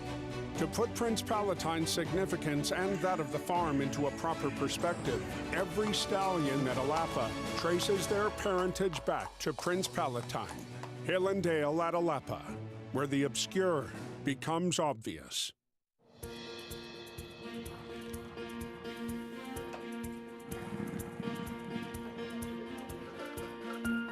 We take pride in what we do. For me, it's more of a passion than actual work. I'm an assistant trainer. Carpenter. I'm a peace officer. I'm a jockey. I'm a gardener. I'm a groom. Clocker. Assistant starter. Trainer. ESL teacher. I love what I do. There's so many jobs that come together every day. It's a collective effort that really makes this ball go round. We are New York Racing! I couldn't imagine working anywhere else. For me, riding horses in the morning is the best thing I can do. New York Racing helps support my small business. It's extremely important to the New York economy. Like my dream come true. This is like a big family. We are New York Horse Racing. Introducing a stallion as top class as they come. In 22 career starts, he won or placed in 12 graded stakes, competing in 15 grade ones, earning over $1.7 million. His undisputed speed is evidenced by 7 100-plus Spire speed figures, a 3-time grade 1 winner, Raging Bull.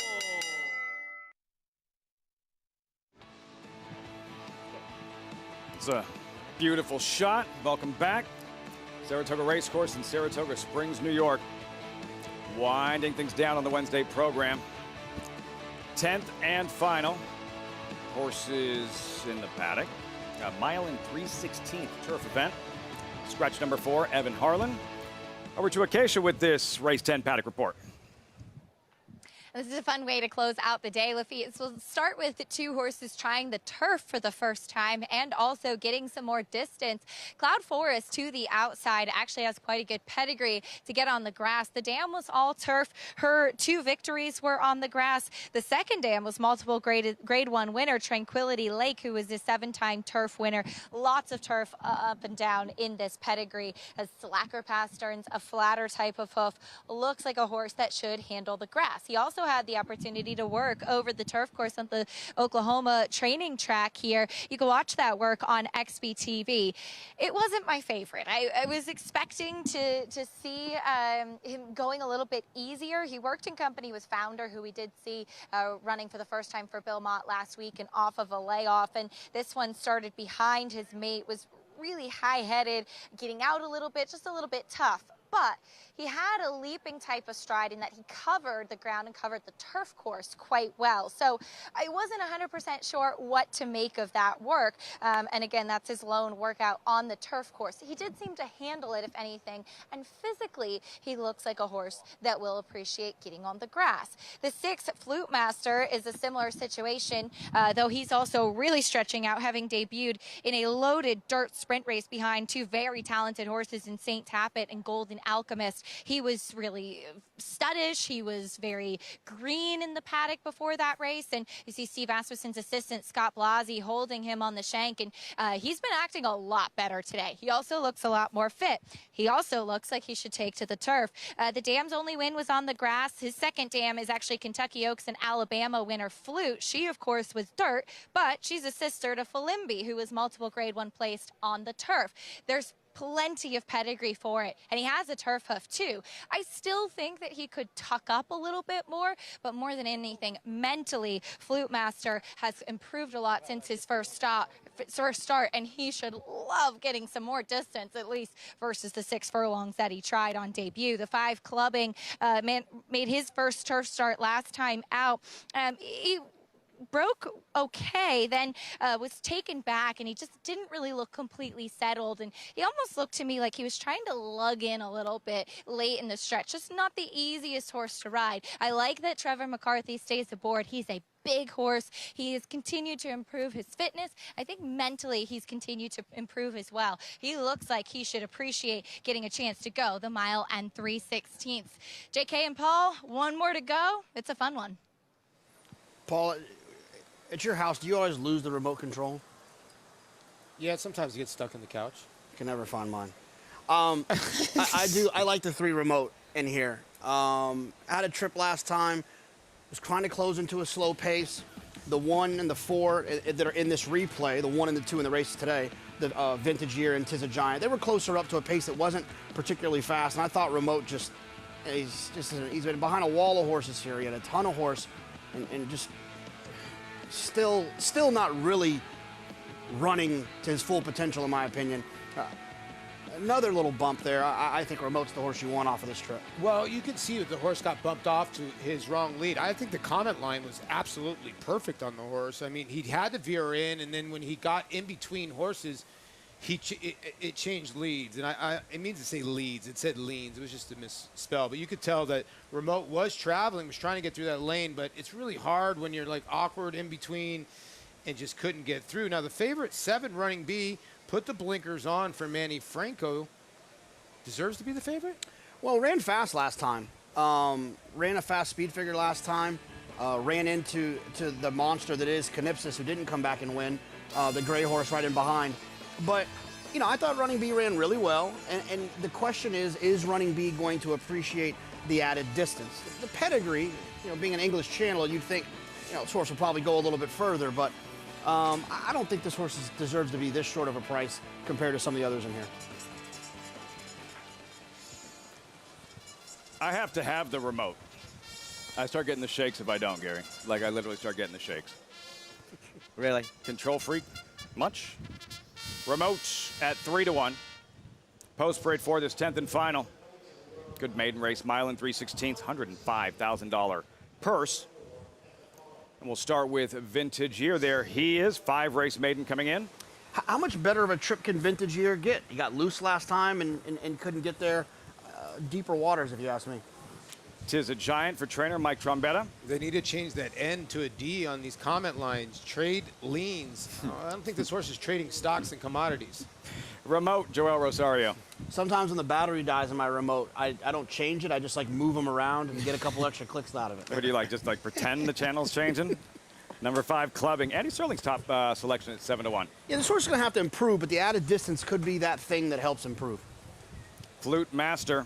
Pictured Tyler Gaffleon looking for a 4th win this afternoon. Listen, at 19-1, this horse comes out of a giant race. That was a loaded maiden special weight. Maybe this horse will take to the turf.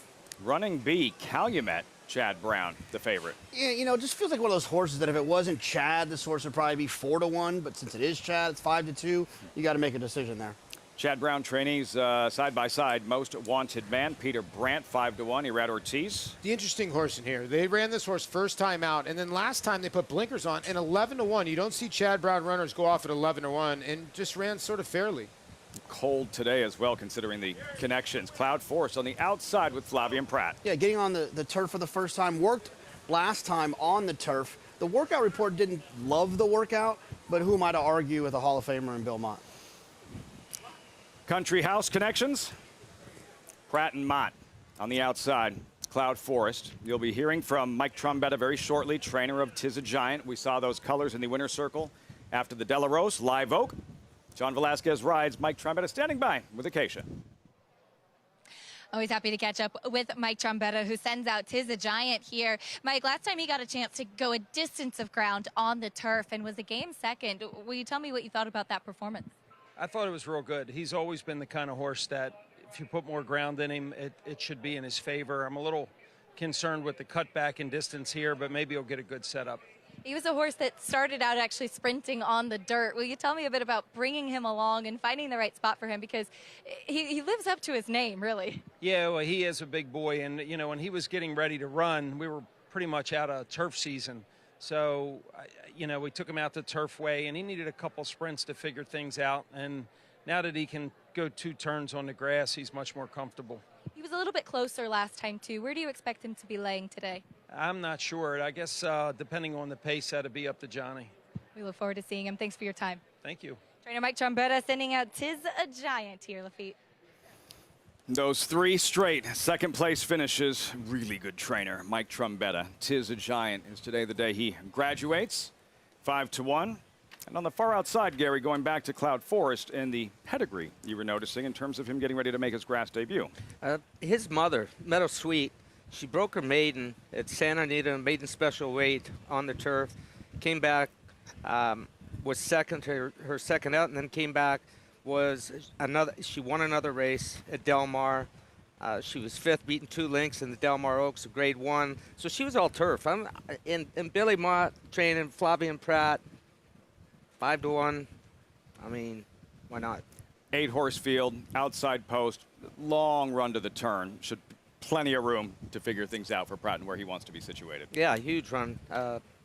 Starting on the front side where the gate's set here, so plenty of time to work out a trip. JK, Paul, about clubbing for a living legend, Hall of Famer Shook McGahee. Oh, you know, I know why when your voice starts going out, Lafitte, I know it's because you've been out clubbing. No, it's because my remote ain't working.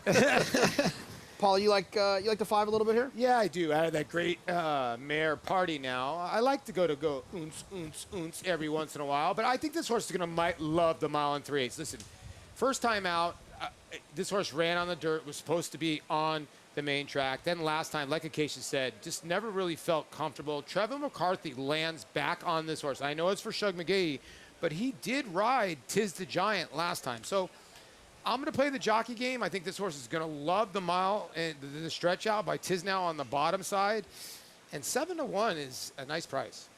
Yeah, when you're looking at these races that are run at 1 3/16, you know, you want to look at the form and you want to identify which horses have some ability. But then these, more than any race, I think you have to start kind of looking at the pedigree to find out, do these horses want to go this far? The 8 Most Wanted Man feels like one of those horses that might want a little bit out of distance. Well, so many times we look at the other Chad Brown runner, right? The 7 running B is 2-1, and the other Chad Brown runner gets ignored, the 8. And that's why reason why I sort of chose the 8. I thought the blinkers helped a tiny bit. It was a fast pace, didn't really close up into that fast pace, but I think we'll be closer up today. Okay, I don't know about you, but when I see those silks, those green and green silks, and it's trained by Chad Brown, and I didn't use them in my ticket, I start getting a little bit nervous. I could certainly understand that, JK. Always dangerous are those iconic green silks of Peter Brandt as Most Wanted Man. Now, this horse, if we could get that shot of him out on the track, he surprised me because he's maybe 15 hands. He is teeny tiny. He is so small, especially in comparison to some of the other horses in here that are so big, that just look like they want to run forever. Look at even Cloud Forest, who's not the biggest one in here, next to him. But Chad Brown, as Maggie and I often say, sometimes when he does something that's counterintuitive, it turns out to be brilliant. So looking at this horse physically, I would not see a horse that wants to go 1 mile and 3/16. The pedigree is there for him to do just that. He was last early, finishing third off of the layoff. He also was a horse that towards the start of his career, and even last time, was really studdish, really, really green. He's acted very professional today. He looks very fit. Physically, I couldn't say he screams distance to me, but as we always say with Chad Brown, you can't leave him out. Lafitte? Like Spud Webb, Muggsy Bogues out there. Gary, you remember a horse named Herat? I do. You fit him in your pocket. I remember him well. When I was riding, let's see, who was I on? Precisionist. Precisionist in the Breeders' Cup Classic. Yep. And Herat hooked me. He was 99 to 1. Hooked me going into the first turn, and I wasn't very happy with Herat. Thorn in the side of Precisionist that day. The outcome of that one worked out well in the Pink High household. Yes, it did. Skywalker 86. Almost won the Big Cap in 86 as well at least 90-91. Just small, but so tough. Herat. Yeah, most wanted man. He is tiny. Steps forward into the gate. Peter Brandt, Chad Brown. Final check of the toe board reading 5-2 running B. It is post time for the 10th and final at Saratoga. Here's Johnny I. Set for the start.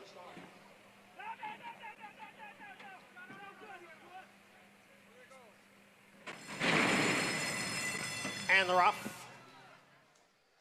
Running B away well. Vintage Years down at the rail. And Remote now moves up as they come past the fans and the stands, and it is Remote who has the early lead. Running B and Vintage Year right together, second and third.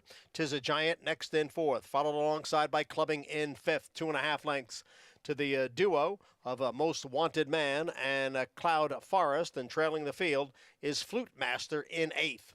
And the field goes into the clubhouse turn with Remote showing the way here by 1.5 lengths, now by 2 lengths.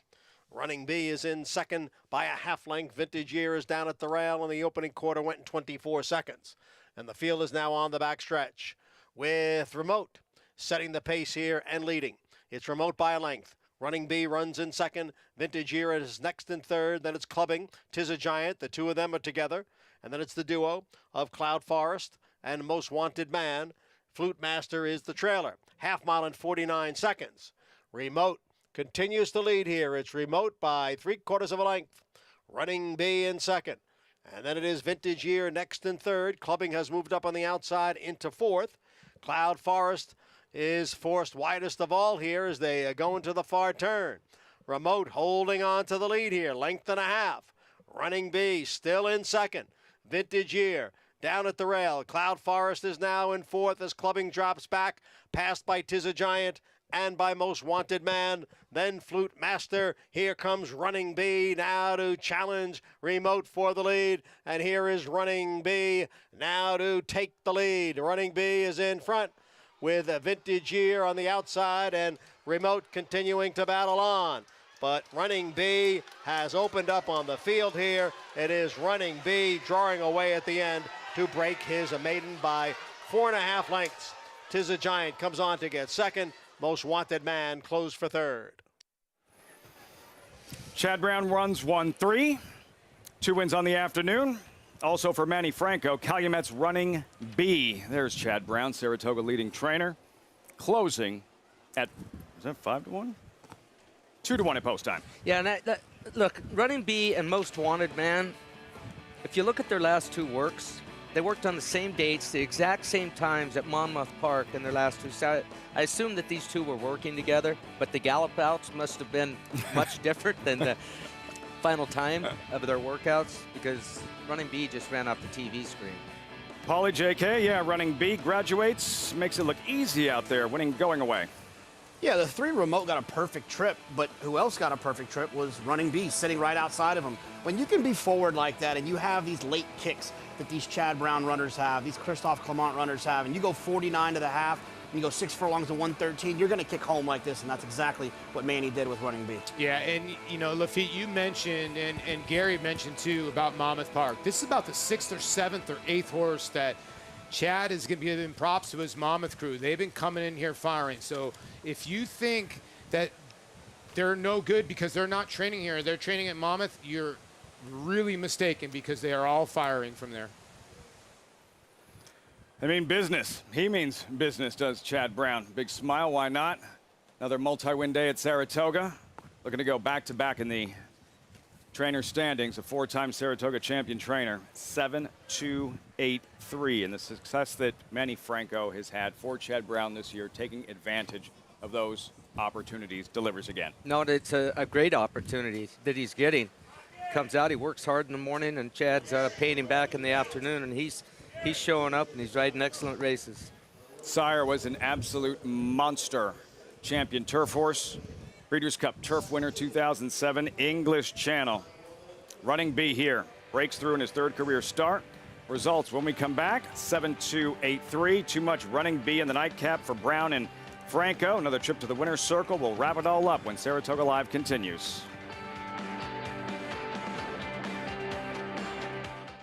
I just happened to be up on the third floor of the grandstand at Saratoga, so I saw a horse load up in the gate and just decided to clock it. Went like 11 and 22 and 33 and 44 and change. It was one of the fastest gate works I've ever seen. Nashville, first time out, much the best. Spice Down was a super fast horse, certainly no surprise when he has an offspring like Nashville. Never asked for a thing, track record. Nashville for the best sprint time of the Fairgrounds meet. Like my old boss Wayne Lucas always said, you can't coach speed. Need help in finalizing your picks for the next race? Check out the Track Master selections provided by Equibase on every U.S. thoroughbred and harness track on Naira Bets. Use these selections to get quick expert advice from professionals in the business. Check out the thumbs up graphic next to the pick in the wager pad and scroll down for more details on the horse. Track Master selections available on Naira Bets and the Naira Bets app.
Ten up and 10 down from Saratoga. You're watching Saratoga Live, brought to you in part by Naira Bets. Bet any track, anywhere, anytime with Naira Bets. Get started at nairabets.com today. Made that look easy, Running B figuring things out. Calumet Farm. Off the TV screen, 670. Oxbow, that Preakness win. Is that 9 years? Is that 13? Has it really been 9 years? 13 years ago? Doesn't seem that long ago. Where'd the first half of the meet go? Pick six there. Running B, high riding Manny Franco, 2 wins on the afternoon with Acacia in the winner's circle. I had no idea where the first half of the meet went, but you know where to find Manny Franco, and that's in the winner's circle. Your second win today, Manny. Running B, you rode this horse last time, and he got more distance today. Can you explain the difference that you felt on him today? Yeah, after I rode him last time at Belmont, I didn't know the horse, but after the race, I told Chad that he go full feather. No matter what distance he put in his time, shoot longer. The longer, the better for him, and he don't disappoint today. Once you got clear, I mean, he just kicked away from the rest of the field. How great a feeling is that for a rider? It's the best feeling in the world, I think. And he was nice and comfortable, followed the horse in the lead. He was so comfortable, that's why I just keep him there, keep him happy. And by the 5:16 pole, he just jumped on the beat and he did the rest. Chad Brown told Maggie earlier just how much he has really seen you grow and wanting to give you the opportunities, and you teamed up together for 2 wins today. For those maybe just tuning in, talk a little bit about the relationship that you've grown with Chad and just the more opportunities that you've gotten from him. I mean, I've been lucky, you know. We did good in the winter, so he kept the confidence on me at Belmont. He kept riding me, and I just trying to get the most of the opportunity. Every time the opportunity came, I just gonna be there. I just wanna get it done for him because he's helping me a lot, and I just wanna say thank to him, thank to all the owners he had, and my agent John. That he's been doing a great job. And you got it done in a nice way today, Manny. Congratulations. Thank you, guys. Manny Franco with another win aboard Running B, and past the wire, Lafitte. This horse didn't even want to pull up. Manny is right. Distance is his friend. Full of run. Acacia is always great stuff all afternoon for Manny Franco. What that has to mean the world to hear those sentiments from a trainer is established as successful as a Chad Brown. Yeah, when you're a young rider and you're getting these kind of opportunities, even to ride for an outfit like Chad Brown's, and there's only one Chad Brown stable in the United States. Well, they're spread out, kind of all over the place, but he's getting that opportunity. He gets a lot of phone calls. He does his work. He pays attention. And when he's getting these opportunities, he just keeps improving. And I think as you gain confidence, it's the snowball effect. It just keeps building and building and building. And the more confidence you ride with, the better decisions you make. The players zeroed in on the favorite in this one with Running B and the pick 5 over 14.53 for the late pick 5. 14.53, the late pick 5 here at Saratoga. Running B delivering as the favorite in the Nightcap. Now this week we get set for the Grade 1 Fourstardave on Saturday, and it's all about one of the most celebrated, most popular horses in Saratoga history, Fourstardave, the America's Best Racing's race of the week. Compact field of 5 drawn today. Familiar names: Casa Creed coming off a Grade 1 win, and the filly Regal Glory, number 3, trying to become just the second female ever to win the Fourstardave. Gary, she is in an absolute zone. This was on the undercard of the Belmont Stakes, her victory in the Justa game. Yeah, and the run that she puts in here coming off at the turn, she just drops and hits another gear, explodes, and she continues to do this. She's undefeated this year, back-to-back Grade 1s. She's going to be tackling the boys a short field, but when she's got that devastating kick, she ends it pretty quickly. Never better than she is right now. So sharp. And what this one would mean for trainer Chad Brown, there are very, very, very few graded stakes races, Grade 1 races on grass in New York he has not won. This one has eluded him, and he comes in with Regal Glory. Be another checklist for Chad Brown of major accomplishments this Fourstardave. Yeah, and on paper, I mean, it looks like it's going to be a check mark. And with the small field and with her style of running, you know, she comes with that ferocious run, but you wouldn't expect her to get much traffic in this spot. And Mason, Gary, coming off that win in the poker, we know how good Regal Glory is. Mason, how much does he have to step up? How much would he have to improve to compete with and defeat the likes of Regal Glory in the Fourstardave? Well, look, he's going to have to bring his form to Saratoga. He's coming off of back-to-back wins as well at the Grade 3 level in his last race in the poker, taking a big step up here. He's finishing strong, but I think he's going to have to reach down, dig deep to be able to beat Regal Glory. Regal Glory, we mentioned, the only female to win the Fourstardave. What a story that was.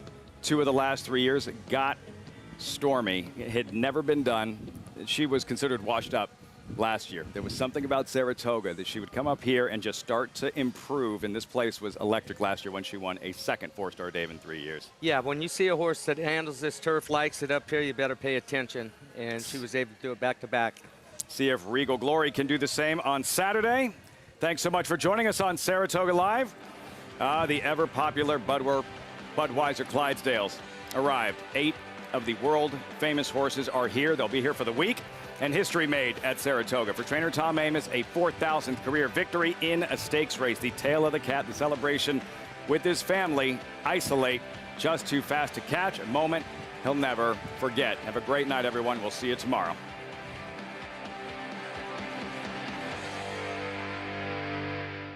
The momentum continues for War Dancer as his precocious 2-year-old Power Attack wins his turf debut at Belmont. It is Power Attack who has a 4-length lead as they come down for the finish. As well as a 1-2 finish on opening weekend at Saratoga. As they come for the finish, Dancing with the Stars won it.